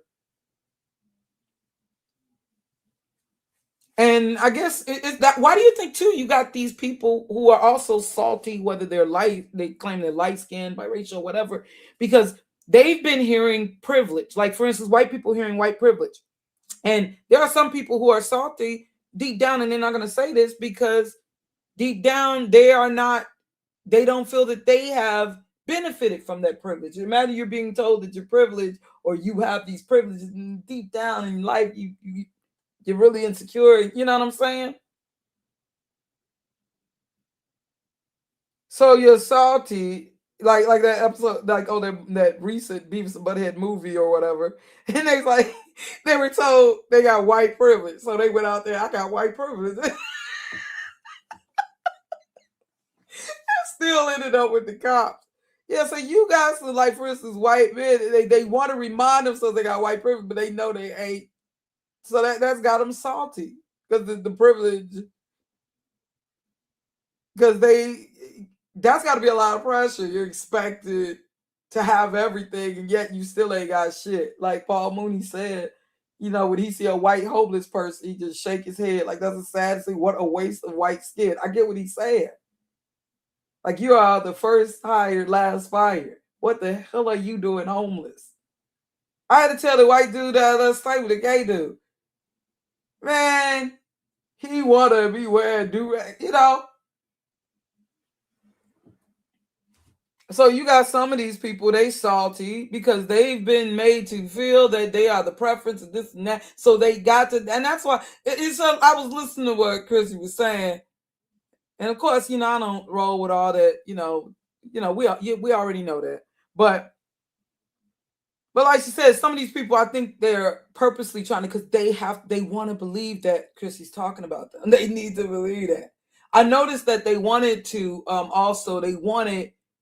they know doggone well that, like, for instance, when Chrissy is saying exotica, or if when I have said exotica, I know I was not thinking, I wasn't even just thinking, when I use that term, I wasn't thinking what these people, I wasn't even just thinking biracial. Unless we're talking somebody like a Vanity. Yeah, I wasn't thinking what they claiming. Yeah.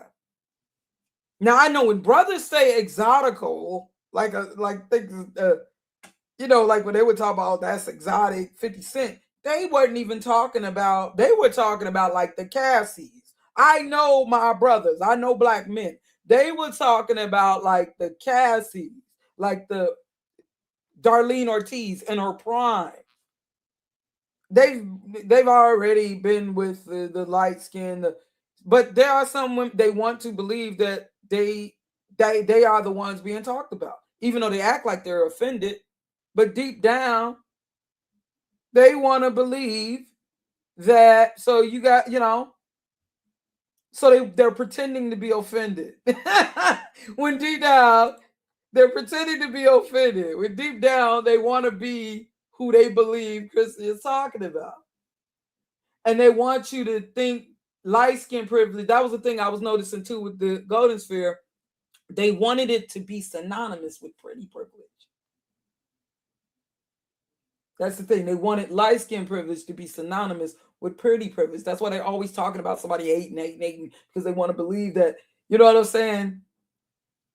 But if you really think about it, I've seen the females, if you notice, you got some beautiful people up in here. And if you notice, like for instance, NYTN, I think she's a beautiful woman, but she's not right. They're not. It's these ones who want to believe that they are a threat, or they are, you know what I'm saying? And I know who Chrissy's addressing. So now those are the ones. And you got some who want to see themselves as light skin or whatever they think is, and they want to see that as equivalent. They want to believe that they are privileged, or they are the preference, or that they are on a higher up level. I wouldn't even, and then to me, I think that it's just putting pressure on itself. Me, I'm gonna shine. Like I said, like for instance, if I wanted a nose job, don't you think I could have had that done? You think I ain't had the money? I could have had that done, or I wouldn't maybe, or at least got a fund or something. I like the idea. This I try to tell people shit.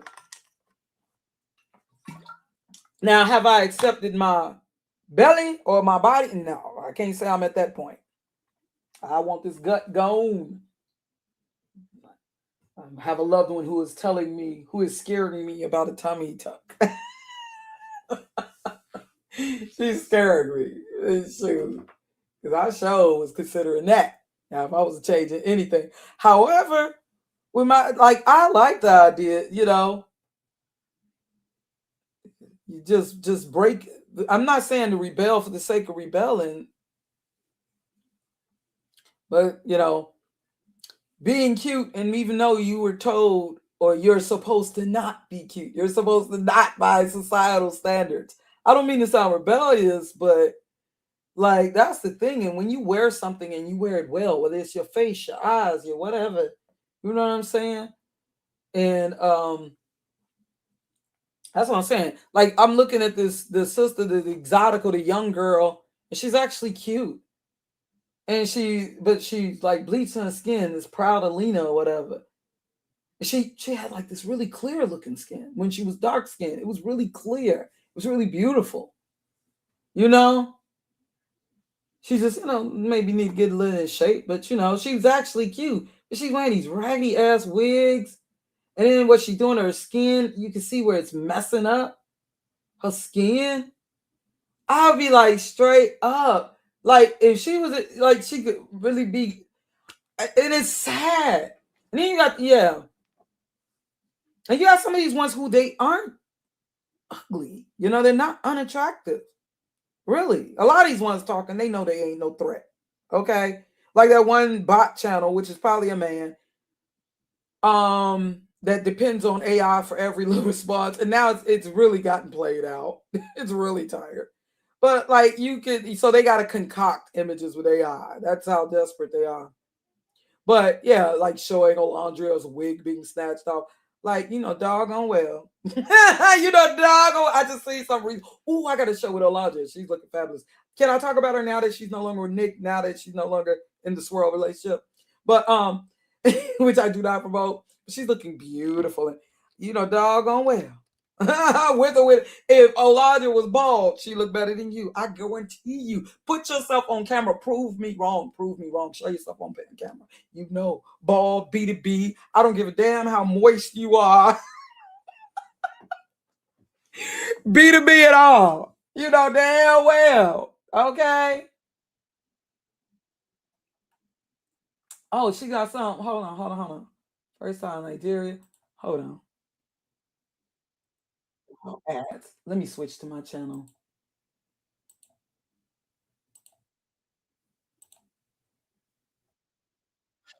She had to have already been modeling. She had to have already. Who is this designer?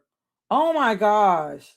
Whoever this Nigerian designer, I gotta get them because this person should be on Project. You know, I watch Project Runway. I'm glad she's free from that relationship. I mean, and this ain't no destiny. But I'm just loving this stuff that, yeah, that stuff that was straight up make it to the finals. You got to remember, I took up fashion design, so you know I'm interested.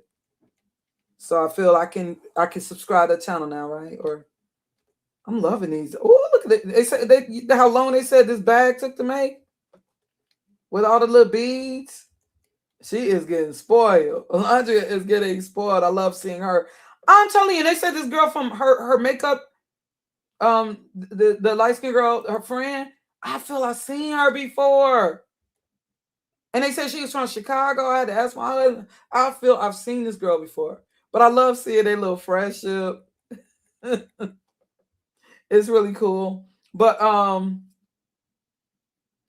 she is like, wait, where is it? Where's my favorite? Where's, of course, with the green. But she's in Nigeria. Oh, yeah, she was with the kids at the school. That was really cool. That was really cool. But she wanted to. Okay, the clothes where she was shopping were conservative. Very, you know, she's like, she had to admit, she want the tatas all out. But like, no, Alondra, you know, they. Okay, giving her different makeup looks. Honey, that same pink lip they trying to make fun of, you'll see women cocking it. Like, I didn't really get it with the pink blush, but it's some people that like that, I guess. Okay, hold on. Just look. And she is too, because like she been doing this for years. Like she was already a model or something.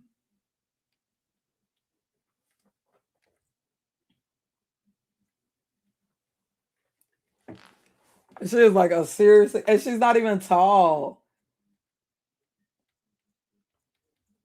This is so tapping into the girly in me. Like, oh, I want to be young again or younger. But it's okay. It's okay. It's not too late. Like, why didn't I enjoy my younger years more and why didn't I do things like shopping more, and when I had my own little money? Oh, I love the little makeup. Look, fabulous. Oh my gosh.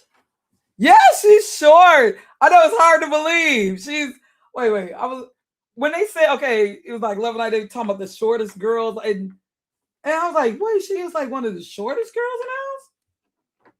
Yeah, I think she's only like 5'2" or 3" or something. But she comes off, you know, very tall. Yeah, there's no way she could maintain no relationship regardless. I hope she get with brother, as she was harping on her initially on her.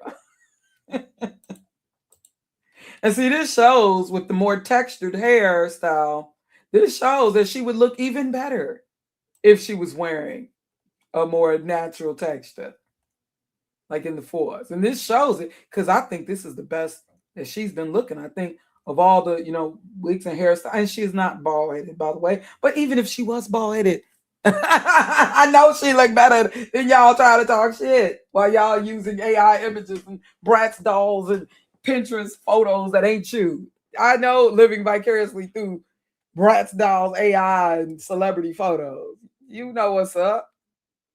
Can't even use your own voices. You know what's up. And this woman ain't done nothing to none of them. Nothing. She ain't said nothing. So this ain't got a damn thing to do. And then you got people commenting, I think Shelly looks better. Then just why don't you just compliment Shelly? Why do you have to? Because you know what you're doing. I can't get with women like that. I'm so glad I was raised to be more secure. I'm so glad that I don't have that harbor that jealousy like that. This is not about me putting down lighter skinned women. Tell me when I have put down a light skinned woman for being light skinned. Okay. I am not stopping nobody from speaking on their experiences. I'm not saying why would I want anybody to be unfairly bullied, targeted, especially of my people? I see this woman as my people, just as I see Alondria as my people. It's just more of my people happen to be darker than her and I. That's all. So I'm going to be more likely then. Like when O'Shea, do you know how angry I was when O'Shea Duke Jackson on Korean Games? You know how that pissed me off? But I wasn't thinking, she's too light-skinned.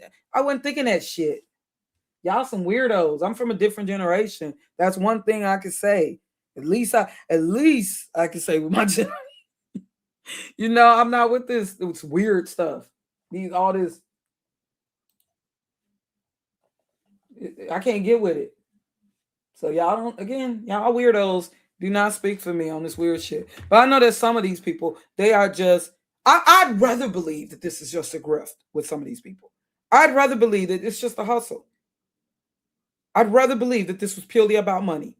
Because I don't want to believe that there are some people really this stupid, really this delusional, really this weird and insecure.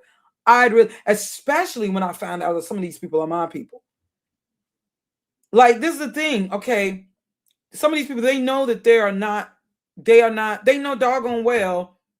It's not a thing of, I see brown skin as light skin. No, because the people that they'll use, it's not a thing. Because I understand that light skin might be seen differently in different countries. Like they may see, like what we may see someone like of a more caramel or maybe in, let's say, somewhere like Haiti or something, maybe that is seen more so as light skin, like let's say somebody who's Angela Bassett's color, maybe. But they know doggone well, because otherwise they would be using images of people like Angela Bassett. When they're doing their videos, they're purposely using really lighter white people that they know, some of these people. And the thing is, what is wrong with, man? Why y'all think everybody should look the same? Because that would be so boring.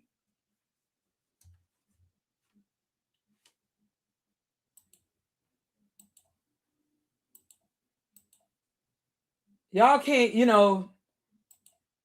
everybody's got the same filter. And that's the thing. It's getting played out because everybody's trying to look the same. And that's going to cause people to appreciate you less. Well, screw what people think, but I'm just saying. But these people obviously do care. They want to be what they believe is a preference. I would be more like, at least I could say this about Kim Kardashian, even though I'm not with Kim Kardashian. Because that kind of, a little insecurity on her part. Nick Cannon said that when he was dating her, yes, he dated her too, that she was saying that she was going to change the standard. Because you remember in the early 2000s, it was about the blondes. The early to mid 2000s, it was really, really about blondes. Brittany, Mandy Moore, Jessica Simpson. And that's just the way they are. If that's how they were born, that, Christina Aguilera, what was the one who kind of like did punk, but wasn't, not Pink, but that other one. I wouldn't see her as punk, but that was safe. Avril Lavigne. It was about the blondes. Even if we wouldn't talk about the black women, like Beyonce, Eve, Sierra, it was about the blondes. Tyra Banks. It was about the blondes. But mainly thinking these blonde white girls. And Nick Cannon said that she was gonna change the standard. And in a way, she kind of did. I mean, it was for her and her kind and her like. And I'm not with Kim Kardashian, but she did. You know, I don't believe that you should be just trying to counter stuff. I think you should, because this is what this is you, what you want to represent. Don't just do stuff just to counter something. But I like the idea if I could. I mean, I'm just saying, don't just do things to counter, but you know.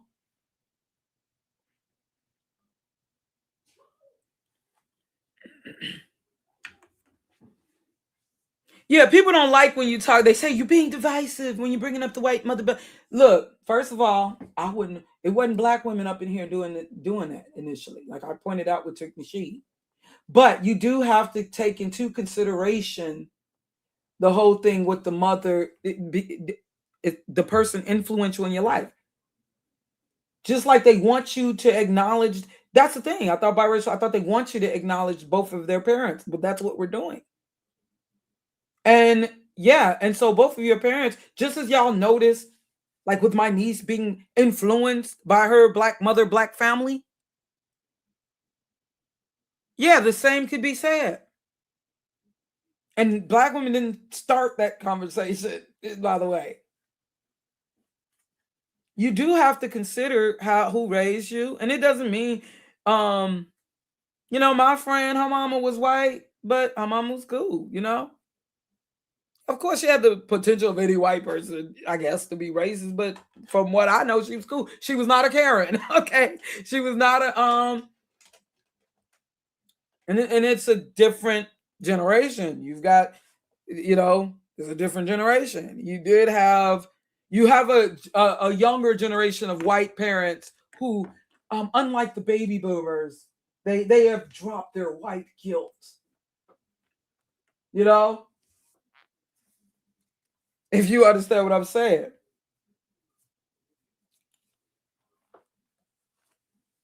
We do have to consider who it is that is influencing you and how you see femininity, womanhood, things that you may be able to relate to. Now, of course, there are things we all should relate to as a woman. I know that because there's some of the very same people who are crying about how the men are being sexist and they're being misogynist and they're not protecting women. These very same women were supporting God, the very guys that, you know, I'm like, wait a minute, they were supporting the mulattosphere, like when they were going at certain women. But because the women and some of these women were biracial, like them. And they said nothing. In fact, they were encouraging some. I got the proof. They was encouraging some of this. So what is it? You know, so that's but even more so, of course, they're not going to relate if they're talking about if you can't talk about this misogyny when you were sitting also with darker skinned black men. I remember on a panel and him talking about dark skinned women and all they're doing was, oh my God, and they're just oohing and ahhing. You didn't see, like, I couldn't find myself just sitting with white men talking about white women. I wouldn't even care to. I don't give a damn. I couldn't just be entertaining that and encouraging that. So that tells me that you are not in top. I don't understand any woman doing that. I mean, I don't have to have a white mom or to those are things I don't have to. You know, there's just some things, just human decency or just, you know, being a woman and understanding.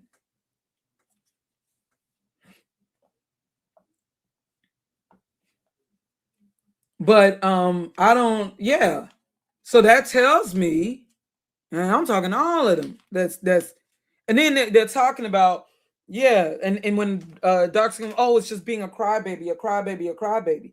But let one person put a picture out, they're changing their name. Oh no, they can't handle it. So don't let us, please. That's not very feminine. That's not very, but that's the thing. Some of them, they cannot relate to black women. So they're not gonna feel. Now there are just some women, whether they mama white or not, they just, if they having a compassionate mother, because it's also, you know, it's about what type of mom or dad you have. Because I know, you know, of course I know that not all white women are racist. I'm not, well, you know, I'm not trying to give this 1% shout out, but I'm just saying.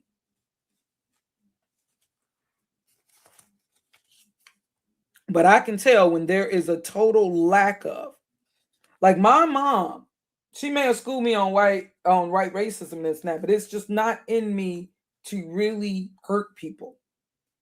I don't give a damn what race you are. I could not be just sitting up especially if I see it's a demographic of women who supposedly on the low end of supposedly, then why would I be encouraging them being stoned? And this is not about their experiences, because I've heard them where they even said they didn't experience it. And especially if you knew that somebody was not who they say they are and you ain't call it out, and come to find out there's another person that they were promoting and they ain't calling it out. They didn't call it. So I see what's going on. So I see what's up. Whereas me right away, no, you don't speak for me. I didn't just wait until they personally offended me for me to say something. I know they're listening.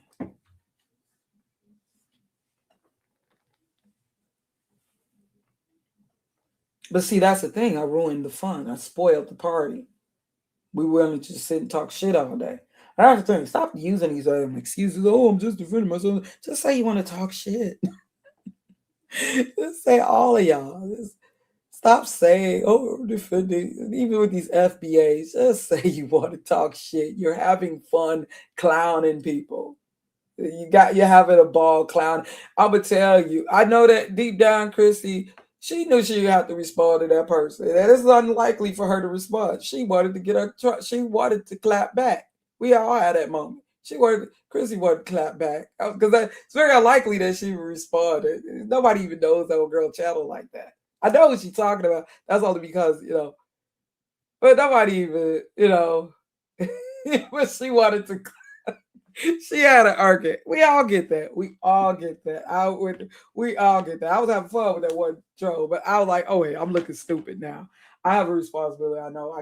There's a point where I gotta stop. I gotta chill. That's the only reason I privatize something. Plus, I do try to allow people to move on, even though my name's gonna still end up getting mentioned. She said at McDonald's. Like, okay, you want to keep telling my story?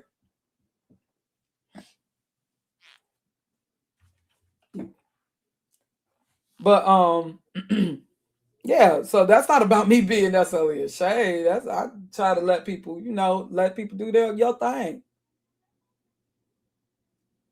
But yeah, people just need to admit. Stop trying to act like you're about a movement or whatever. You just want to talk shit. There's times I just want to come up here, people need to just admit. And just and then also people need to admit when they're wrong. They ain't gonna do that because they're so puffed up with pride. That's the thing. They're so puffed up with pride. But anyways, yeah. Yeah, and that's the thing, just it's not just about having a white parent, but what type of white parent did you have? What type of, you know what I'm saying? Say what you will about my niece being brainwashed, but she ain't up in here dogging out light skin or dark skin or any women. Or encouraging dumb shit. Or and it's all this under the guise of we're defending our, so they even with these FBAs, and y'all can say I'm a traitor. Oh, I don't defend light skin. I don't defend Black American, even though I am one. I don't defend light skin, and you could call me if you want to see me as a traitor. This, and that. No, I'm just look. If you notice, only people that y'all see me go at up in here are the people who have been really unnecessarily divisive. And like I said, a lot of these ones who want to, you understand that these content creators are not doing anything good for lighter skinned Black women. Since y'all see yourselves as a whole nother demographic now. And I think some of y'all know this. You know that this isn't productive. You just still want to hear shit. Some of you just want to hear shit talked about. You don't, because otherwise you would be giving your testimony. And you would be, and you could tell when something is honest. And I know, because then it would make it easier for me to hear it. I know when people are talking about stuff that really happened with them. I could tell. I know when it's people, you know what I'm saying? That there's something that's really, I can tell. I can tell. And I can tell when they're just people who just want to talk shit. Like, that's why there was a point, where with Fran Brown, I did apologize. Because I could tell that, yeah, she had experienced some real shit that perhaps because I didn't experience. And that's why I apologize when I felt that I said something that made it a little too insensitive. I could tell when it's something that's real. And it's, this is something that really people have experienced up in here, and they really have been, I could tell a lot of these people, or they're taking on other people's stories, or they're taking, you know what I'm saying? They are just demographic pimps, or just people up in here with deep insecurity, or they want to be the preference that's being talked about. They want to be, and they're pretending to be offended. Honey, there's nothing like when that Miranda was calling me brown skin, I was like, okay. I know the Smiles did the same thing. Like, all right. Like, am I supposed to be insulted? Now, bad skin? No, dear. I don't have bad skin. I noticed she never did really cam up like she said she was going. I'm like, girl, I've been camming up. What you talking about? Bad skin, no. Brown skin, okay. Yo, what? I take it. This is not about me. Yeah, like this. She hates her skin, and she's like, what? You heard me say a damn thing about hating my skin? Ain't nobody ever heard me say that. Me, I'm looking more. Is my skin clear? Do I still? I'm the collagen. That's what I'm more concerned about. The collagen drop. Okay, that's what I'm concerned about. Shit. The elasticity, is it still there? Is it still, you know what I'm saying? Is it clear? Is it smooth still? I'm looking at the wrinkles. Y'all looking at complexion and shit. I'm looking at, I'm looking. I'm looking at, that's what you're supposed to be considered. Like, rock what skin you in. Like look at all lines in here. Like, why y'all all want to look like everybody trying to look the same? Now, if that's your complexion, that's your complexion. But if it ain't your complexion, why ain't you trying to, when everybody trying to look the same way with these filters and stuff? Why is y'all all, see, this is her. Over here on the right, that's her. That's her. And she rocking it. That's her. And this is Olandra, and she rocking it. You know? But why y'all trying to look like everybody else? Few brown skin rap. I don't know. Maybe you have some people, they feel like, oh, it's just all this talk. It's all light skin or dark skin. But what about us brown skins? So I'm going to start a beef with Chrissy or whatever. Or I'm going to start a beef. So so that we can be a part of the conversation too or whatever. Like, really? I mean, you could just be up in here. Y'all could just be,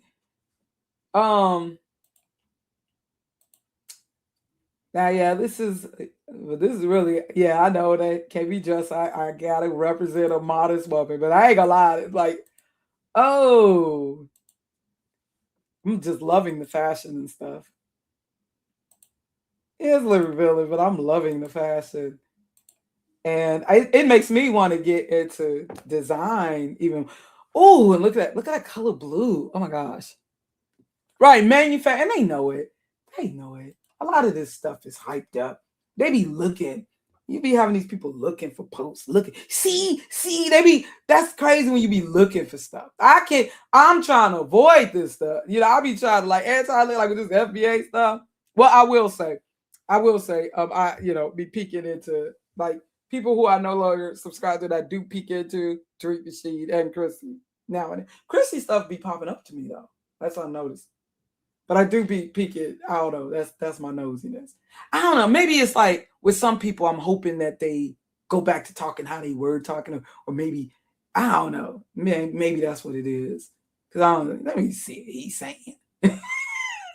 But even when I'm not, I'm so tired of seeing this FBA stuff. Really, I am. I'm so sick of it. But I see. Tariq ain't stopping. It's like, for real, he ain't got no choice. he obligated. But this has been a 5-hour stream. I've been talking to y'all. I'm sitting back here. Yeah. Oh, I'm so glad I got this. It's going to be a minute, hopefully. Unless someone want to try to call themselves. Come in. And I dare you to. I dare you to. Now, never mind. No, I'm not like that. Really. Check out Truth Unedited videos. Really. Yeah. Yeah, I'm just only reason, I was listening to Chrissy's like, and this channel led me to that channel. Like, wow. So I found out, there's this other female, but I haven't been promoting her. Of course, but come to find out this other female, do I dare say her name? And one of these females, I know her mama, I know her family. And it's like, but I ain't gonna say nothing. Shh. But I know her family. I went to school with her mama. And I knew but I ain't putting it out there because she ain't came at me. And it ain't like this is somebody, but if you've been promoting the channel, you know this person ain't who they say. Yeah. Because it's already was put out there, Exoticals and quite a few of these people, but it's another one who out there like, wow, and they putting it, this person ain't definitely not what we as most Black Americans would call light skin. So why y'all doing this?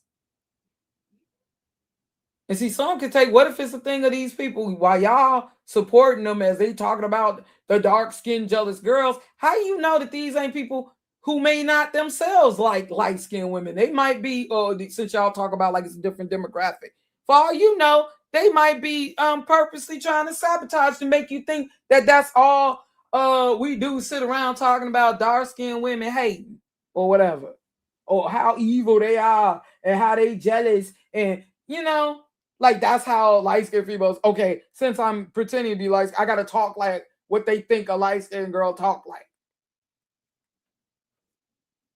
Y'all supposed to see that kind of as mockery. Like, how you know that this ain't somebody trying to set you up? Y'all, you know what I'm saying? But they don't give a damn because they just want to hear that Black bitches ain't shit and dark-skinned women are jealous of us, and and these hate hoes. That's all they want to hear. But y'all enjoy the rest of the day. All right. Know that I love you and love all my sisters, including those who are mixed with Black. And you don't have to necessarily be Black identified, just as long as you have a heart. You know what I'm saying? So enjoy the rest of your day. Because it could be that could be my family, right? So enjoy the rest of your day. Much peace and much love, my family. Yeah, I'm about to pass out. I'm about to pass out. I can't sit back here in my drawers much longer.